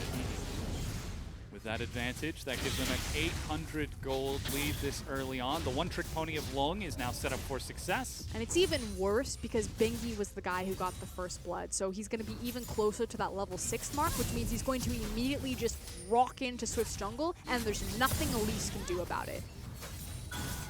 He's trying to clear out right now, but already you can see Bengi is getting ready. Contesting that red buff. That red buff is his. If Swift thinks that that's his, he's sorely mistaken. He's wrong. Or he could go mid and try to catch Coco once again. He's got no summoner spells, starts walking in, but Coco sees it. He's hanging back. EasyHoon with level 6 might have given that away by playing so far forward, but with that presence, as you said, he could contest red buff. For now, he's doing Scuttle. We are getting recall out of Long, though. He has teleport. He shouldn't teleport for a red buff, but if they think that it's worth it. Look at Swift. He's like, my red's spawning. I'm going to the bottom side of the map because we're going to try to make a play bottom while he is taking red on the top side. So this is the question for communication on Vici Gaming. Knowing that this is happening, you can even see the thing on it right now. Do we see a ward from Caveman and Xuan Xuan P? Swift takes Scuttle. He's now spotted out as he invades. EasyHoon is very far forward, so he's going to be able to back away. But gets spotted on all of these wards. Wow, EasyHoon's playing so aggressive and so confidently. Set up for success. A Weaver's Wall could totally pinch off EasyHoon. Bengi's right there, so he knows that he's got his other world champion right there. Shockwave finds Coco. A huge play, even buffering the collateral damage through Cocoon. This is for OGN. That was Swift Coco versus EasyHoon and Bengi. So many flashbacks. Oh, man. Oh, that's rough. Was that a flash, command attack, command dissonance, and then shockwave from EasyHoon? That's the greediest Orianna setup. I think that's the most aggressive play I've seen EasyHoon make in the LPL. And I, for one, am happy to see the return of my Korean overlord into the Chinese ways. Thank you, EasyHoon. Oh man, Bengi even smite stealing away the large raptor from Swift. Long is keeping Sky occupied. Triple Doran's Ring, null Magic Mantle. Poor guy just wants to stay alive in lane. Bengi isn't going to fight for that red buff, though. Decides to just let it over. Instead, he's racing down towards his own as Swift is spotted making his way down. Here comes Xuan Xuan P and Caveman. Oh, the trap. Swift thinks that he's trading red buffs, but really he's trading his life. Cocoon finds Caveman. If he can get a kill first, he can make it worth. That's heal. Repel over the wall. Makes his way over to Dragon, but Dragon is aggro. Xuan Xuan P is the one who targets it. And he's got to walk out of the pit. Suddenly, Coco keeps him locked in, but the Gentle Giant will allow him to pass. No. There goes the seismic shove. Cocoon to follow it up. Xuan Xuan P will pay for his crime. Bengi's actually being a great bodyguard. He's able to keep his AD carry alive, so somehow they're allowed to walk away unpunished. This is perfect, though. This is everything that we talked about Vici Gaming. This is the essence of them. So So they have this brilliant idea. They're like, we're going to mind game them. They think that we're taking their red buff, so he's going to try to take our red buff. But really, we're going to spring the trap for them by making our bottom lane rotate. But they screw up the execution. Suddenly, Ashe is flashing over a wall. She's pinned between a rock and a giant dragon, and she's like, this is great. I wish I had flash. And suddenly it all goes sideways. Like VG Gaming, if they had executed on that play, that is like, you kill Swift, you take the dragon, you get the red buff anyway, so you 3-buff him. Instead, they're Ashe flashes, they mess up everything. Like VG Gaming in a nutshell. I feel like VG Gaming are your classic, like, old school cartoon character. They're Wile E. Coyote. They're the ones who set up the trap and then walk into it themselves. They're Tom from Tom and Jerry, sticking the dynamite in the hole, but then Jerry comes around and sticks it underneath the cat. See, I was always a fan of kind of more the New Age cartoons, like Kim Possible. You know, Draken, Dr. Draken? Yeah. The Trap. That's what I feel Trap. like VG Gaming are. They're just like, man. they're mad scientists, but everything just kind of blows up in their face 50% of the time. Oh, boy. They just want somebody to love them. They just want Mojo Jojo. Mate, you're combining... Those universes don't cross. That's Disney Channel and Cartoon Network. Stop. So we're crossing tons of barriers right now.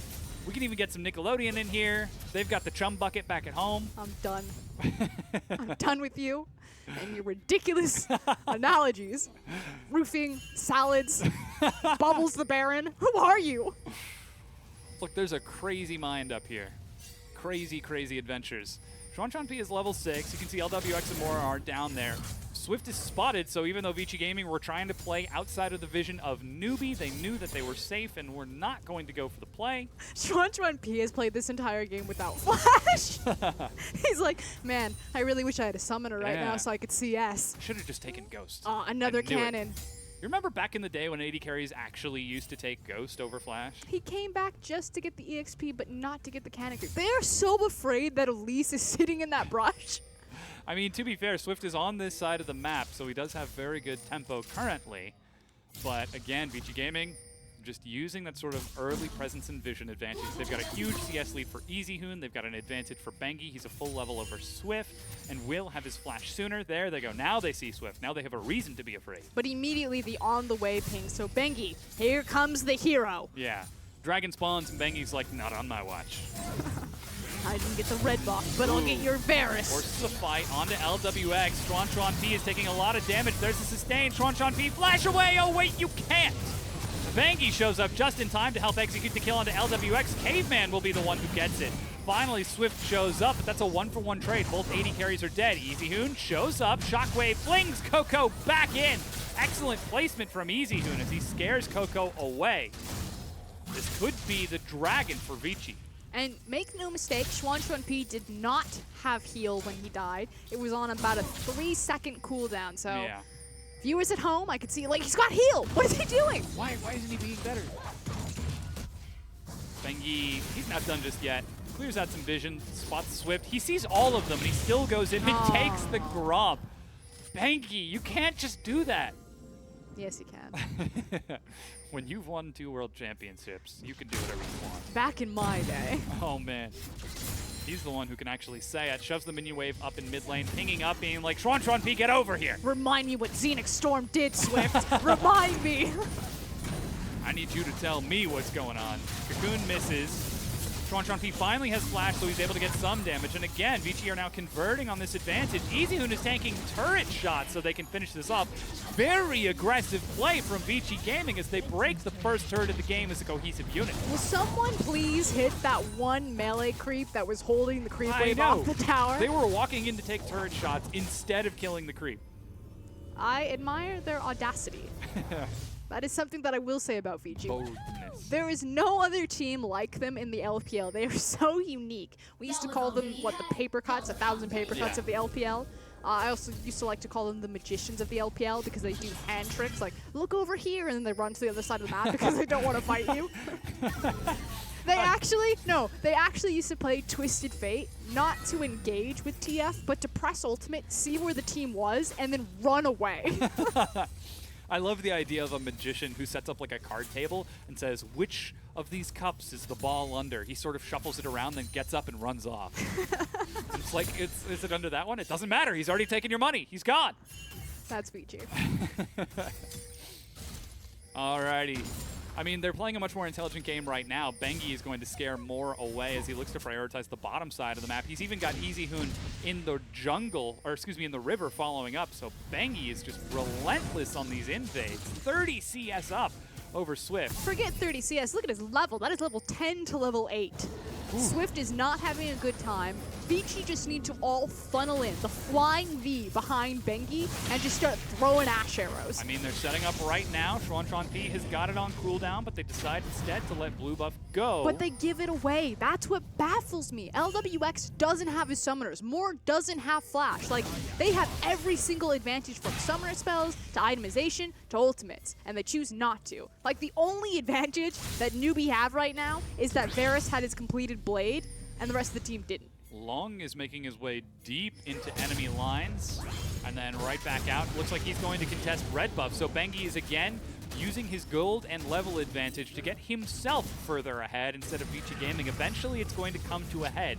Can he convert the massive stacks on this Graves into objectives? Because it's objectives that win the game, and it's Elise that solos Mountain Dragon. We talked about this. It's actually very easy for Elise to do, so even though she is spotted out by the Hawk shot, gets some helping friends, but that should mean that Gragas, Sky, you're in trouble. Yeah, he sees it coming. He's still sitting there under the turret. He's got Cask, so that's Dragon traded over, but for what? They bring in the minion wave. Sky backs away. Looks like they are going to try to force down this turret. Red buff does a lot of true damage here.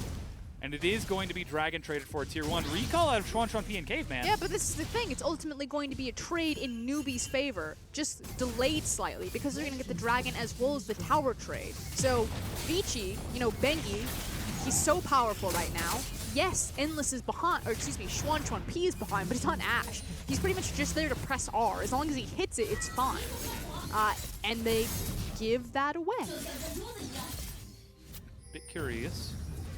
Looks like Xuanchuan P is going for auto attack based Ash. Blade of the Ruined King as is standard as of patch 7.5. So it will be very important for him to have proper positioning in this fight, but slowly but surely the map is opening up for Vici Gaming. Those early advantages looking much more strong and much more confident in this game than in the previous one. A lot of their gold lead is sitting on that tower that EasyHoon pushed down, as well as some CS discrepancies between jungle and mid in particular. Yeah. Again, Vici in the driver's seat, given the steering wheel, foot on the gas. Push it down. Just. That's all you gotta do. It's hard for them to push it down with this comp, though, just because you're waiting on Orianna breakpoints as well as Ash. Ash has more utility. I think it's compensated a little bit more just because they have Graves and Rumble, who are pretty much online right now. You have Leandres as well as Graves is just massive comparatively to his counterpart. But then they need to make that decision that we're going to 5v5 and use Long and Bengi's strength versus, you know, Sky and Swift's strength. Looks like they are taking the Rift Herald right now. It's a little bit too soon for Baron, but bringing a whole bunch of folks over to this side of the map to secure that. As there is a brief pause, hopefully we'll get this figured out right quick and get back into it. But finally, Vici Gaming, they're taking a step. Well, I mean, they're putting the car into gear. Rift Herald isn't going to get them that much closer. The car's in reverse. We're getting out of the parking spot. Yeah. We're about to hit the freeway.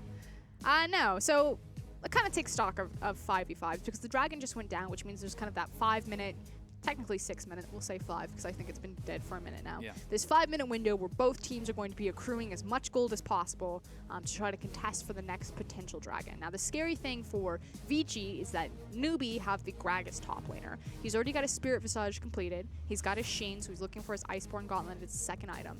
And Gragas peaks super hard on 2 items. It's going to be very strong as a front line.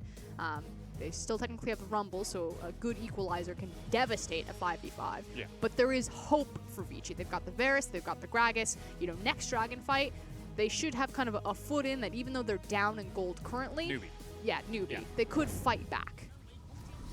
Well, we'll see if they find the opportunity to take that fight. I mean, they've got the Taliyah to set up for it. They've got Pick, and now they're starting to set up vision around this side of the map, knowing that the Rift Herald was just taken. Looks like they're actually trying to collapse bottom. EasyHoon is flying very far back on that minion wave, but you can see Caveman is on his way over there as well, along with Xuanchuan P. So Very safe play from Easyhoon. He still eats the cocoon. Cleanse, can they burst him down? Caveman is trying to save him. Shockwave is enough for one. Swift follows and gets the kill, but that is a 2-for-1 trade. But the arrow connected and they were able to trade back effectively. So good follow-up from Vici to make it not all for naught for Easyhoon's sacrifice. Yes. Which also very well played. I mean, he burned both his summoners, but...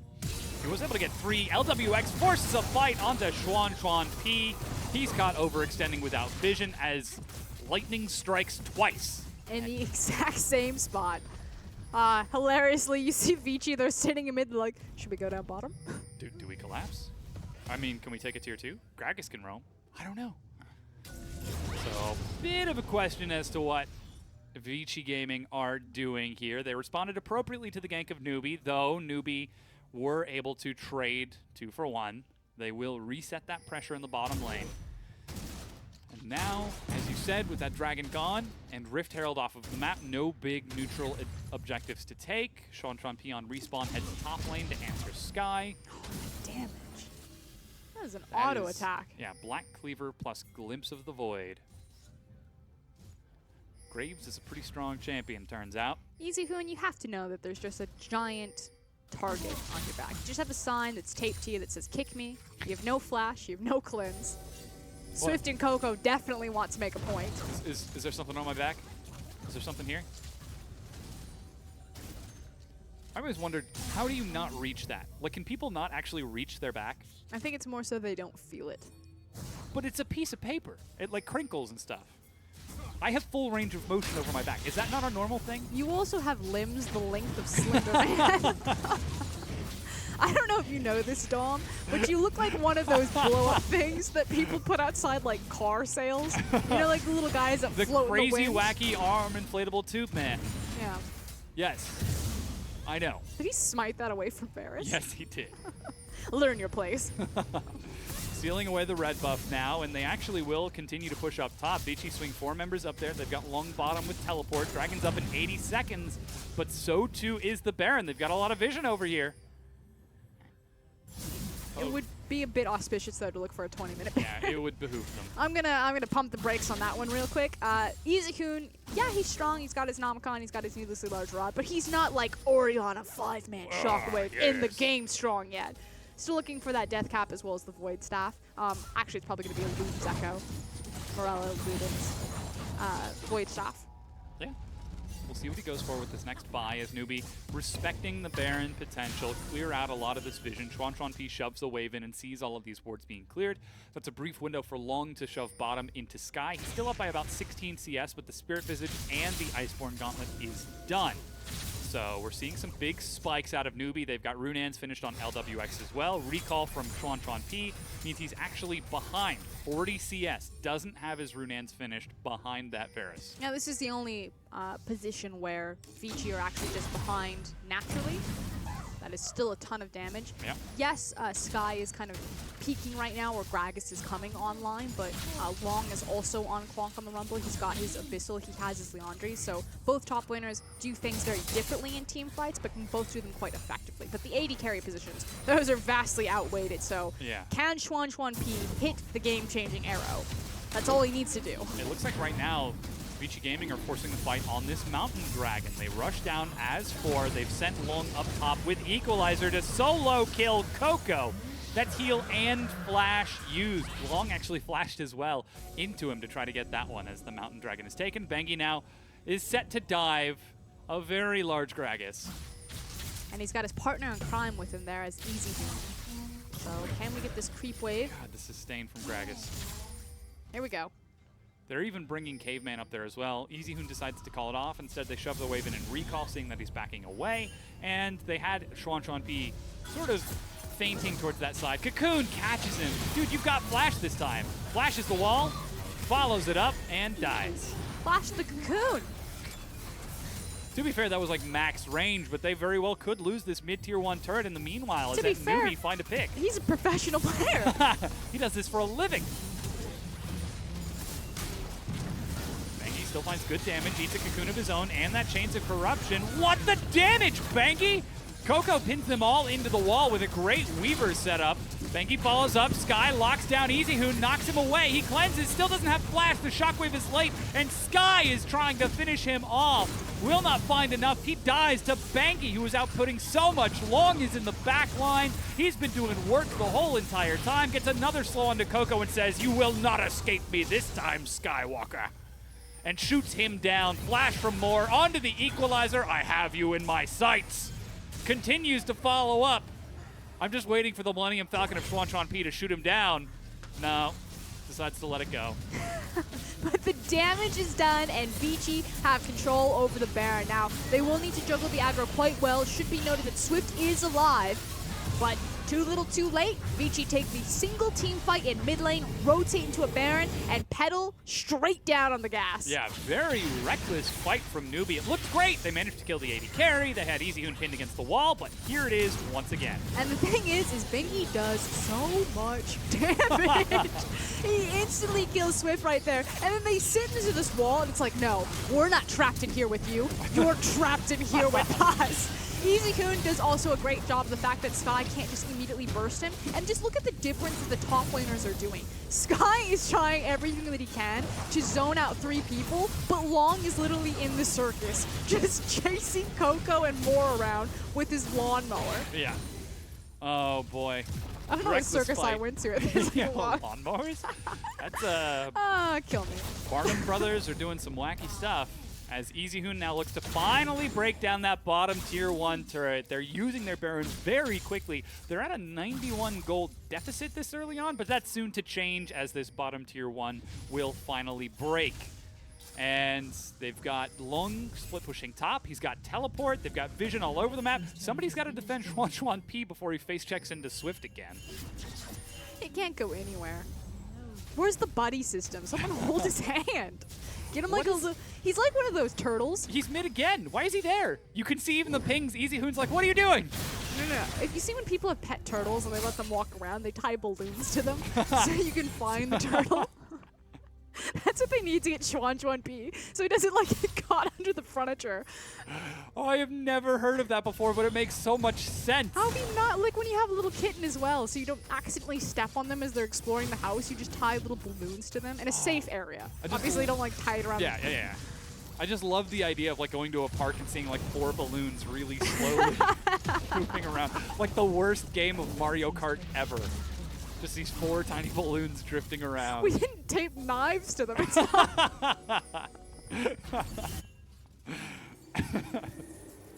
There are banana peels littering the park. Oh, man. Okay, Vici Gaming, they've managed to break the bottom tier 2. I think Bengi single-handedly broke that down as the rest of Vici are now shoving in mid lane. They've still got Baron for another 70 seconds. Bengi doesn't care about Sky. Has single-handedly broke open this game. Yeah. This guy is 4-0-3. Look at his itemization. He's got his Weaver's Wall. They've caught Chuan P, and Vici Gaming are like, fine, leave him. We'll just take it. That moment when the observer just stops on your dead body, you know he's making fun of you. Oh, man. 1 in 4 right now. He's got his Runans. Finally, Last Whisper so he can damage Sky at the very least, but poor Chuan P. He doesn't need to do damage, though. He's got Bengi behind him. He has Long. Like, that's the nice thing about Vici's composition and Chuan P's position in general, is that he doesn't hold that responsibility. All he needs to do is hit the arrow. He's the cocoon bot at this point. I feel like there are better champions for that, but there really aren't. He is not having a great time. But luckily, Vici Gaming are up by 7,500 gold, setting up vision towards the Infernal Dragon as it spawns in 50 seconds. Baron buff is about to wear off, but they've already broken up a significant portion of the map. The mid-tier 2 has taken huge chip damage as well. So things are looking good for Vici. They're starting to convert a little bit more aggressively. Long might be in trouble here, or he might just be fine. Is Long in trouble or Coco and Swift? Because they immediately turn tail. The moment they see 2 people up there, they know that there's a member imbalance. They break down the mid-tier 2. And now they're going to rotate to the top lane of Arrow? the wave. Ah. Got the flash, though. That's Yeah, worth. Yeah. Coco will escape, but that's a 1,750 gold advantage for that Baron. They've now got a minion wave shoving up top on that last remaining tier 2. And as 5, Vici Gaming are actually grouped up here.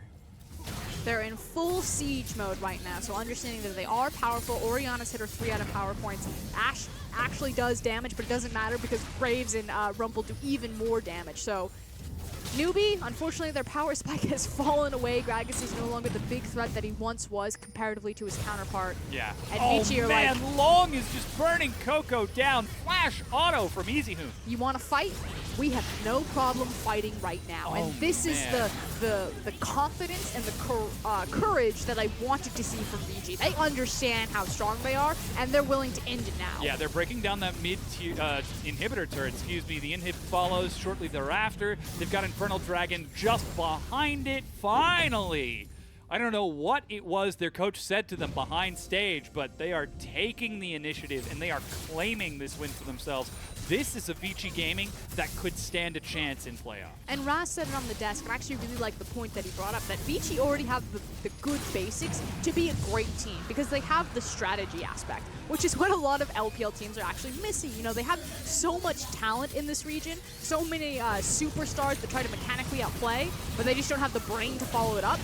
Like this, as Long doesn't even have to outplay. Newbie missed their skill shots.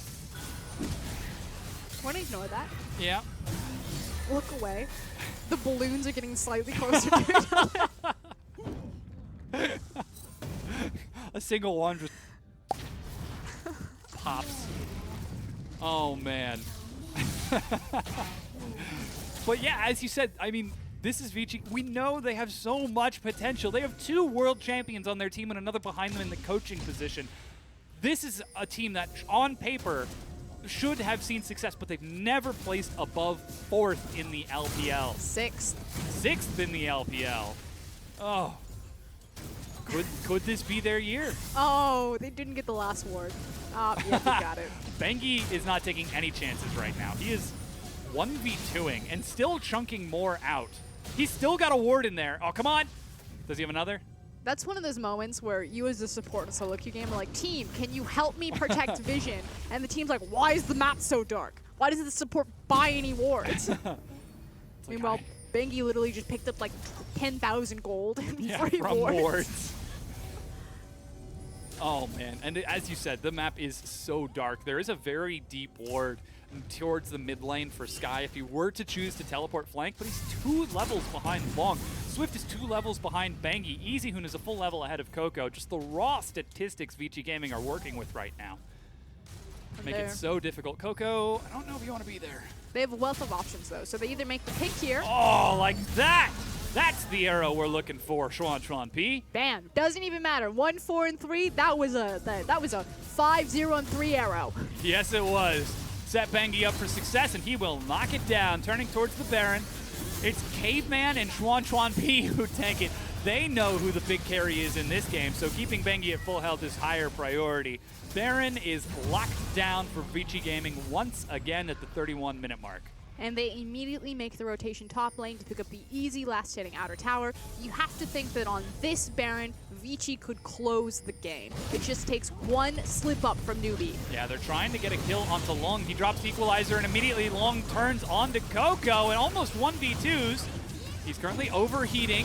If he can get the burn, he can do a lot. He's standing on top, but the silence is not enough. It takes 4 members of Newbie to kill 1 of Vici Gaming. They've taken the top tier 2. They're clearing out the inhibitor. The recalls are not fast enough. This is a trade Vici will take any day. And unfortunately for Long, he just now buys his Hourglass. So just imagine if he had had stasis at that moment, he would have at least killed 1 person, possibly 2. Teleport flank from Sky. Looks like they're trying to fight this, but he takes so much damage. And that redemption tops them all right back off. The arrow is almost off cooldown, about 10 seconds for Chuan P.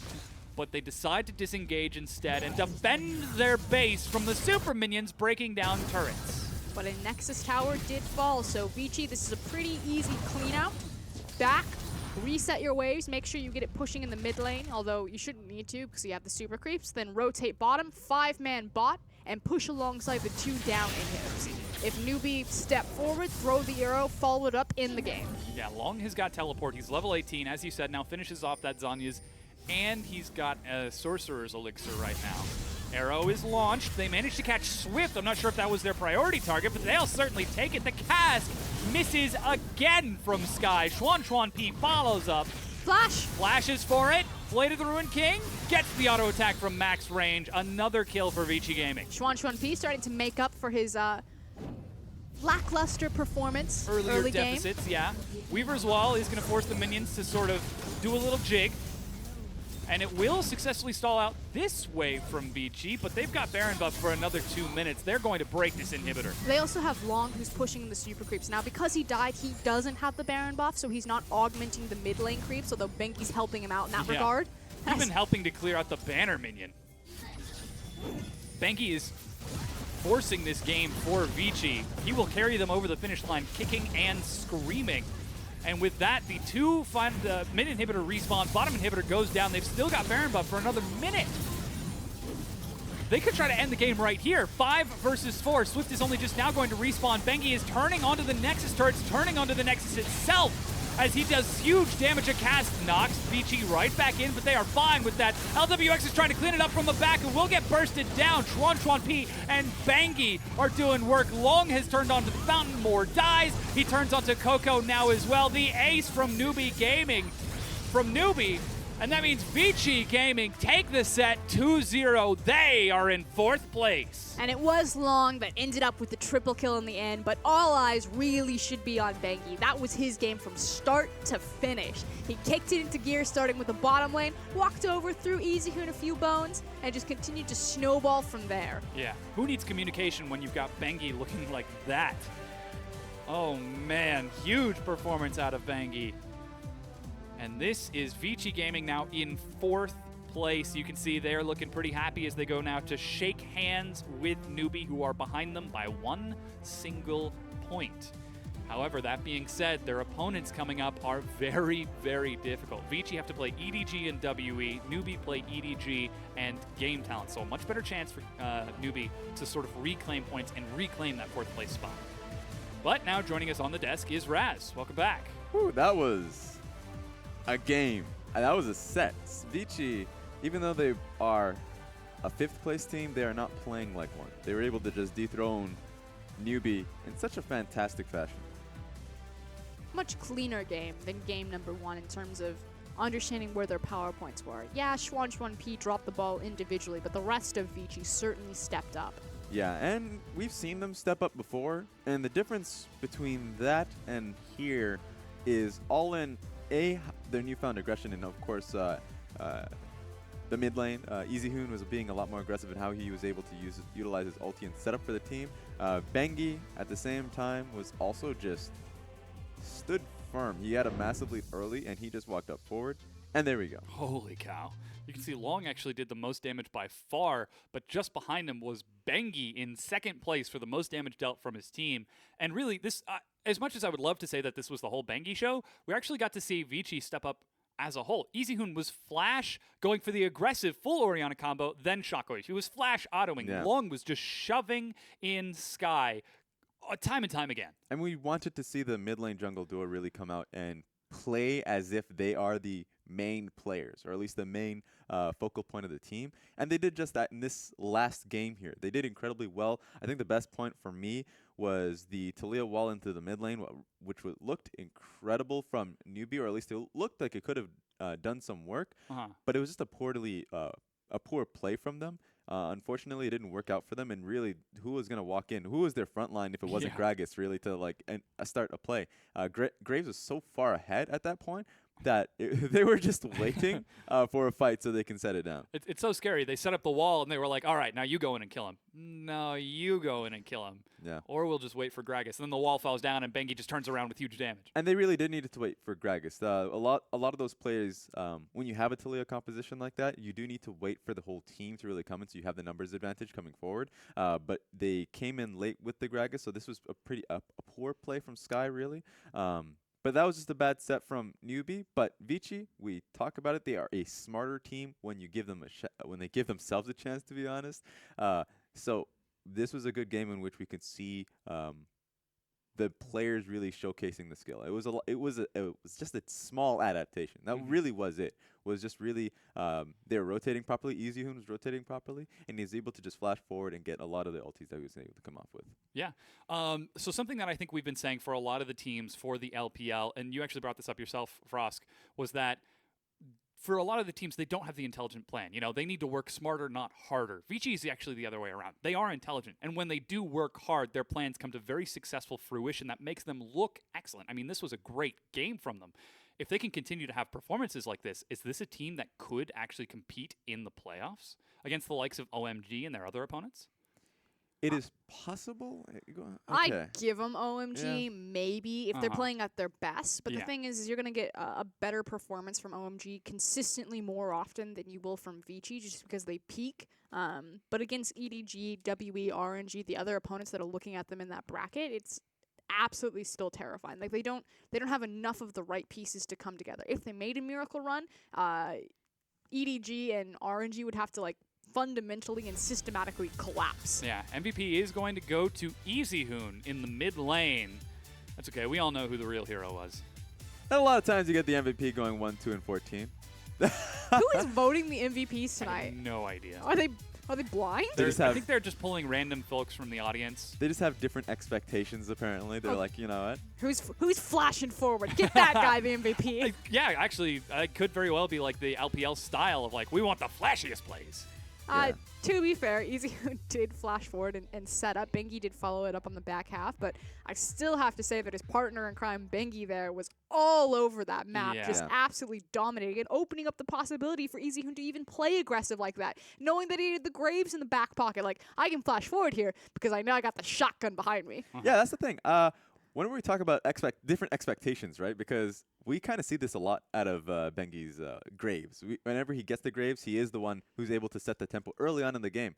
It's not often that very often that we do see him really set up the play very early on for his teams. So he's able to get it off for himself. And so it was, I guess, what's it called? Mid laner EasyHoon able to really. What's that guy's name? That world champion Azir. Just got the MVP. So he's able to back him up, and that's why it's up to the duo to really work together to finally pick up these wins for themselves. Because it's not just EasyHoon one game, or it's not Bengi on the other. For them, it's actually working together as a team. So yeah, sure, he had 14 assists. Wonder where they all went. The ice climbers there. Yeah, but he finally gets it. There we go.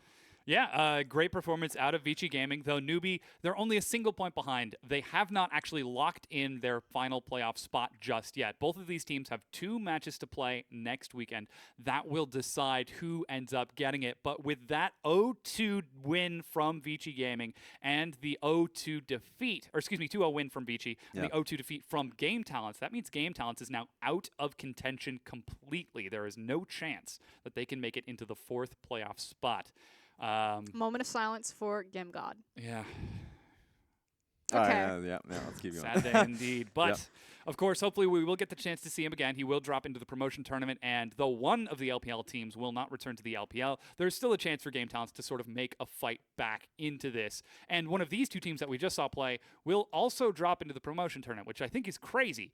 The fact that you've got Newbie or Vici Gaming, along with the likes of, Snake, potentially LGD, IMA. Snake, IMA, possibly.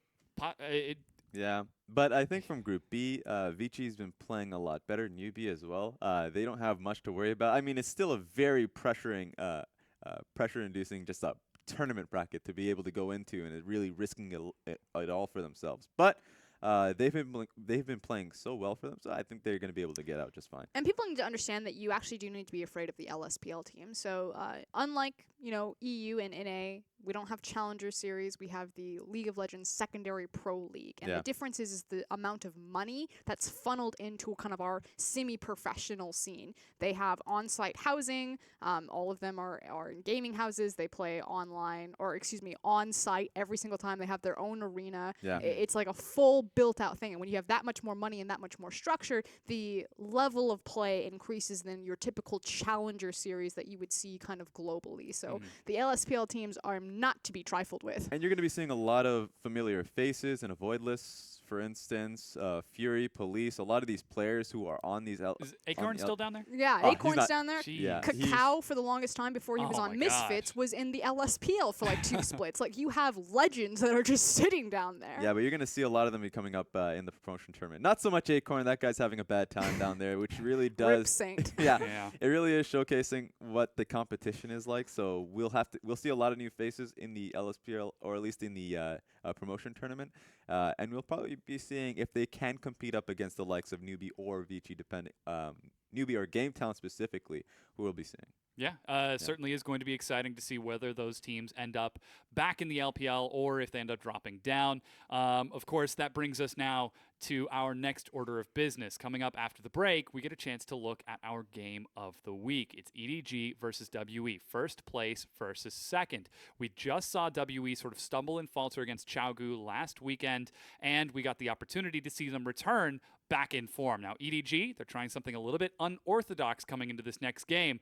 Hopefully, we've set that up enough for you so that you're going to be nice and excited for that. We're going to go ahead and take a quick break while we get that ready.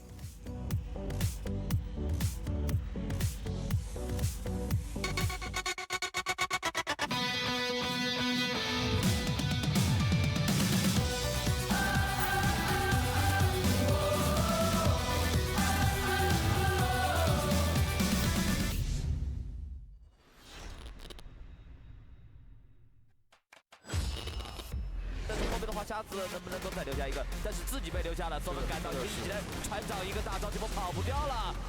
那人头是给到了辅助，但是 Sober 这边也被打残，极限吊起来，能赶到了，也金角点了一枪，伤害还是不够了，金角闪现 AA 不出来 ，Q 被躲掉了。哦，这个小走位，Sober还在还是被躲掉了。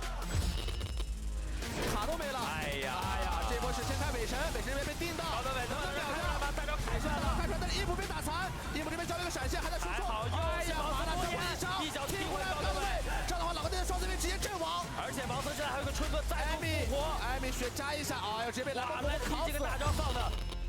朱斌有先抓到位置，让队友调整一下阵面。勾到西叶了，勾到西叶，西叶直接被勾到了锤神大招上面，被秒杀。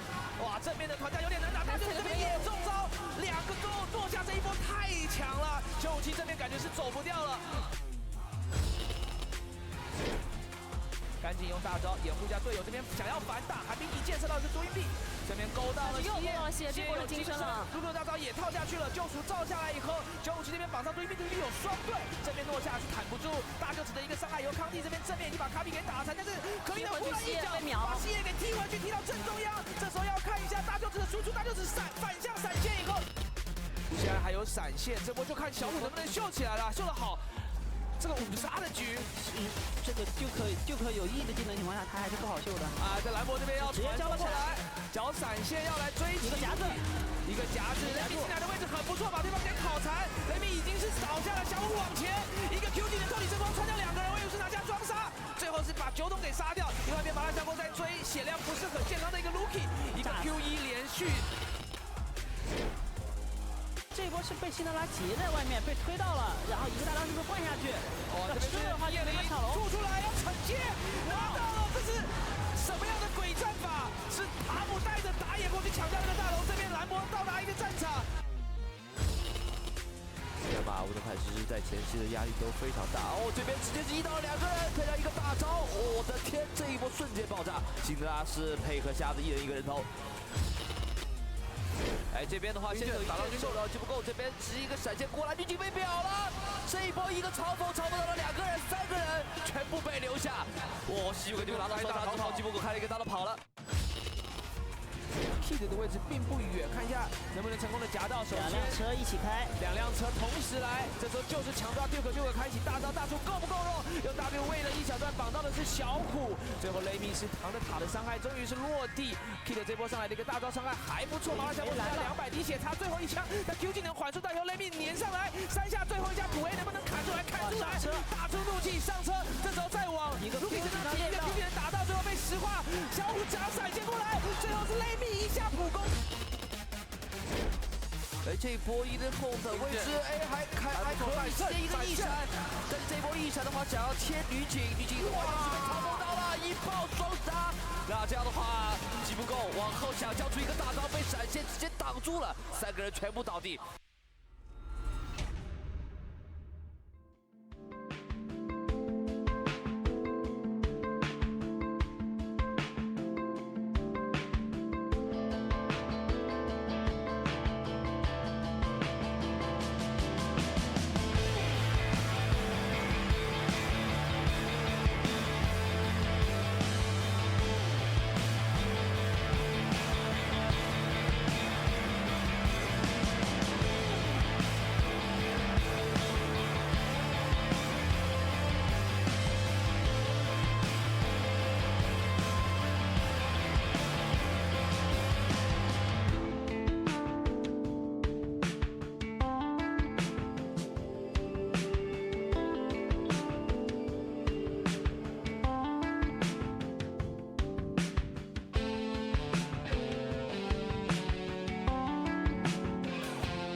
Welcome back to week 9 of the LPL, and we are getting ready for our match of the week. It is WE versus EDG, and it will be a top of the table clash here in Group B. My name is Pulse. I've just joined the desk and taken it over from Dom, and I'm back with my analyst. Nothing has changed on this side of the desk. Hello, Froskia, and hello, Raz. How are you doing today? I mean, of course, Dom must have asked you at the start of the day, but I haven't gotten the chance myself. That's true.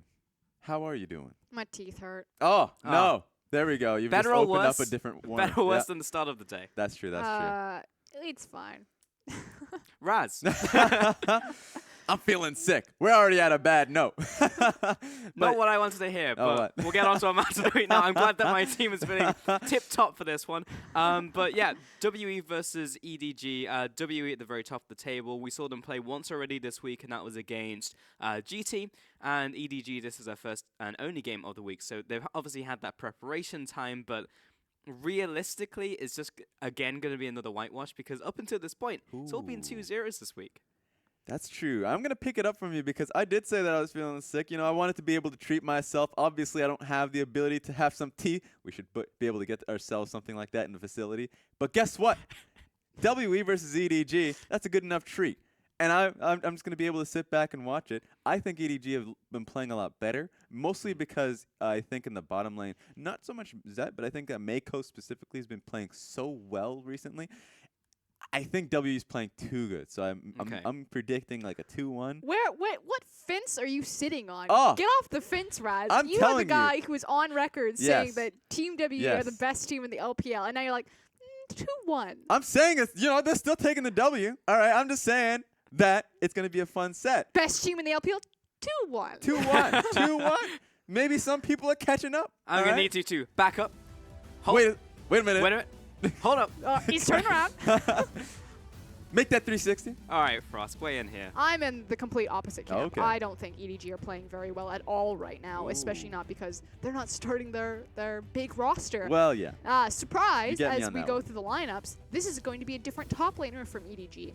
A guy named Min. So they now have 3 starting top laners on the roster, Mouse, Koro, and they've chosen, in probably one of the most important games against one of the best teams, to start a brand new top laner. And Frost, I just don't understand this, because you look at those top laners, and Koro and Mouse, not bad top laners by any means. You look at them and you look at the rest of the league in terms of top laners, gonna be like top 6, top 7, like at least above the middle of the pack. And Mouse, I mean, he was one of the top performers, so why on earth would you do this? And we're not lying to you. Min starting in the top lane, Firelolly has had some pretty good performances in the last couple weeks himself. Scout, Zet, Mako, nothing changed in the bottom side of the map.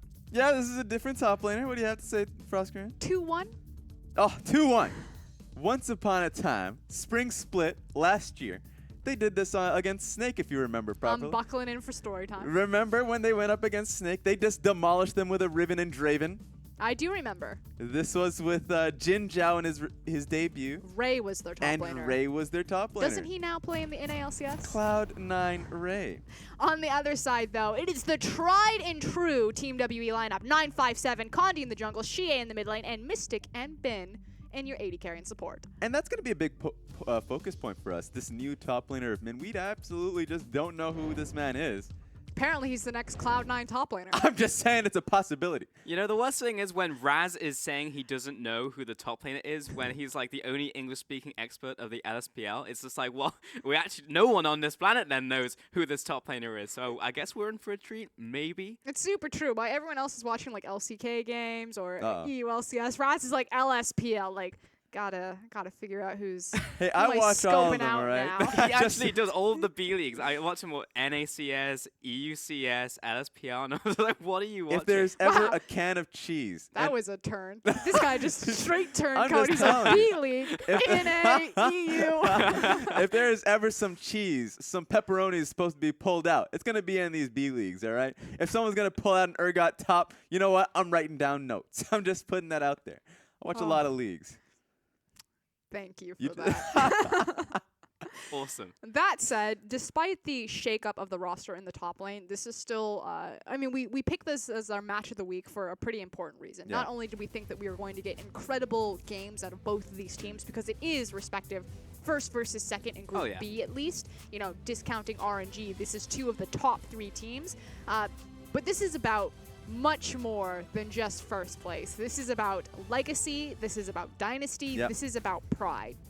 For those of you who don't know Team EDG's story, they were known as the Betrayers because they effectively splintered Team WE in half when they took FCZF and Clearlove to start the organization, and that made them the most hated team on the planet. It wasn't until EDG won MSI that Chinese fans actually started respecting them and really liking them. Like Western audience, like, oh, EDG, they're one of the really popular teams. That wasn't until very recent. It was all about Team WE, and Team WE went from the greatest Chinese dynasty and legacy to this roller coaster where like fell apart, and they've just slowly been climbing up. We don't like to talk about the dark Aluka days, but those were in there. We had Conan the Barbarian in support. We traded it up for Zero. They went through some tough times. WE is the only team with a logo in there, or at least for the icon in their Chinese client, because they were the team that won out. Yeah, this is no joke. Yeah. If you are in the Chinese client and you go into your little summoner icon, you can actually have a Team WE icon. Yeah. No other team has that automatically. IPL 5 champions. That was just the reason why. They were a major team. The only team that could actually challenge them in their own region, just kinda, was IG. And they just kept taking L's. The WE was the team that had the longest streak. And so for them to drop down to that level in Dynasty because of EDG splitting them up, was a major deal. Yeah, and they have the motto, keep your dreams alive. So the other big thing about the LPL is a lot of LPL teams all have kind of like their motto or their slogan, whereas EDG is fight back with results. And it was in direct response to a lot of the controversy of, we are the betrayers, like no one wants to see us, but it doesn't matter because we're gonna win everything anyway. Like you can boo us, you can pop our thundersticks, you can hate us, but we're still gonna win. And that just made them like the most ultimate badass team in the LPL. But now like the tides have turned. EDG have kind of started to rot on their thrones. They don't have Clearlove anymore. They don't have Def. They don't have Pawn. They don't even have Mouse or Koro anymore. It's this complete new, like, Degrassi 2.0, new iteration of the roster. And so the question is, are Team WE going to come out tonight and just kind of kick the legs out from underneath them and finally rip them off the throne that they're barely hanging on to? I think the biggest question marks for me is just like, yes, they don't have Clearlove, yes, they don't have Mouse, but they have those players on their roster still, and we've seen them play the split and still do very well. We've seen them do things within their own right. I would say Mouse more than Clearlove. I think Clearlove has kind of rode the coattails of some of his lanes in the last couple of games he's played, but why remove that, especially when you're up against WE, who are about to rip the throne from you? Yeah, that's the big elephant in the room, in the sense that Mouse has been playing super well this split. His split has been really like just an incredible improvement to his past splits, in which he's been showcasing not only great play on his tanks, but also on his carries. So to bring in Min, that either A, they're trying to give him a shot, say you can play this one set or see how we go, or they see something that we don't. All right, Raz, with the resolve of Frasco's argument, are you still sticking with your 2-1? 2-1 WE. All right, well, I think it's going to be a 2-0, honestly. I think it's going to be a 2-0. Yeah. If you look at Team WE's track record right now, they are not messing around. They are crushing through teams. Yes, they are. Unfortunately, one of them was G2, is now eliminated. How'd that feel backstage? GT. Don't worry, G2 were also crushed. Yeah, I know. I'm just used to saying the phrase out loud. But we're about to get into game for our match of the week. It is EDG and WE. Talon, Malzahar, and Elise will be heading to the ban jail, Summoner's Jail, I guess, for EDG, and Ash, Varus, and Syndra following suit for WE, while priority was Graves towards Fire Lolly for EDG. And we've seen a heavy Graves priority all night long, so it's either been Elise or Graves. You would expect that with Elise off the board that Graves was going to be that first pick. Lulu is still up and available. Makes sense that Bim would go that direction. We've seen teams be absolutely devastating with this champion and how they change the tide in the course of team fights, in particular with Polymorph. Bin is of no exception. Excellent target priority and target selection with that spell. Now the question is, what do WE pair with the Lulu now that they have locked it in? And it's now over to Condi to choose the next pick for his team. Are there any other priorities that we are looking towards as we open up the first couple of rotations here for us? I mean, you could go something super flex like the Gragas that can still be flexed between the top lane as well as the jungle position. It's like I've done this before. Shocking. So, flex of the Gragas coming through for WE and EDG. Back over to them now. They have their jungler locked in, so let's see if they'll give me a later pick or they want to grab him something now. We don't even know what type of player he is. Yeah, we have no tape or footage of him, so it's all going to be question marks. The Nautilus makes a lot of sense because it's still a flex pick between both Mako as well as Min, although you would expect that Mako would go something a bit more playmaking oriented or a bit more damage oriented like the Zyra that we've seen recently. This was my other big question. They needed to pick up a AD carry in top rotation just because Team WE pinched both Ashe and Varus. You'd think in response that Mystic could go towards the Ezreal, but if they choose to prioritize Condi's champion here, you have to know that Ezreal is probably going to be the first champion off the board, and Mystic is going to get pigeonholed further and further towards that Kog'Maw. Yeah, you have to feel that would be the case, but still Mystic thrives on pretty much anything you put him on currently in this meta. It will be Lee Sin picked up for Xie. And it's now over to Mystic himself to look towards the next ban for a WE. So this sounds really weird, but I think that EDG have to ban Kog'Maw right now, just because Team WE have so many disengage tools or a lot of protection tools. You have the kickback from Lee Sin, you have the knockback from the Cask, and then you also have all of the attack speed augment as well as the wild growth from Lulu. It's just perfectly suited for a Kog'Maw, so I like no phase response. Yeah, Kog'Maw taken away. Thresh removed from Mako's champion pool as well, so you're talking towards Mako picking up something with playmaking ability or even a Zyra, something with damage. Well, Thresh fits the bill in removing that one from EDG's lineup. And Arsenal is back over to WE once more. 5 seconds on the clock, but it will be Zyra. So both of those champions away from Mako. But Coach Ohm could have picked Team WE into a bit of a hole now, because if Jhin or Ezreal, you would think it'd be Ezreal because Jin's fallen off on 7.6 really, just not as strong on these patches. Like, the fact that they didn't prioritize an AD carry in initial rotation when they banned 2 from red side could come back to bite them in the ass. Let's see what Mystic has. Well, Lucian was still up. Final ban was Ezreal, so it was pretty much the only meta ADC still available for him to take. And Lucian, not bad by any means, especially with Lulu in the bottom lane. But still going to be losing out to a lot of the trade priority that Karma and Caitlyn are going to offer into a lane, so I haven't really seen Mystic go towards the Lucian. I'm not sure what it is. The thing about Mystic is, yes, he's one of the top 80 carries, if not right behind probably Uzi. He's the only one who's going to compete with him. He has a very limited, what we call effective champion pool, whereas if you get him on the likes of the Sivir, the Ezreals, the Varuses, he's super impressive. But if you start branching away from that, suddenly he starts to fall off. And Lucian, I just don't have enough tape to definitively say, yes, Mystic will be a top tier 80 carry on that pick. Yeah, the sample size isn't big enough, but I think I'll give him the benefit of the doubt. Taliyah over to Scout, so pretty much the flavor of the month. For the last flavor of the month was Vladimir, and both of those mid lane champions will be picked up in this game. So now we have the full compositions here for us, and everything makes sense, and Min will get his hands on that Nautilus as the Calm was also locked in on the final rotation from EDG, so we know what he's going to be on. But the fact that he's just on a very simplistic tank champion raises even more question marks in my head. Why not just run a Karo or a Mouse in the top lane from here? And my big concern is also how he's going to communicate with the team. So Nautilus is all about the flanks, it's all about the teleports. He's not a champion that kind of can be on his own, you know, do the solo queue-esque thing where I'm just going to be that split-pushing Fiora. If it's solo queue, it's probably a Yasuo. He's probably 0-12. Oh, yeah. But he needs to be there for his team. And on the other hand, you have 957 and you have Team WE's composition, which is very much about that 5v5, or kind of more so skirmishes as well. In an elongated 5v5, they'll really start to excel.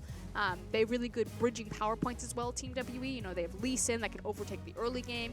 Mid-game, or at least initial itemization spike, is going to be in Lucian's hands. So the baton, if you will be passed to Mystic. And then late game, she is just like, I'm Vladimir, I'm open, hit me.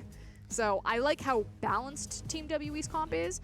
EDG, on the other hand, it's so much harder to execute. I'm going to call it a bit more oriented towards Siege, just because they have double 80 carry in Graves and Caitlyn, as well as the Taliyah wall, so they can start blocking off a lot of objectives. But it's also really about flanks for those 5v5s, and you need to have coordinated communication to do that. And with a brand new top laner, I mean, maybe they've been running Min and scrims all this time, and he's just an absolute god. He'll fit in like a glove. But I don't know that yet. It just seems so weird to bring him in at this time, but as many questions as we do have, we have to let him have a chance on the Rift before we start making our judgments. And up against WE, it will be the biggest and hardest of trials that a player could possibly have as his debut in the LPL. I mean, we have the ultimate Lion King scenario. There's Mufasa, EDG, the king of the LPL, and they are just barely hanging on to the cliff now. Wildebeest are running by, and then you have Scar. Team WE looking for their chance back at the throne. Are they going to throw Mufasa off? Is this going to be the sad tale of everyone watching their favorite team finally come to their demise? Or are they going to fight back? Well, Kakuna Matata. Frusk, we're on to the Rift. EDG and WE going head-to-head for our match of the week here, week 9 of the LPL. We only have one more week after this one as we head into our own playoffs. We are lagging a little bit behind the rest of the regions, but we will get there eventually. And what is that? There's a Warlords on Zed. Oh my goodness, it's 7.6, everyone. We made it. So Warlords Bloodless was changed. It now can heal with crit, which is pretty impactful, particularly on Caitlyn, because A, she's going to itemize a lot more of it than, say, other champions, although we've seen a lot more of the Blade of the Ruined King as kind of the standard. Also works with her headshot well. I like it because you also get kind of the augmented poke and damage from Mako that you don't necessarily need to rely so heavily on Battle of Fervor to make these powerful trades. As you can see, Mako's doing a lot of that work for his 80 carry anyway. Well, we'll see how well it does, but Fervor just feels so good, especially with these attack speed builds we've been seeing. So Zet may know something that we do not, but it does have the potential to be extremely strong. It also helps out a lot for 80 carries that won't itemize lifesteal. At least that used to be the case when Infinity Edge was the route, but I feel like what really put Warlords Bloodless kind of out of the running is the fact that Blade of the Ruined King is so mandatory now, so you get lifesteal so much earlier on into your build. I'm not sure it's going to matter too much because Mystic's going to take this last auto attack, has to back away and use Flash from that one here, Frosk. So Mystic took all that damage to the face, and that was all set up Mako's perfect positioning on Soulflare. Mako doing so much work here, but meanwhile, we haven't even focused on the jungle. So Firelily actually started Condi's jungle. In response, Condi is vertically jungling, and he's now behind EDG and caught out. Condi jumps over the wall, hits the dragon, but there's 3 people already around him, and it should be an easy kill. Over to EDG. First blood to Scout. And that is something we do not expect from Condi. Hands down, he is currently the best jungler in the LPL, and to make such a grievous error like that, we do expect him to be aggressive, but he's normally not caught out. So big heads-up play, particularly on Mako. This guy is still kind of the rock-solid star of EDG. He set up their series last week and brought them to a victory on the Zyra, and he set up that collapse on Condi, making sure that they were pushed forward, putting the pressure on Ben and Mystic, and getting that early rotation. Mako has cemented the early game for EDG. It's now a matter of actually bringing us forwards and turning this into a win or a better mid-game, because we have seen very good early games from EDG in the past. Not quite Vici levels of getting ahead and just completely throwing the game, but EDG as they transition has not necessarily been as strong. But for now, they have the advantage. And this is something that we can also say to Min, because something that EDG as an organization are very good at doing is recognizing new talent and fostering that talent. They did it with Mako, they've done it with Fire Lily as well as Scout. Who's to say that they haven't scouted out Min ahead of time, and he's a diamond in the rough just waiting to be that next Mako or Breako? It's a good question. Fire Lily will find Condi once again, get the wall bang from the Q. Condi backing away. The red buff is ticking, but he did have the shielding and the extra bit of health back. But Fire Lolly's wants blood. The flash, the auto. That'll be a second kill to EDG. So Fire Lolly waiting to make sure that his flash would not be interrupted at all by the belly bot from 957, held on to it until the CC went down, then found the flash and the extra auto. Right now, Condi is getting absolutely bodied by Fire Lolly. Oh my god, he needs to start showing some mercy. Condi, as we said before, we as casters saw him as the best, if not one of the best junglers in the league, but he is being exploited by Fire Lolly and EDG at the moment. And that's now 3 winning positions for EDG on the map. Bottom lane's in full control. Mid lane, Talia's got the push on Vlad until those levels start pushing over and he gets more points in the E as well as the Q. Can keep up with her because he doesn't have to use mana as a resource. And now Fire Lolly is so much farther ahead of Condi. So Condi needs to make some quick adjustments and needs to start snowballing and propelling himself back into the game. He seems to feel that that's on the back of a gank and punishing Zet and Mako's aggressive positioning. I mean, they are pushing very far in, and Zet, I mean, he's already backing away, has used the 90 caliber net, but Condi was looking for the predict on the Sonic Wave, but did not find his mark, and will have to go back into the jungle 2 levels down. And that's a high-risk, high-reward type of play. If Condi executes on it correctly, bam, he's right back in it, especially if he picks up the experience and the gold from the kill. But unfortunately, because he didn't get it, that's now then that much more wasted time where he's not farming anything. He's still level 3 to level 5 on Graves. Like, this is a dire situation for Team WE. And Fire Lolly is a couple camps away from level 6. And Condi, I think it might be one of the first times I've ever seen a 3-level differential pre-6. But we're getting there if Condi doesn't get through his jungle any faster. Fire Lolly, look, he's 1, maybe a camp and a half away from level 6. What's interesting is that EDG used to be a team that they were known for 2 big stats in the LPL. Number 1, they had the best dragon control of any team in the LPL. They still have a ridiculously high dragon control, so that really hasn't changed. And number 2, they actually had the longest standing first tower. So they actually preferred to stay and keep themselves in lanes longer than anyone else because they would abuse teams through their jungle matchup in particular. You know, isolate the lanes, open up space for Clearlove, and just let Clearlove run crazy on people. With Fire Lolly, this has actually changed quite significantly. Now EDG like to push down towers much faster, particularly through the bottom lane. And they just pretty much isolate now Mako and Zet. So it's no longer about empowering the jungler. It's about making sure that no one goes near bottom, that they get to abuse the bottom lane, and then start moving that around. You know, push it up into the top lane, throw it into the mid lane, and snowball structure objectives. And Fire Lolly himself has proven to be more and more capable as the split has gone on.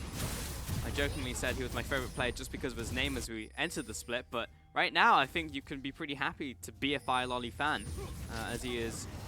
He was 2 levels, now he's just 1 level ahead of Condi, but he is looking for the counter jungle. He has been spotted out on this ward from Condi.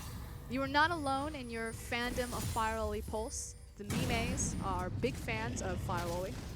That's good. That's good to hear. Chinese for fangirl. Okay. I also identify as a Chinese fangirl.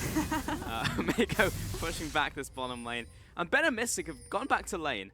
but they're still being shoved underneath their tower. And this is what EDG will constantly do, and why Taliyah is kind of a big pick, not just for flavor of the week for the LPL, but for EDG in particular. You can see him cheating towards bottom lane. They have a huge wave that's been built up by Zet and Mako, and they're just translating that big wave into massive chip damage on the bottom tower.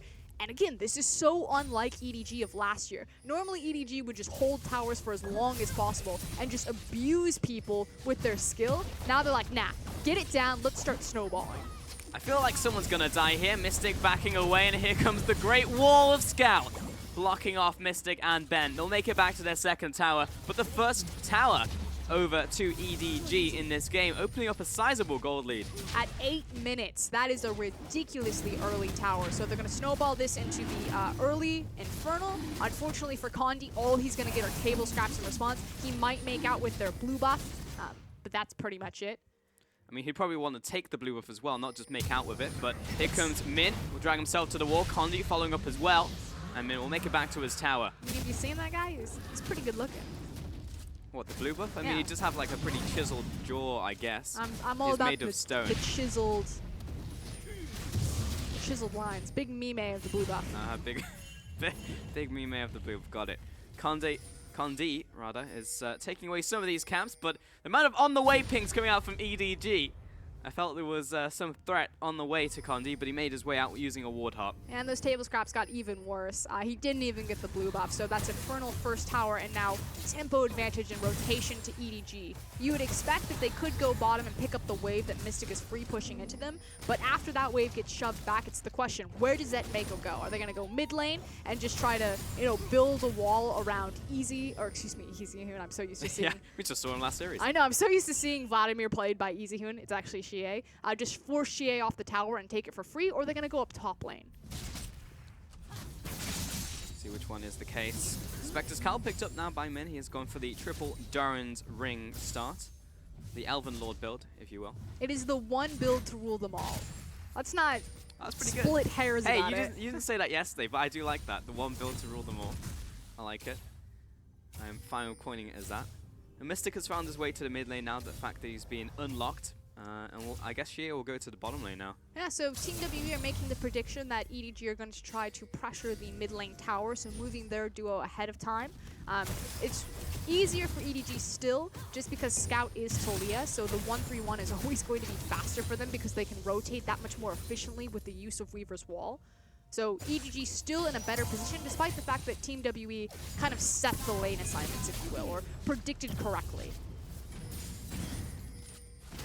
How is Min doing? I just want to keep checking in on him in the top lane because he is. He's Nautilus. He's pretty much a potato. It's true, but we've seen some pretty fantastic potatoes in this league, like Amazing J, for example. It's his potato of choice, and he has had some very good performances on it. But it's all about those TPs as well. As soon as we get into that mid-game, the late game, whether Min can execute on them. Well, I will tell you this, that Min did a phenomenal job in having the push priority with the Titan's Wrath, as well as his Riptide, so making sure that he can stand on the front line, eat the barrel with Titan's Wrath, and then push the wave with Riptide to open up enough space for him to rotate and help siege this. Well, there's the teleport we were just talking about, but it's coming in from 957 first, closing in around from EDG. Oh, no. Min has arrived and pops the ultimate right on Condi. That was straight up overkill from EDG, killing the jungler, now turning on to 957. That's a 1-for-1 trade, or a 2-for-0 trade, I should say, as Xie comes in, pops the Hemo play, but he's going right back down into that pool of blood, but this time permanently. 3-0. Mystic ultimate came across and Ben saved him. But another big win to EDG. And we've talked a lot about Mako and how he's kind of set the pace. He won the early game, but the name we haven't brought up yet is Scout. He is the X factor of EDG right now, and that Weaver's Wall was mint. It split off the team. What was a 5v5 suddenly became a 2v5, and EDG just ripped Team WE apart and then took everything after it. Another big win for EDG. They are now 4,000 gold ahead, 2 towers ahead, and Infernal at just 12 minutes in this game.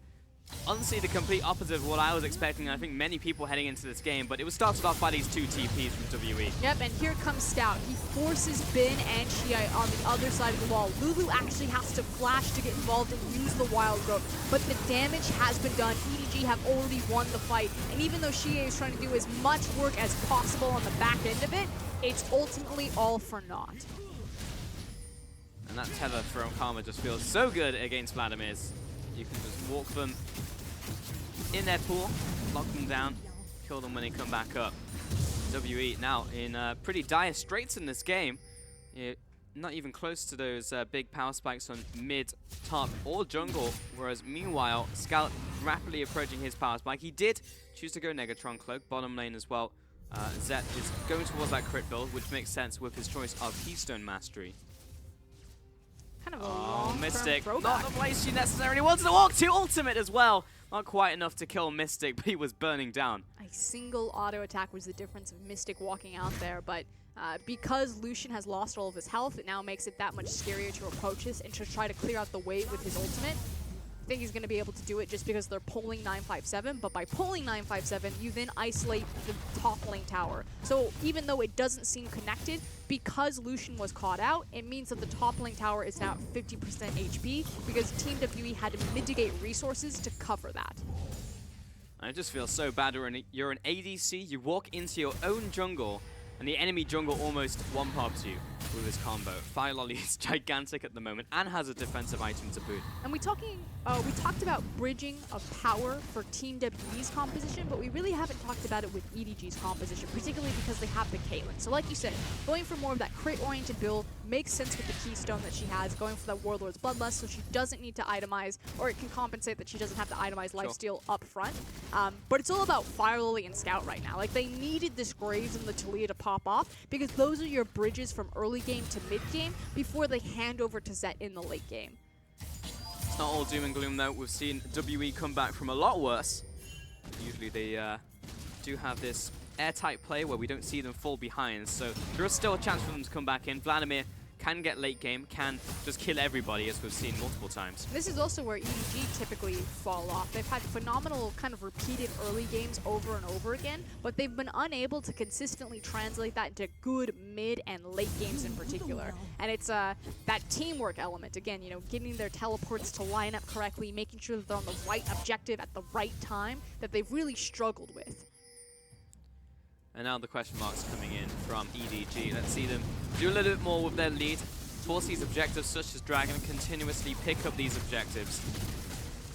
And this one will just be a Cloud Dragon, so they don't get the true RNG. We've seen many other teams have the favor of the Dragons this week. But it will mean that the next Infernal Dragon's around 21, 22 minutes. So again, you have to start looking ahead. What will be the power points or the breaking points at that moment? Gragas will be in a much better position. He's pretty much in dire straits right now because he's against the one build to rule them all, plus all of that MR in the Mercury Treads and the Spectre's Cowl of Nautilus. But come 22 minutes, he should have 2 completed items. You know, this is when Gragas is big and online. Hopefully Lucian, with his build, he's going to peak every single time he's got another completed item. It should give Mystic some time to get that one more up, whereas Caitlyn's still going to be lagging behind. So there is that window that come next Infernal, Team WE could step up to the plate and try to bat down EDG. Min really wanted a complete Spirit Visage though. He just threw one of his rings into Mount Doom to finish off that build, which is fine, I guess. He'll go back into that bottom lane and be able to completely neutralize Xie, who has picked up his own Proto Belt right now. Fire Lolly back into the enemy jungle once more, and places down more vision. But at this point, Team WE need to slow down EDG's gains and just wait for kind of their big breakpoints and items. Wait for that Infernal. So they don't want to overextend. They don't want to give their lives for these towers. It's not great that it goes down, though. Because EDG in those 5 minutes for the next Dragon, they want to start continuing to snowball. Get Caitlyn closer and closer and farther ahead of the clock. Condi is struggling to get near his camps. Fire Lolly is taking away the Krug camp with Scout. The Raptors just went over to Zet and Mako. And Condi can't really farm anything. Reflected in his farm totals. Mid lane, now rotation coming in from EDG. Another minion wave is coming in shortly. They should be able to burst down this tower. 957, big ultimate onto 4 members of EDG. Where's the conversion note from WE? Condi gets locked up in a trap. Here comes Xie. He wants to come in for this flank, Proto and he is rocketing in the flash, but a return flash from Zed. Hemo Plague down onto 2. Maker's dropping low. Xie down into the Hemo Plague. And Min, he's by himself, so he'll flash away. Not entirely sure he needed to, because he actually didn't take any damage, and will just re-engage onto 957. Realizes, yeah, probably didn't need to flash, so let me just show that I didn't need to. So not a lot gained once all is said and done, however. I will say that Team WE are actually quite slow to rotations. They're losing a lot of extra health, and that second or that inner mid tower is pretty much just like a stiff breeze away from falling down. And that's frankly just because Team WE, they knew where EDG were rotating to. They were just slow to the punch. So definitely need to clean it up and make those rotations crisper and faster if they want to continue to stay alive in this game. It's all about just hitting those item breakpoints at the moment. 957 really does want his Spirit Visage, and Konzi just needs to catch up at this point. Probably go tank from here on out rather than going for a solo queue-esque build. Fire Lolly will take out this blue buff. It's going to be contested by Xie, but you can't contest the smite, and Fire Lolly will get away with this one. Meanwhile, Scout is backing him up. We'll go into this bottom lane. Mako is right behind Fire Lolly, and Konzi, it's a straight up battle to the death for every single one of his camps. I think Mako picked that one up as well. So this is just not good times for Konzi. It's also the fact that EDG are starting to prep this bottom wave. The last standing inner turrets are going to be the top and the bottom lane one. The Dragon will be spawning again closer to that 21-22 minute mark. So they can start picking up their vision, moving it over there, and trying to make a play while the Baron isn't a threat yet, although it will be spawning in 50 minutes, and we know that both these teams like to take very early Barons. Yes, we do. Infernal will be the next one to come up, and Scout and Fire Lolly into this bottom lane. And about 76 on the way pings have come down from EDG. So they do want this tower, but it's been neutralized by 957. But again, where the rest is Team WE, they need to rotate someone over there because EDG are just going to be patient and wait for the next wave. So there they go. They're finally rotating, finally getting in position. Wolfman come into this bottom lane. There will be Min to try and stop the assault of Xie, who is only going to take an outer tower. Meanwhile, WE trying their best to clear out this minion wave, but they really don't have great wave clear currently. And it's going to be Fire Lolly chasing after Mystic. He'll jump away, almost taken out by the ace in the hole. 957 will back off to that tower. Conley will rotate mid lane. The bigger thing is that they didn't have good engage potential. The fact that Team WE were still late to the rotation. Yeah, they got there in time for the second wave, but because they weren't there the first time, it forced 957 to use the big engage, the cast, to simply clear the wave. So that when the rest of Team WE were there, they theoretically could have fought, although I say theoretically because Vladimir didn't have the teleport, and EDG made the correct call to push against the teleport, so it was a 4v5 anyway. Couldn't do anything. So Team WE are frankly just getting outplayed on a fundamental macro level. Which is a little bit frustrating to see right now from WE. We haven't really seen them fire back in any meaningful way in this game just yet. Every camp does not have a long shelf life. Quickly picked up by EDG, who are soaking up all of these minion waves, all of the jungle camps. That's culminated in a 7k gold lead. Here comes Scout into the top lane onto Xie. He's going to be surviving for a little bit while teleports come in from both the top laners. Xie backing off. He'll get a lot of that health back in from his abilities. Min now coming in. The ultimate popped onto Kondi. Should have enough damage by himself. Great kick, but it's not enough to secure anything else. The big Nautilus bowling ball did do a bunch of damage to his allies, but it is just the one kill to EDG. But it was a target focus on the jungle. This would be incredibly dangerous to turn on Baron because they don't have the health, but their tank is healthy in the Nautilus, and they're actually even honeypotting up their jungler. Don't do it. Just go for Infernal. It's so much safer. Yeah, Scout is already going back to base, so you have to feel that will be the case. Dredgeline just misses Mystic on his way out, and Min clears out the rest of this minion wave as Fire Lolly on his way to the Dragon. Should go over to EDG. Meanwhile, WE nowhere to be seen, cannot contest this one, and it's yet another monster objective to the side of EDG. This is a much crisper, much cleaner EDG. I feel like just a few weeks ago, the EDG of old would have gone for that Baron play, trying to use the honey fruit to compensate for Fire Lolly's health bar and been punished by a Vladimir AoE or something to that extent. So making the much more cautious, much more respectable play against Team WE by crashing on Infernal. No one saw it. I like the fact that there was nothing else going on the map, and that's the one thing we decided to concentrate on. Observers have been a little trolly today, I will say. EDG on the way up to top lane. Scout's just going to clear out this minion wave. And Team WE have heavily invested in control wards, is what I can say. All went back to base, all picked up a control ward each to try and contest this Baron now. Yeah, and checking in on itemization, because we said that 22 minutes Infernal, there was a window where Team WE could have looked for the 5v5. Unfortunately, a lot of that momentum was lost because Xie was caught out.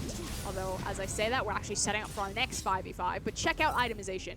Infinity Edge completed on Caitlyn, so peaking pretty early, still 1 attack speed down, but just because 957 is so far behind the clock, he really doesn't have any armor other than a cloth armor and a ninja tabi. Caitlyn's actually going to do, you know, more significant damage at this point of the game than you'd usually be used to from those 2 items.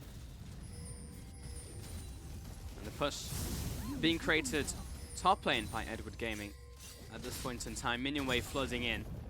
And Ben is on his way back to base. Looks like there is a specific item pickup that he really wants. Sat on those 2 fairy charms. Was actually an extra control ward. Condi briefly caught out by Min.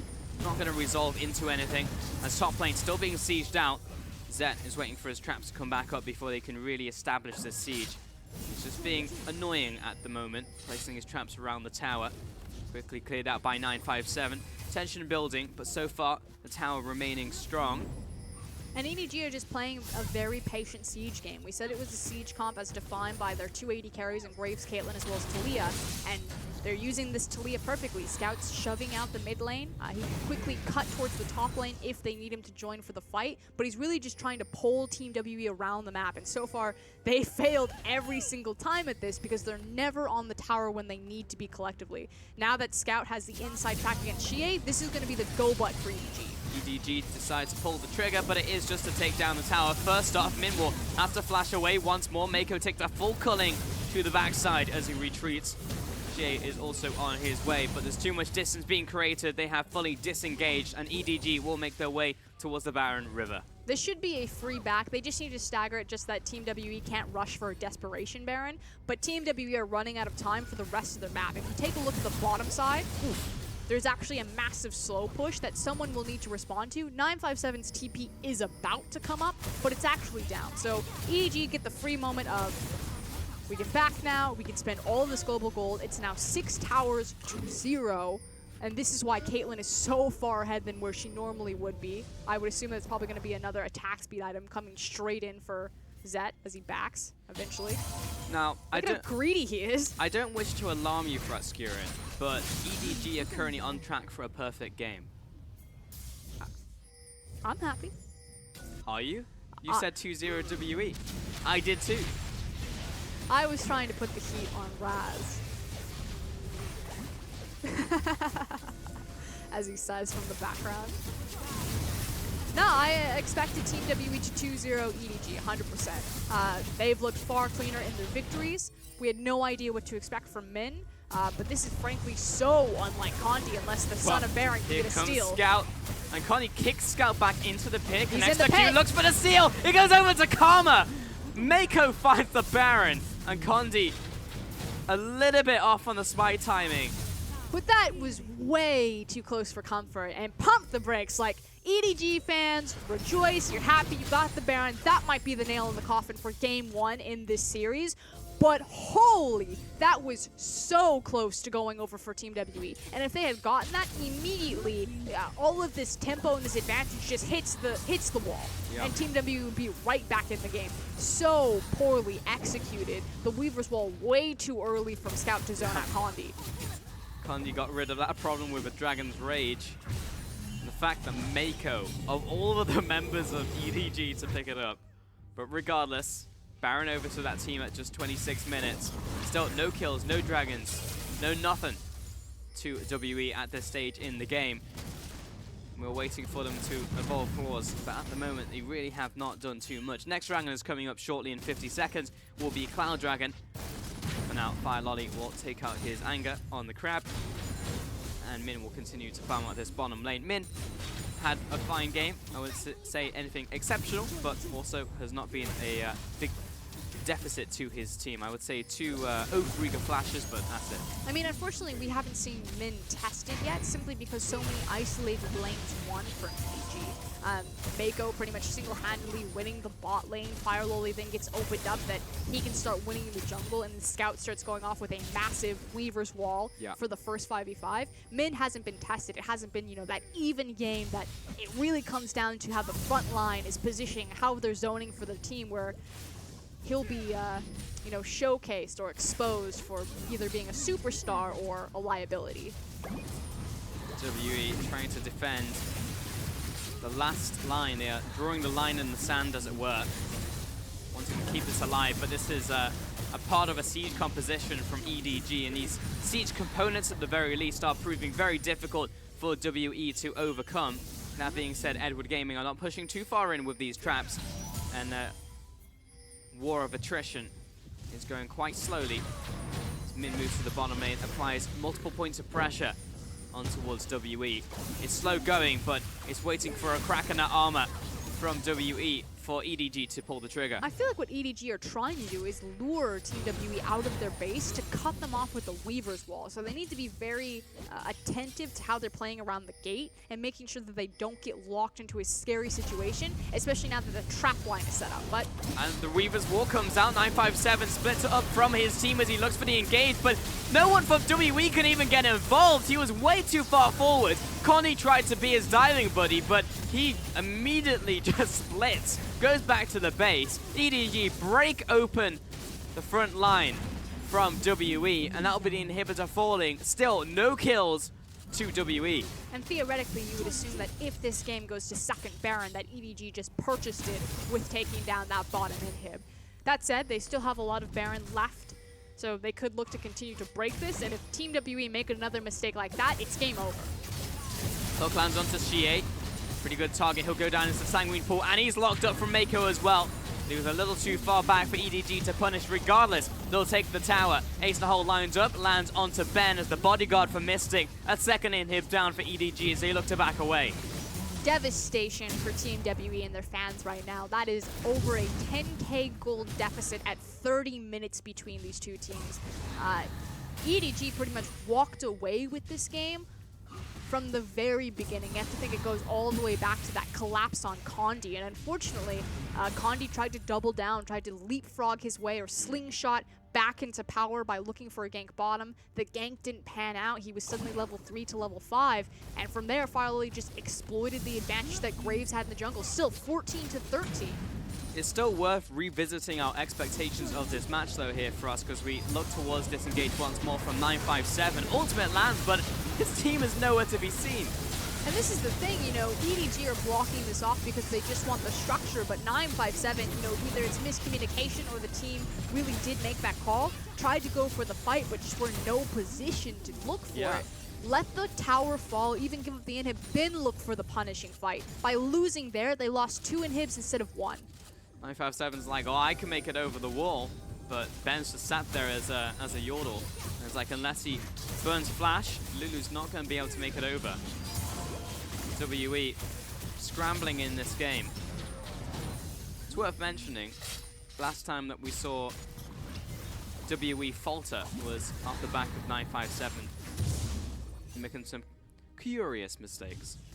He's always kind of been the standout for Team WE in both good and bad ways. Ultimate lands onto Zet. He immediately flashes out. Some of the burn. In normal circumstances, that would be good for WE. Man, even she is having so much difficulty clearing out these super creeps that Nexus Tower will not survive another 2 rounds of waves. This is like do or die time, and they don't have the engage because Cask is down. Scout, rinse and repeat with the Weaver's Wall. 957 will body block quite literally for Xie before being hunted into all of that damage from Scout. Min tanking up the tower. There are no minions left. It will be slow going for EDG, but he eliminated the front line from WE. And it's only a matter of time before EDG take the last and final remaining inhib. Get Min in there. There you go. Coordinate. I couldn't decide who was going to dive the tower. There they go. Min hook lands onto Mystic, the perfect target. In comes Scout as well. He doesn't get anywhere. I think he actually just killed himself. And Condi chasing after Fire Lolly, but he just cannot kill the man. Meanwhile, Xie looking for a kill on the backlines. Not gonna happen. And Fire Lolly, by staying alive, we are on the verge of a perfect game coming in right here from EDG. As the last Nexus turret falls, 0 towers, 0 kills, 0 dragons to WE. And EDG, perfect game, WE. And I am absolutely shocked. Coming into this, I would never suspect that Team WE would get aced so handedly by EDG, pulling out a brand new top laner in Week 8 of the LPL against their toughest opponent in Group B. They throw a curveball. There's only one thing you can say about this game, Frosk, and that is #LPL. Oh boy, the audience is also in shock. They're like, what? What just happened? Now, as Raz just sat down, I'm gonna have to ask you, how did you know? That is a stairway to heaven. I'm actually sweating a little bit because that looks like it could be a 2-0. This is EDG completely taking over. It feels like EDG put them in the camel clutch. They just broke their back, making them humble. This is exactly what's happening in that entire game. This is a little bit ridiculous. You already mentioned it. This was winning through lanes. Now, we see this from EDG. It happens, right? We were just kind of waiting for an inevitable mid-game fall apart. But just to highlight that, Meiko in the bottom lane. Incredible, and he was able to set it up for Zet, and of course they start to win out in that aspect. Condi makes a lot of mistakes in that one. 3K, I mean, it makes a lot of sense. You're not going to do much damage at that point. There's no way you can really engage from that point forward. WE falls so far behind that they're really looking for those Hail Mary plays to come back into the game. And it's good to see EDG really set up proper plays, as we'll see in the replay coming up. And that the proper play I'm referring to is the siege that they're coming in with. This is basically just before, or at least just after Nautilus, when he leaves the lane, because he initially rotated towards this, but he TPs back in when they notice the flank play is coming. You have to respect WE's flank plays, and so the Weaver's Wall is able to just cut them apart. They were able to just focus fire just solely on Condi, who is so far behind, and that is good to really see out of EDG, that they did just focus fire that one player. They really recognized that there was a lot of focus in the team fights. They just like, okay, take down Condi, go down towards Gragas, and at that point forward, the most threatening thing from WE, which is their flank plays, that they're always able to hit. If they're behind, that's their one key way to come back into the game. Even later on in this game, we saw it with Vladimir coming in from a flank position to really open the game back up, but they are able to constantly push them back. And so that is great to see, and I think Min played his role fairly well, rotating when he has Shove in his lane, but at the same time, being there and not being, just being there first, or at least even if he comes in second, being fast and being able to TP to those plays, so he can be that backbone for the team. Yeah, I will say that. I was a bit harsh on Ming during the cast just because I still haven't seen enough from him to definitively say like if he is better than Mouse or Koro, which you have to wait just because in context that's who he's competing with. But he did, like you said, made that great decision where he was already rotating down because he had Shove in the lane, but he immediately, as soon as he saw the teleport, there was no delay. This wasn't like a Flandre teleport where like 6 seconds later he comes and is like, hey guys. No, he was just like, teleport right now. And honestly, you're right. He did his role. He did exactly as he should. If Mouse was there, it would have still been the same result, because who won themselves the game? It was laning phase in mid, bottom lane, and of course Fire Lolly played out of his mind. This is honestly, I would be surprised if Fire Lolly doesn't take the MVP. I was about to say player of the game. He was really setting up right from the beginning, and his aggression was very apparent. There it is. Fire Lolly is MVP. And he was so close to pulling a Xie and dying at the very end there to eliminate the perfect game. But he survived with help of Meiko, of course. But this is even more impressive, not just on the back of his own play, but on the caliber of opponent that he was facing across from him. This was Condi. We praise Condi as being the best jungler in the LPL, especially for his early game, especially on his Lee Sin. And Fire Lolly just made a mockery of him. Just take a look at this patience coming out of Fire Lolly. He knows he's going to get the kill. Just able to play it patiently, get in front of Gragas. And so that's great to see from him. I think the best point about this, there's a AMA that Changmao did actually on Twitter, and one of the questions was, of course, about Fire Lolly and being on stage. If he's still feeling like kind of fretful, or how is he able to get past that stage fright?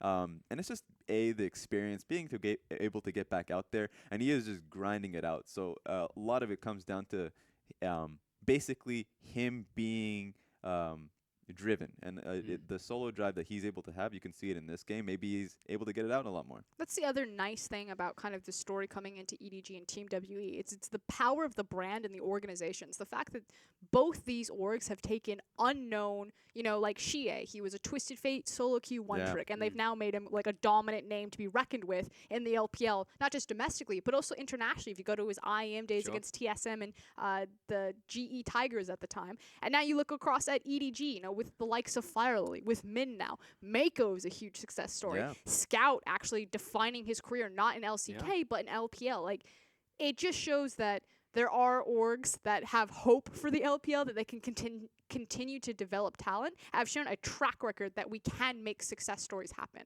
Can we actually put how good Fire Lolly is into context then? So how far into the power rankings of junglers is he? Because we definitely have very much a top 5, and Kondi was within at least the top 2 of that. The first time that Fire Lily ever took the field in an EDG jersey, he went 0-7 and died to red buff. Like, that's not even figuratively, that's literally what happened. So he went from probably one of the worst debuts that an LPL jungler has ever had to now just destroying Son of Baron. And remember, the progression that he has had has been pretty impressive, in the sense that he was on IMA not so long ago. Of course, they believed that Avoidless was better, but he wasn't as bad as he was in his Raz always has to jump in on this. Finally, I saw him coming. Yeah, I didn't see him coming. All right, this is a little bit unexpected, being able to take down Kondi like that. But the progression is definitely there, and he is definitely proving himself as he goes on. And I like to see this. I want to see more.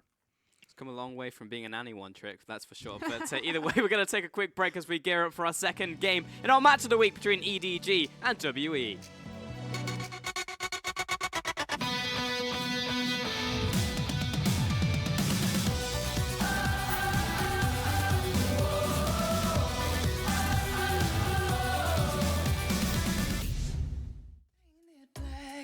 Had a broken soul. Then you came along, and I'm never looking back. Made a house a home. Now every time I close my eyes, I feel like I can fly, like a butterfly. Never been so high. Now I'm letting go.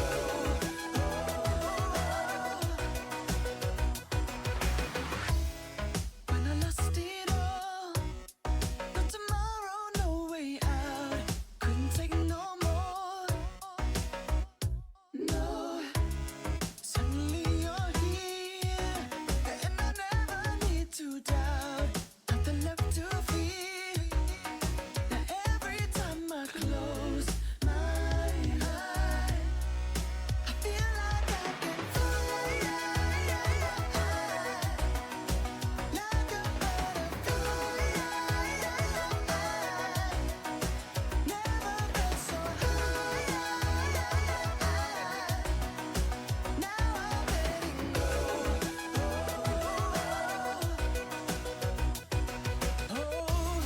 Now I'm starting over. Gonna take it all. You're the one I've chosen. Never let you go. You're my one and only. You're my one and only. I feel like I can fly,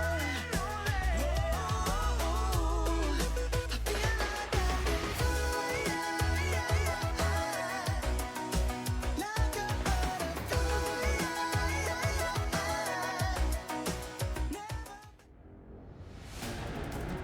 Welcome back to the LPL and our match of the week. It is WE versus EDG, and EDG took a surprise win in Game 1. In fact, a perfect game over the current leaders in Group B. Let's talk about what WE are going to do from here on out? Is it now going to be WE turning it on and winning in WE fashion, which is 2 60-minute wins? Are you aware that you sound like a news anchor when you open up the desk like that? You're like, tonight at 11, disastrous hurricane strikes Team WE. EDG, leave no survivors. Like,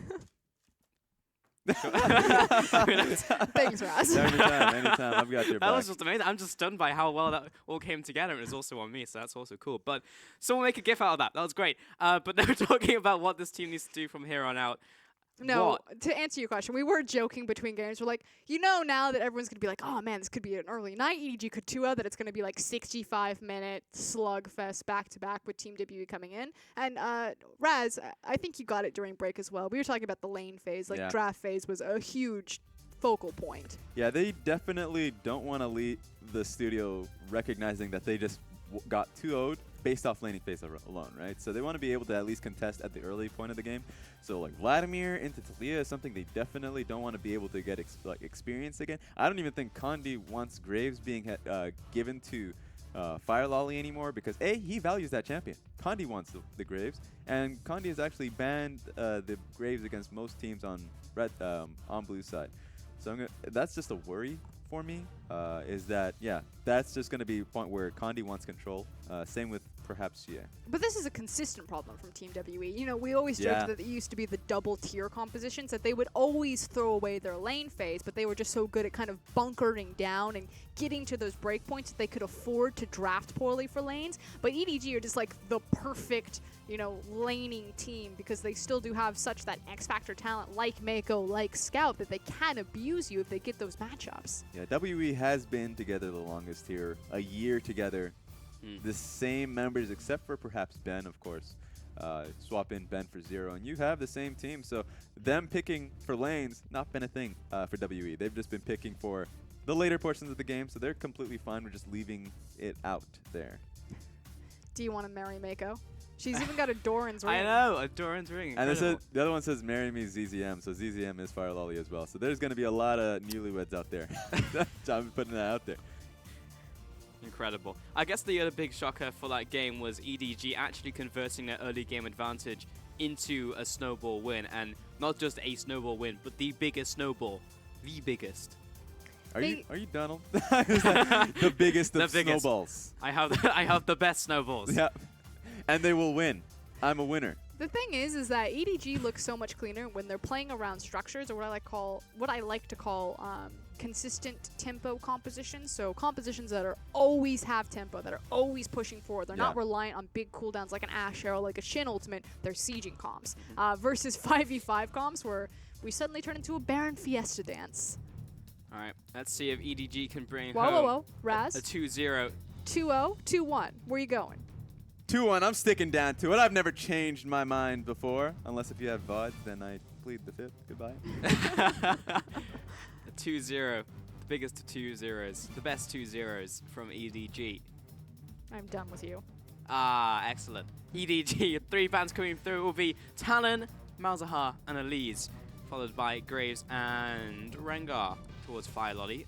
So taking 2 junglers away from the MVP of last game. Whoa. Including Elise in. Triple jungle bans. That is a quadruple jungle ban because there's also, wow, can't speak, also the Elise sitting there. Yeah, technically quintuple if you include Malzahar, which we saw 1 Malzahar jungle game of this split, which was not by the team's design. But first pick will be Kha'Zix now from EDG, meaning Lulu is open, and WE are strapped for junglers now. Ivern is still up and available. We've seen Condi go that direction a couple of times, so wouldn't be surprised if he continues to reach for that. Other champions, Rek'Sai, we've seen kind of on the fringe. Swift in particular is a big proponent of Rek'Sai still. Clearlove played it when he showed his face for like a single series to give fans false hope. Spinning the Wheel of Fortune, give fans false hope. You'd have to think, though, that they need to pick jungle in their second rotation here before the next bans come through, because if not, I would just ban Rek'Sai and Ivern and be like, what you gonna play? Now what? Shyvana, have fun. So Condi will lock in Rek'Sai now. It's such an interesting gambit to ban triple junglers away from Fire Lolly while Kha'Zix was still open here. The nice thing is that it opens up a lot more flexibility for the mid lane pick, that you don't need to have hard CC on your mid laner. So if Xie wanted to go back towards the likes of the Vladimir, it's possible because Rek'Sai has the flash knockup available. Or you could pair it with like a Victor, works really well with Rek'Sai. Ashe, Nautilus, one more time for Min. And Lucian for Mystic again. So even when he's not pinched on AD carries, he'll still go towards the pick. I don't really like it though. I didn't feel that Mystic was quite as impactful as he needed to be, frankly, because he just got bopped in lane. They're trying to make it easier though, as they're trying to quickly ban out Mako. They're like, Karma, Zyra, get it out of here. Also to note is we're still on the same side selections. So EDG still on blue, WE still on red.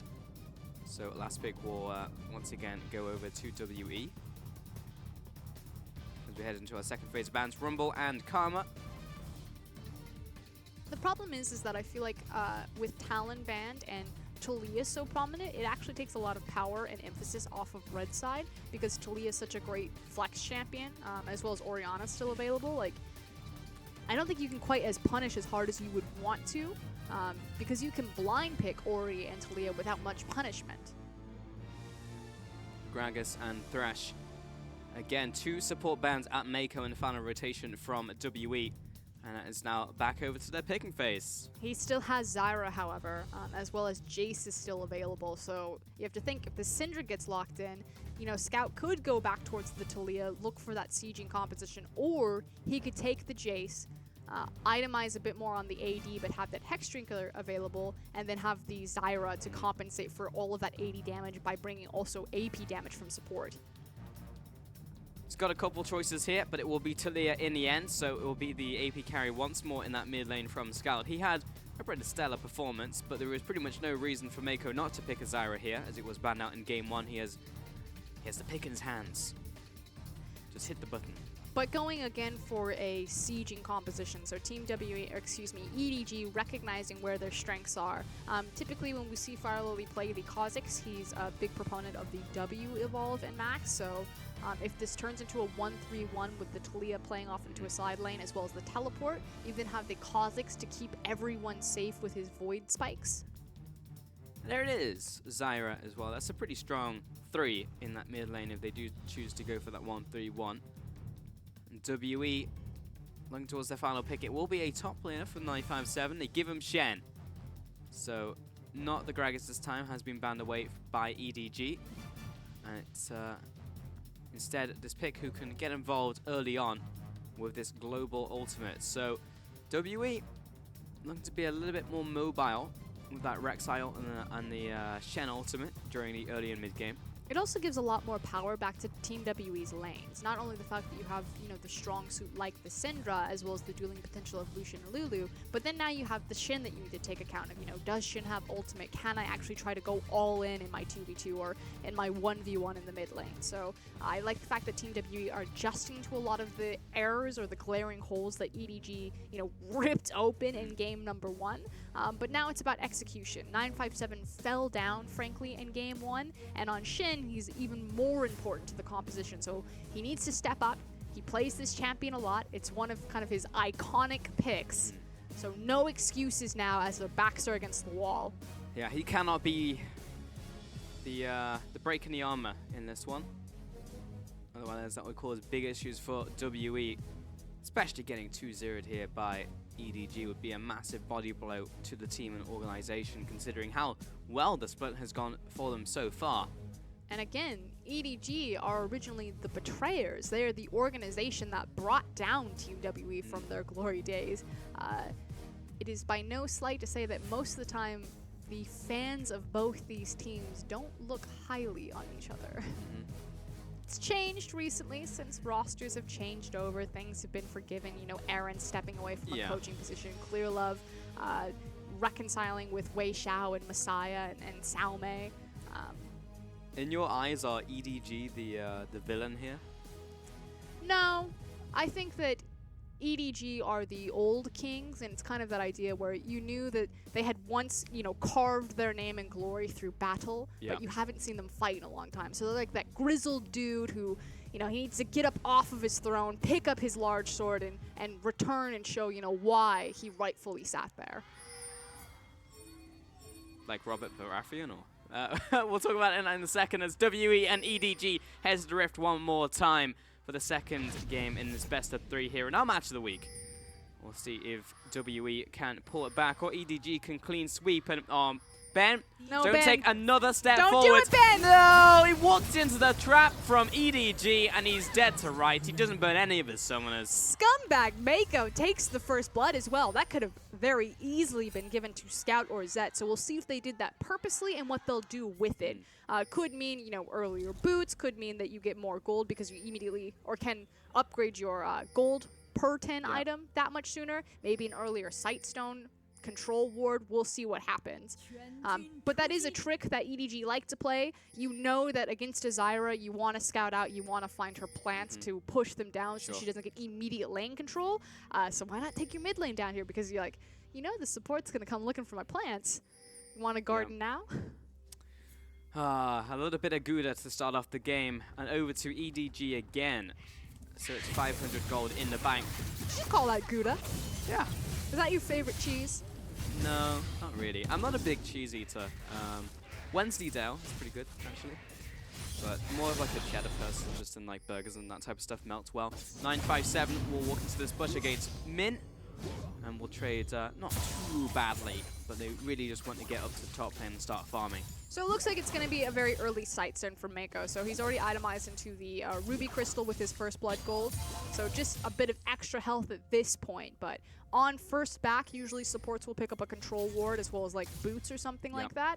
He will have 3 wards available to him as well as the sweeper. So we'll see how the vision dynamic changes with that first blood as time goes on. You have to assume Fire Lolly will be putting more attention to the bottom side so they can get that duo roaming, putting down some deep vision off the back of that.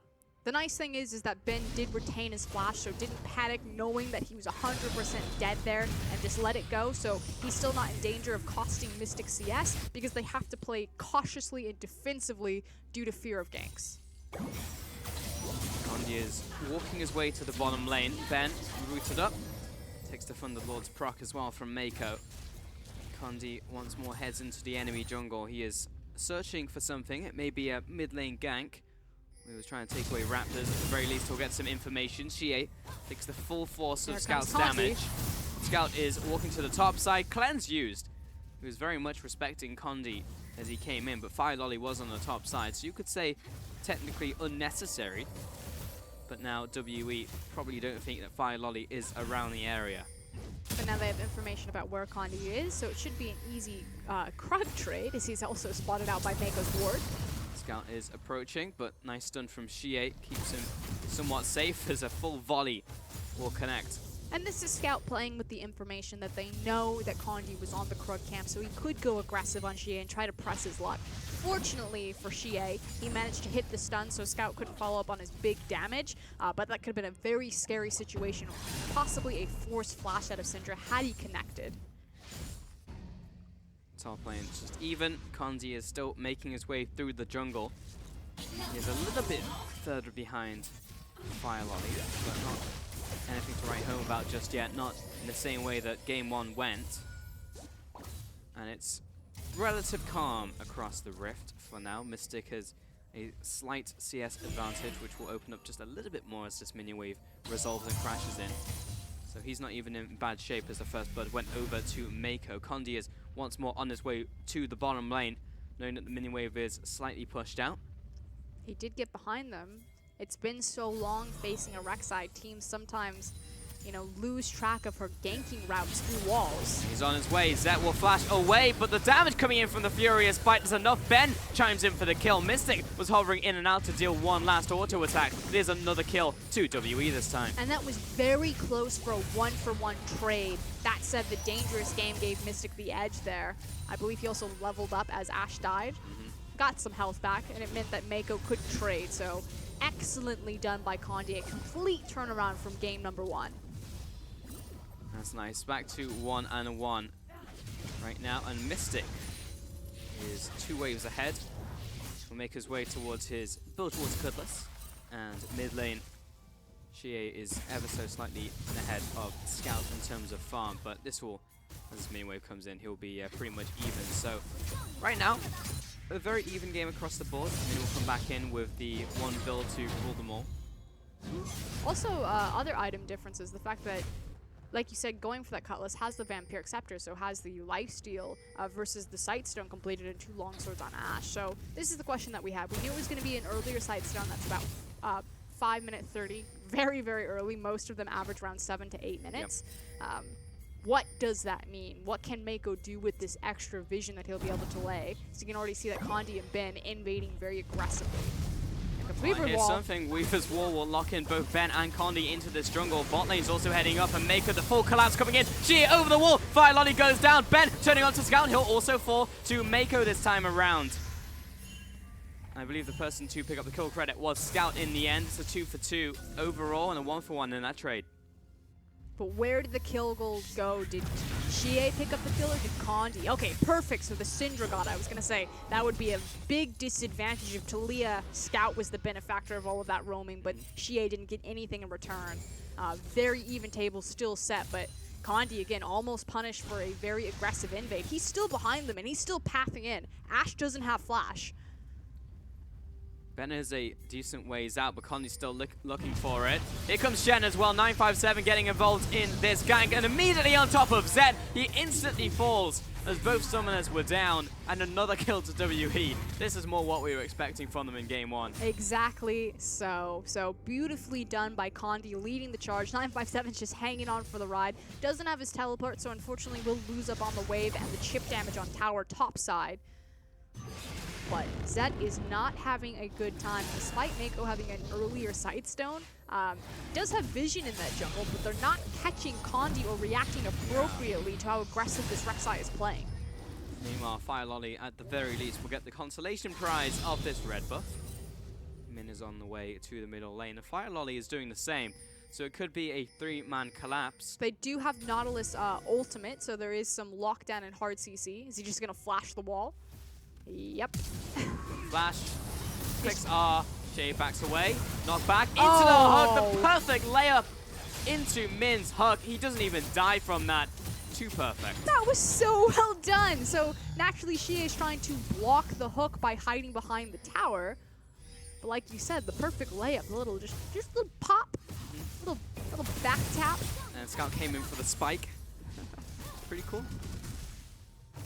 You like volleyball, right? I heard you talk about volleyball at some point on the cast last week. Have you seen my haircut? Good point. Of course I like volleyball. I like Haikyuu, so. Thank you, Pulse. Mako sat in his brush.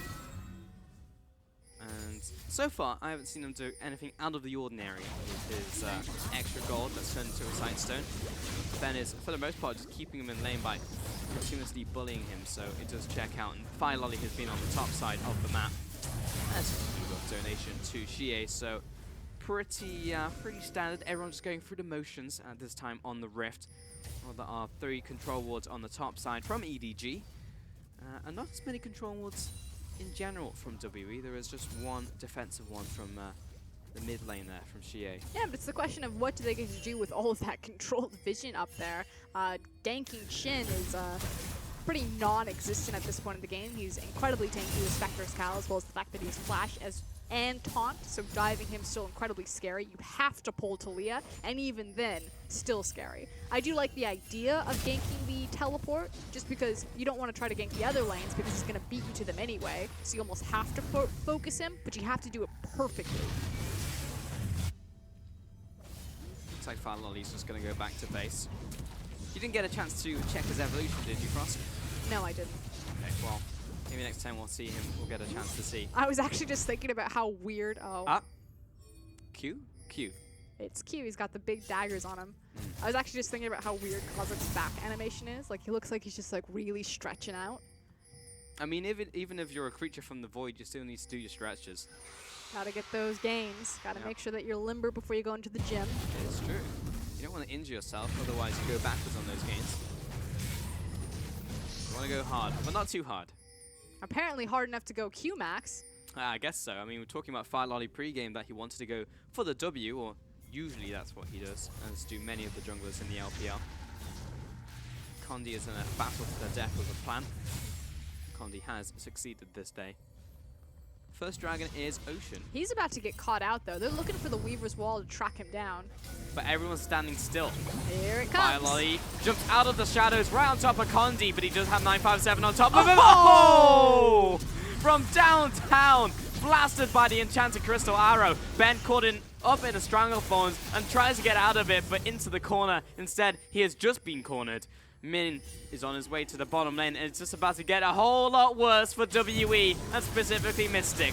This is Mystic's bad day. Scout may be going down. Not a chance as Min comes in, and he's very happy to tank up this tower. A 5-man collapse from EDG results in all of the kills. That was from bad for worse. And meanwhile, 957's like, do I TP? Mystic, no. Don't teleport. And we had a question, what does all of the vision from EDG mean? And it sets up this play. Check out your mini-map right there. They have all of the vision and control of the river as well as deep into the enemy jungle. So they saw Rek'Sai set the trap and then, exploded everyone on top of it, as we don't get to see Mystic's bad day. Yeah.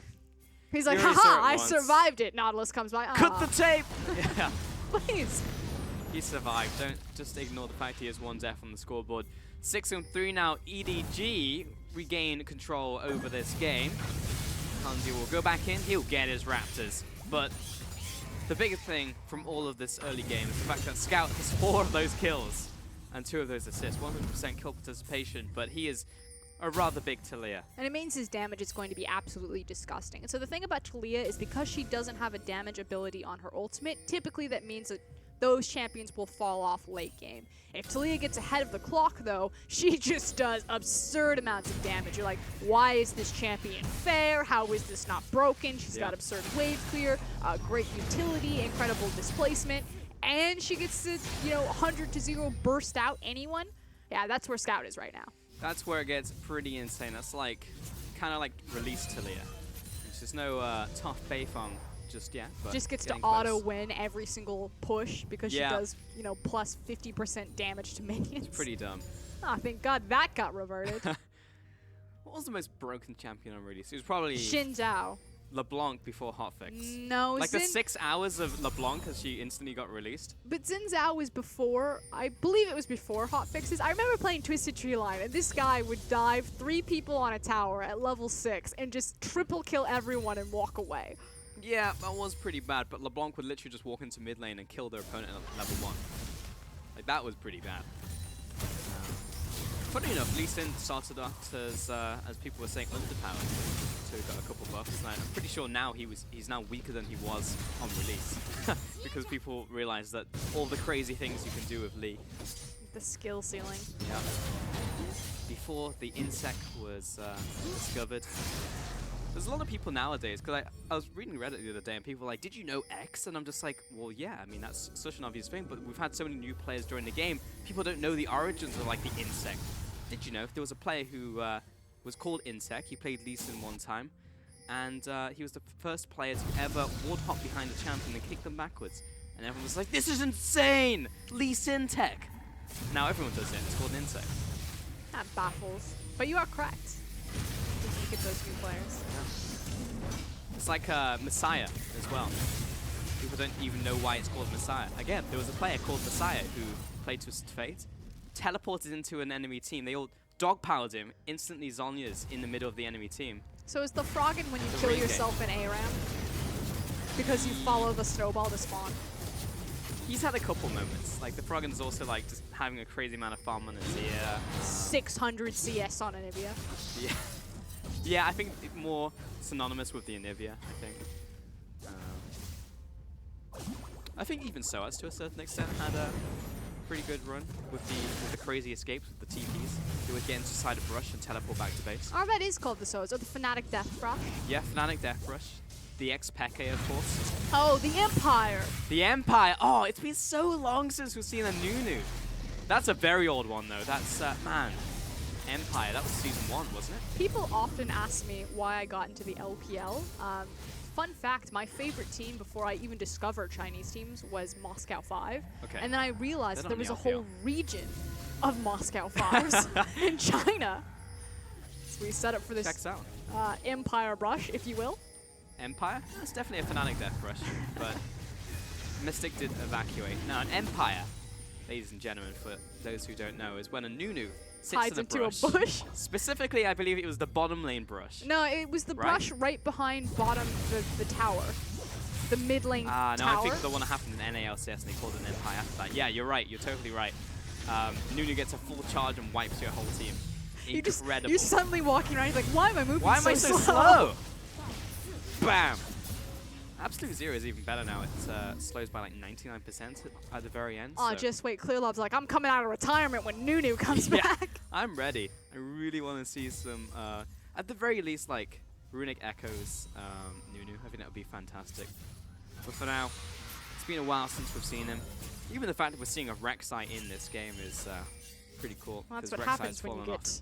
Triple bans quadruple from WE. jungle bans. Ban from EDG, yeah. Priority pick into Kha'Zix. Followed by a Rek'Sai on next rotation, yeah. We haven't seen a Shyvana yet, but I've heard rumblings that that's a thing for some junglers, but it hasn't broken into the top junglers just yet. Sponzy, nah, not gonna happen. A little bit too telegraphed for Fire Lolly. And over the last like 2-3 minutes, both teams have taken a nap. They're just on the hammock, they're just chillaxing. Well, there's no reason for them to play overly aggressive unless they have the perfect play, just because it's an Ocean Dragon or it's not a Mountain or Infernal that they feel pressured. I have a feeling the arrow is about to come out, though. Fonzie, flash, knock up onto Fire Lolly. He jumps away. Connie now under attack. Stranglethorns knocks up all of WE. Xie and Mystic. Only people were able to get out of it, but he'll be the first one to die. Weaver's wall cuts up half of the team, and 957 flashes over just barely. As the culling comes in from Mystic, it was the one kill to EDG, but the control over the Dragon. But again, a brilliant teleport play from Min. He's exactly where his team needs him to be. And the fact of the matter is that 957 is on the shin. He's the guy that's going to get there first. I don't think Min has once been out of position. Normally, you don't see this type of coordination with a brand new top laner. This is his debut in Week 8 of the LPL. And against WE. The fact that they are still taking these advantages spells dark days ahead for WE in this game. It really doesn't look great at all. I thought that we were going to see a much more controlled WE game where they take us to the late game. Right now, EDG are absolutely running around in a circle, and if Scout starts accumulating more and more of these kills, he's going to be unstoppable. I mean, it started out fine, Kandi making these great aggressive plays bottom, setting up Mystic and Ben on the right foot, getting them for success. But like you said, unfortunately, then Scout started getting involved in these bottom side plays, and he's just been the primary benefactor of everything. 4-0 and 3 right now on Taliyah. She's ahead of the clock. She's doing ridiculous damage. And in that last fight in particular, I thought we'd get the replay. It was really the fact that the Nautilus hook hit Syndra and then pulled her right into Taliyah's damage. So Xie got popped right at the beginning of that fight, and then an incredible Weaver's Wall split the rest of them up. Players are absolutely getting better at Taliyah as weeks have gone on. I had the opinion that Taliyah was just awful in the LPL because she lost all 3 of her initial debut games and then won 5 in a row, and I saw that like yesterday, and since then we've had Taliyahs in almost every single game, picked or banned. And it's just better at being creative with the ultimates, knowing when and how to roam. And teams have really picked it up. I mean, we were having this discussion with Rusty as, hold on though, Kandi's actually slipping in for a gank. Culling will wipe out this minion wave, sets down to half, but Kandi will show himself, will reveal himself. And Scout is chasing down Xie. This is a lot of damage. We're looking for almost a 1v1 kill, and Xie is just removed. And Scout is actually going to mosey his way bottom, so he still has Weaver's Wall. He's incoming. 3v3. Kandi has support right on top of him. Firelight trying to back away, has been whimsied. Mystic is still following after, but here comes the Weaver's Wall. And Mystic is blocked up from his team, but he'll take one with him. Best case scenario for Team WE right there. The fact that Zet a bit overzealous, excuse me, Mako. Sorry, Zet, didn't mean to throw you under the bus. Mako, how dare you? Get under there. Why did you step forward? Yeah, Mystic at the very end dragged Mako with him into the depths of Moria. But Fire Lolly will finish off this tower with his team, and that's the first blood tower again to EDG. Yep, but this is all off the back of Scout. 5-0 and 4. Ruh-roh. Desperation teleport coming in from 957. 957 backs off. He's still looking for the taunt, but Fire Lolly just tore him a new one. That was not great. That is a correct definition of what we just witnessed there, Frosk. Where's Min going? I mean, he's just having a wander down river. What you He's doing? got time. What you He's doing, on his lunch buddy? break. He can do what he wants. He's like, I came down here for the fun. I guess AD carry's taking it. Okay, wandering back mid lane. Can I have this creep wave? He's like, you can have half of it until I show up. Get back in the top lane. Nah, you go back to base. Wow. Min's last 40 seconds. And Mako took it. He's getting bullied by the cool kids. I honestly, if you watch him in these fights, like when he got caught out last game and he like immediately flashed for that one awkward 5v5 that they had in the mid lane, you just feel like, stop. Stop it. Back up. I mean, he's the new kid in class, right? Like, he doesn't want to necessarily mess up. He's definitely not rocking the boat. No, he really is not. He's playing it safe, but at the same time he's done the maneuvers that he's had to for his team, being in the right place at the right time. And that's all you really need from a Nautilus. So totally fine from Min in this game, as Scout only continues to get bigger as he has sat on now 2 items completed at 21 minutes. He also has the teleport advantage over 957. That said, it is Shin. He has Stand United, but it's really easy for Nautilus to cancel that. And Min just needs to keep track of him, which you can see in the dance that's happening in the bottom lane. Their 2 little icons are actually just like stuck together right now. We want to fight. I can feel it. And that's why Min's trying to keep so close an eye on Shin, because they want to throw this arrow and they don't want Shin to crash the party. Mystic knows that Mako's in that brush. Kandi is hidden. He's in the shadows. Fire Lolly is on his way, but he's found 2 people. Knockup comes in. 957 is teleporting into this fight, but does that want to taunt? In comes Min. Nope, never mind. In comes not Min as he walks to the mid lane. He did cancel his TP there. But immediately the pings go down, so all that Fire Lolly, Mako, and Zed need to do is survive this onslaught. But actually, it looks like the reinforcements are starting to arrive. Instead of pressuring mid, Scout and Min are cheating up in this river and now caught. Min is technically caught, but he's not taking any damage just yet. Only now is his shield being broken, but another shield comes in from Courage of the Colossus, and Min re-engages. She looks to back away, but he's dragged him by the dredge line, bent over the wall. Weaver's wall is stopping everyone. Triple knockback by Scout. They'll get 1. Moving on to 957. He's chasing after Scout, but now he has to look to flash away over this Raptor wall. Another kill to EDG. And 957 did what he could. He tried to get to the back line. He found the taunt on Scout, but he pretty much just delayed the inevitable. EDG take the team fight and take another tower. This is disastrous from WE right now. Let's take another look at that one as Min refuses to take any damage. Oh, look at him. Yeah, body blocks so much for Scout. Now the arrow is going to come in and it's going to just pip right on Ben's face. That's doing a lot of the damage. And check out 957 right now. So he's taunted Scout, so a lot of the damage from EDG has stopped. But then taunt wears off, Scout gets that incredible 3-man knockup and just starts to clean up the rest of the fight. At this point, Team W are like, abort, get out of here, mission failed, and everyone just scatters in different directions. Honestly, like, incredible Weaver's walls continuously from Scout. And again, the seismic show was just unbelievably good, and it's forcing so many summoners and resources from WE who have to make that decision as they are literally backed up against the wall. I have to flash this. And you know, you and I, we had this discussion just the other day about kind of like Taliyah versus Twisted Fate. Yep. We've had the discussion now internally with the other casters about, you know, why Taliyah versus TF. Thing about Taliyah is that her ultimate, like, is so much better for objectives and like just has basic better utility. So if Baron is so important, if sieging is so hard in the LPL, Taliyah immediately becomes better than TF. Just because TF's ult will show you where they are, but Taliyah's can actually just guarantee you the objective. Messed it up, you know, in last game when Kandi tried to steal the Baron, but the idea still exists. Also with itemizations, if she wants to go into the Lich Bane, she can still be a split push threat. Her rotation ability is just as potent and powerful as Twisted Fate's. Multiple engage potential because you get a multi-man knockup or a Weaver's Wall, like, better Twisted Fate. I am on the side of Rusty now. I'm sold. Yeah, I'm also sold. A believer in Taliyah. 2020 Taliyah. I'm not a believer in Raz's Taliyah though. No, Played with that definitely, one. definitely No, not. 100% not. That is, I've never won with that.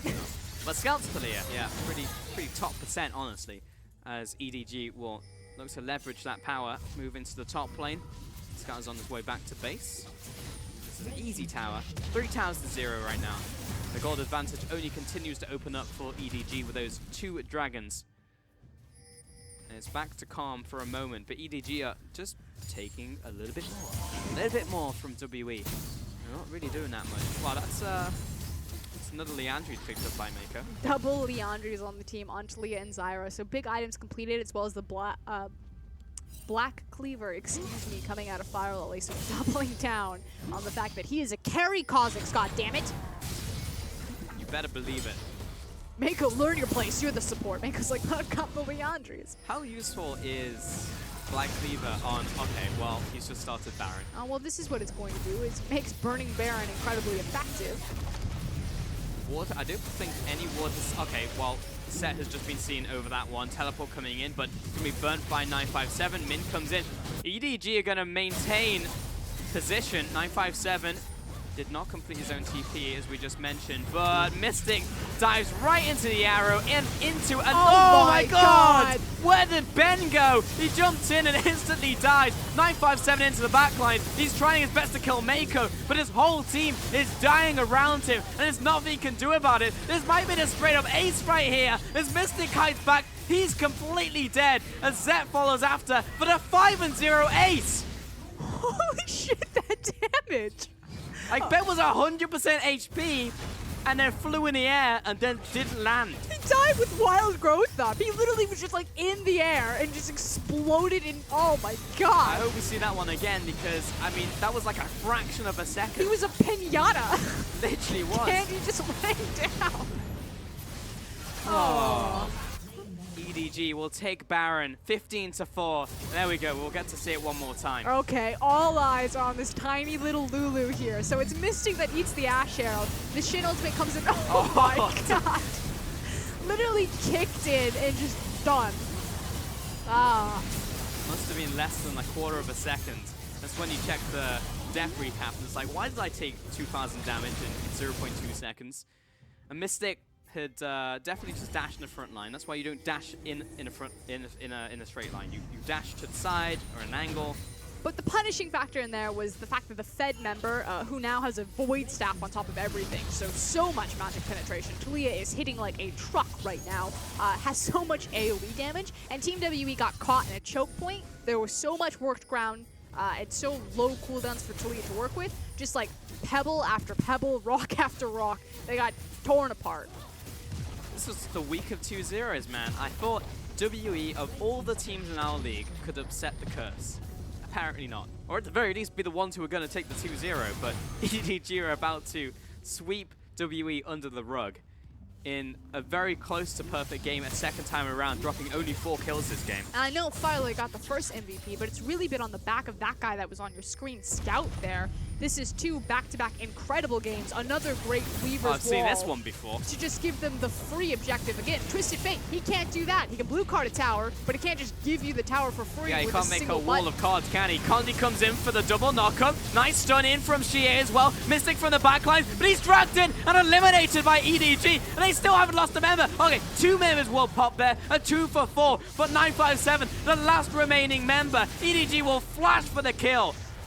But how much did they trade for that? A wave is incoming right now, and all of Team WE are dead. Are they going to end the game? They're looking for a Herefrost. They've got 25 seconds of death timers, multiple damage dealers, Baron's up minion wave, 29 minutes on the clock, and we're looking for a sweep. Oh my god. This would be a 30-minute 2-0 victory over Team WE. This is absolute insanity. 8 seconds remaining on Konji, 5 on Mystic. The Nexus is exposed and being taken out. That's it. EDG are gonna do it. A 2-0 over the group leaders, WE. Hakuna Matata, Mufasa climbs back up. EDG retain their throne.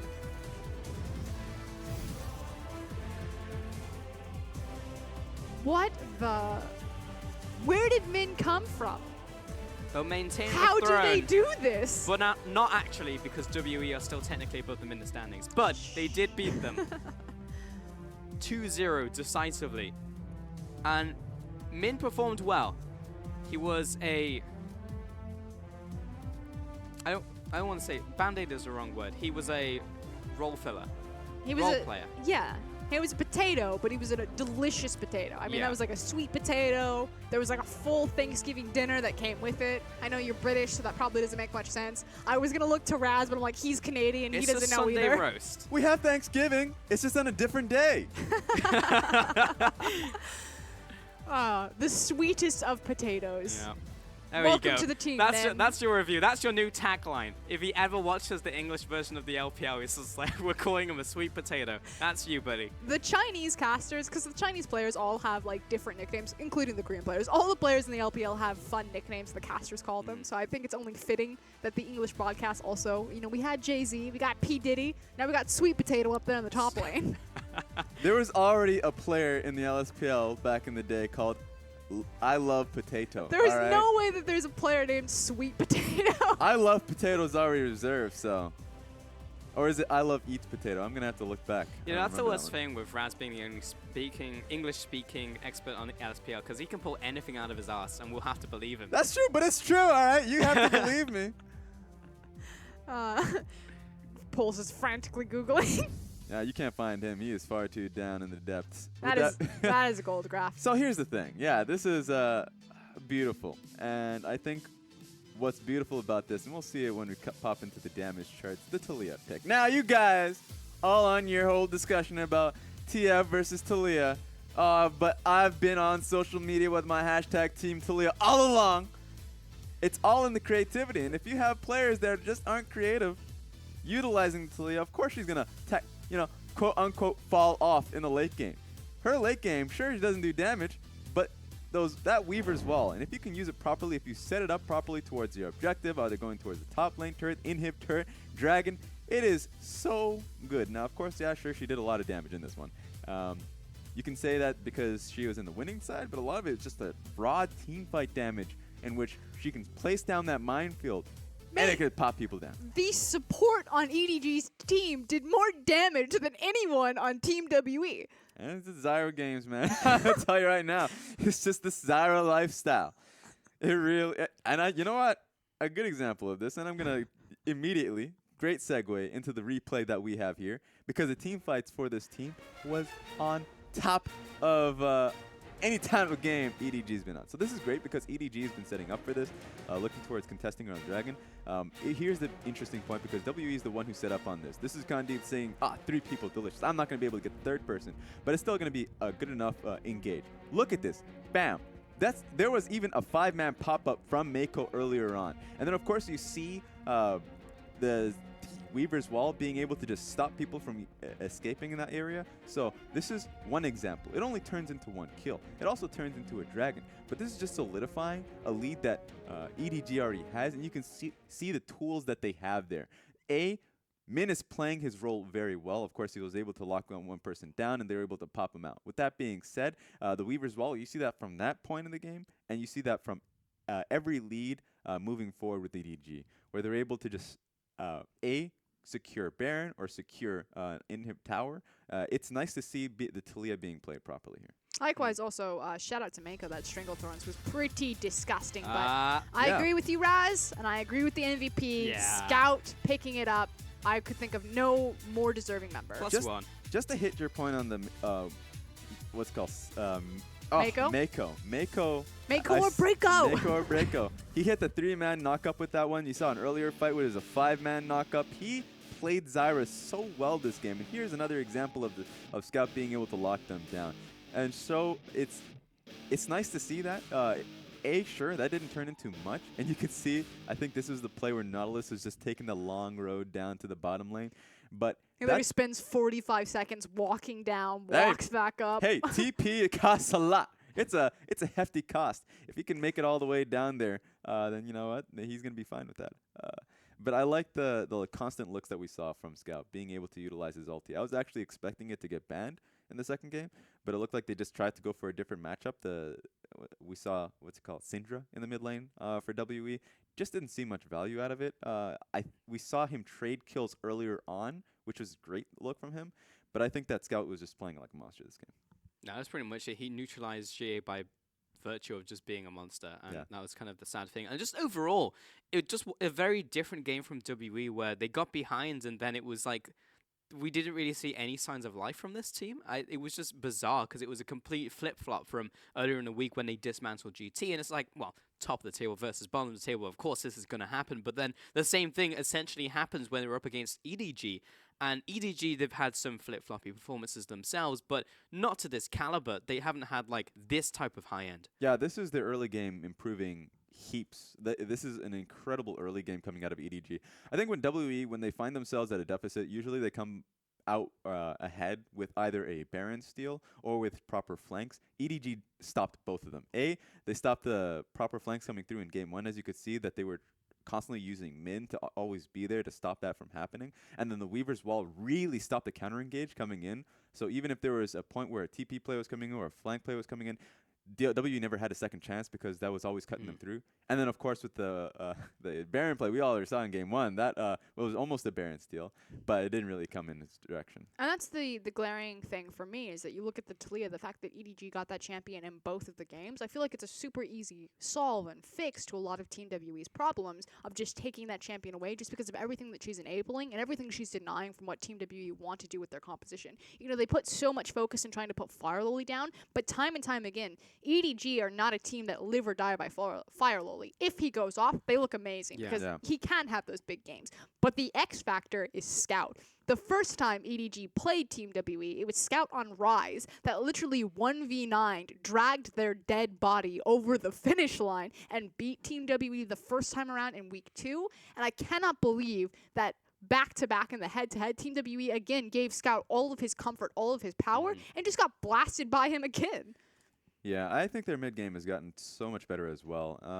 It's fun to see that. I think that one great point about how EDG played out this one as well was that it felt like when they had the tempo, they never really gave it away, which is always something that you usually see. Bad back timing's not the case in this one. Even with Zet, the AD carry, there was only the only criticism I could put was when the trading kill happened really early on, was that he didn't rotate fast enough, and that was just pretty much the depth. If they're going to be looking for that play, then that's the only real criticism I can towards him. Yeah, but when nitpicking when EDG does 2-0'd and perfect game WE in game 1, you know? Like, there's very little you can say at that point. We can only really praise that lineup as well, looking towards EDG. If they continue to play like that and they can consistently do that against teams who are also slightly below WE on the table, continue that into playoffs, this is the right time in the season to look to Surge. As you can see right now, they are technically tied, but not in reality, as WE do have more 2-0s in the split, which will still put them over EDG currently. Still a big deal because it's trying to fight for that semi-final spot versus a quarter-final spot. It's the difference between being 2 best-of-5s away from an MSI representation versus 3 best-of-5s away from MSI representation. And this makes last week all the more important. They have a lot of games to still play. And of course, in Group B, you have the top side trying to see who fights for first. Meanwhile, on the bottom side, you see who's fighting for fourth. It's going to be incredible to see once this weeks wind down who comes out ahead.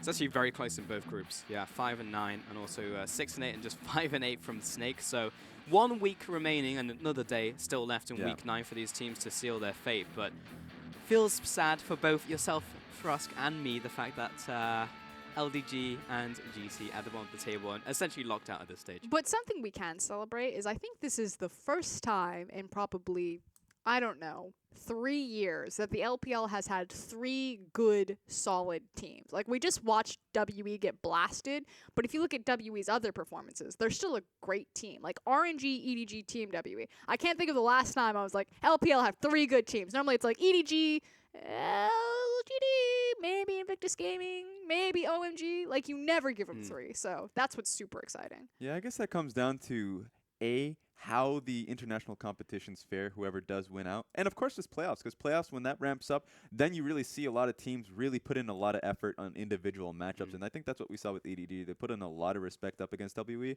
And so you saw a lot of prep work happening where Condi did get exposed in the early portions of the game. So if we can see that amount of prep work in a 5-game series, then that looks great. Yeah, and maybe that's it, right? Like EDG could make a real surge because this was their only game of the week, right, that they had to prepare for. Yeah. They really looked to dissect WE in that circumstance, and you also look towards teams like SKT, who, when they get into playoffs and they go international, they just go Super Saiyan. It doesn't particularly matter how well they do regionally, because we've seen them be like 6th place, 5th place, and then they go internationally and then they just win. So it's like, okay, I guess that's okay. But then you look towards our league, we'll see if it's the same thing where teams can do that. Is there any other team outside of EDG who you think that could have a similar surge if we saw greater preparation time going into playoffs? That's a good one. I'm going to go without, like, we have obvious ones. You already said Chagu. I'm actually going to go with Vici because I'm really interested. We've seen them as a smarter team. I want to see them actually have a lot of prep, because there was a week where they had so much prep and they were able to take down Chagu off of that. So I want to see what prep work, what a playoff bracket with 5 games can actually do for them. Final question, because I can see Frosk has already closed the notebook on this one, but any team that the opposite applies for, because we've seen very good advancements from a team like OMG, but that's been off the back of like 2 games every single week, and then going up against these teams who haven't had the same prep work. Maybe they're a team that people are discounting, and we're a dark horse and saying, well, we'll practice for the other team we're playing this week, and not necessarily OMG. And could that hurt them later on when teams are specifically looking towards them, and maybe OMG aren't a team that perform as well compared to others in terms of skill ceilings when they are the ones prepping? I think Invictus Gaming will be exposed. I actually think a lot of their success does come down to prep and how they play certain sides. They're clearly stronger. I won't give it away on one side of the map than they are on a different side, depending on how their draft phase plays out. And I think IG are very dependent on a methodical draft phase to execute on their game plan. Yeah, actually, I was going to echo the IG point, because I think that they get drawn into fights, and that's a core issue that they have. And if teams can recognize that, then that's something where early game cannot be an issue, but then the mid to late game, they'll outsmart them. I think IMEI is also another one. If IMEI does get in there, they still have a pretty young roster, and at the same time, a lot of their flank plays is something that if you recognize is going to happen, if you can prepare for it, then that's something you can debunk. Yeah, it's fun to talk about. Well, we're still like a week and a little bit out from that, so we are going to close the show there. So thank you very much for watching today. The week of 2-0s continues. It's been a very fast one, but rejoin us again tomorrow to see if we keep up. Another 3 series are coming your way, and we'll see you then.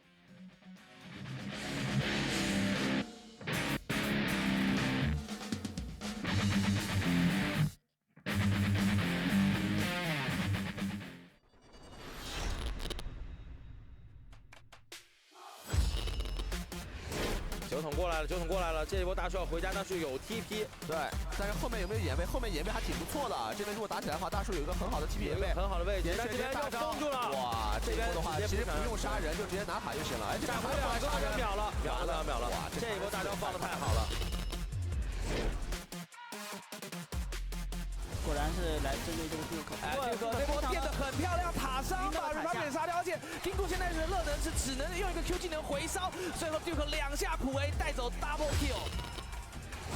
哎，他有个红哎，这还有个红啊，被晕住了，但是哎，这个反向火箭腰带回来直接大死了，闪现没有躲掉这一下伤害，下一个一技能感觉要杀掉啊，一个人单杀了对面的艾希，这一波。打出一个3环加速，水炮被一个一技能躲掉，没了。还有30秒钟，这里一个 QQ 举兵了，大招炸回来了，秒掉了！哇 ，Crystal 这个水炮，而且回身一套圣江洗礼是灌掉了辛德拉的人头。圣江哥在前面继续留人，还在留，撒乌 K 这边跑快，但是跑不掉，虚弱到金凤这边金身烤火拖时间，但是起来之后还是要被收。这边直接跳过来打到了激进，先打一套分级，这个话一雷刮了一个刀，打残了之后的话，新来过来 W 没有推到，回头一个一截是打断了龙的翼。那这一波小虎能不能跑掉？差的一发普攻往后一个闪现，先是秒掉了蜘蛛之后的话，再跟全是残血，又在踩了一个夹子往后溢过来之后，龙这边也是跑不掉了。关键是又是上墙壁上来，然后想要打断你们。哦，一个 Q 闪过来直接收掉了，溢过来的同时的话，这边已经追不到绿箭了，可以打歪一个破败吸口，2发普攻直接收掉，拿到了双杀。这波还想再杀吗？一直会在等一个1+W 的机会。这边弹过来之后的话，一个近身，这边的话辅助过来给了一个盾，最后是全部死掉了，团灭 S 一波。可能以后这也是为什么哎，你先来看一下塔下这一波大招拉3个，哇，男枪最肥的卢锡安直接把能量给给终结掉，而且鲁超这边吃到了 Kid 以及圣枪奇迹的伤害。这里的话，看蜘蛛的支援有没有队友？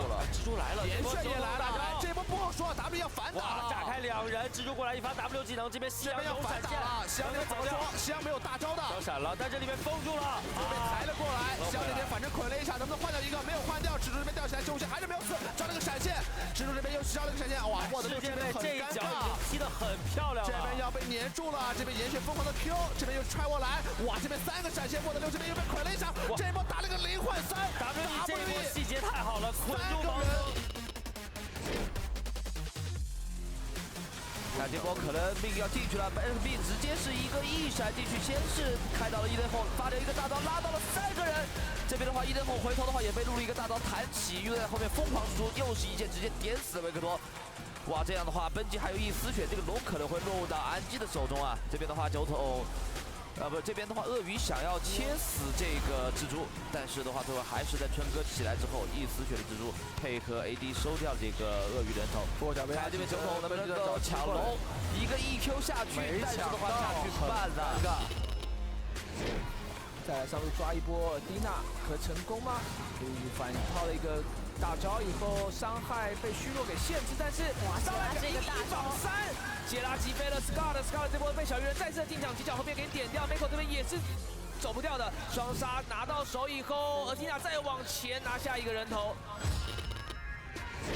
好，这波是在野区里面，这个想抓一下，直接开了疾跑，一技能推到进化解掉，由 Luki 给自己一个1，救赎之光下来 ，Luki 还没有死，海浪到来，哇 ，Duke 这时候进场直接正面先把 Republic 给收掉，金库的金身被逼掉了，闪现躲过娜美的一个水炮，后方 Luki 还没有走远，又是一个 Q 技能打到了 Waste，Duke 的一个飓风剑打出了很不错的一个效果，小鱼很生气，下方闪现一个1技能，终于是把这个 Luki 给收掉了，但是卢西安也在正面战场拿下了一个 Double Kill。I will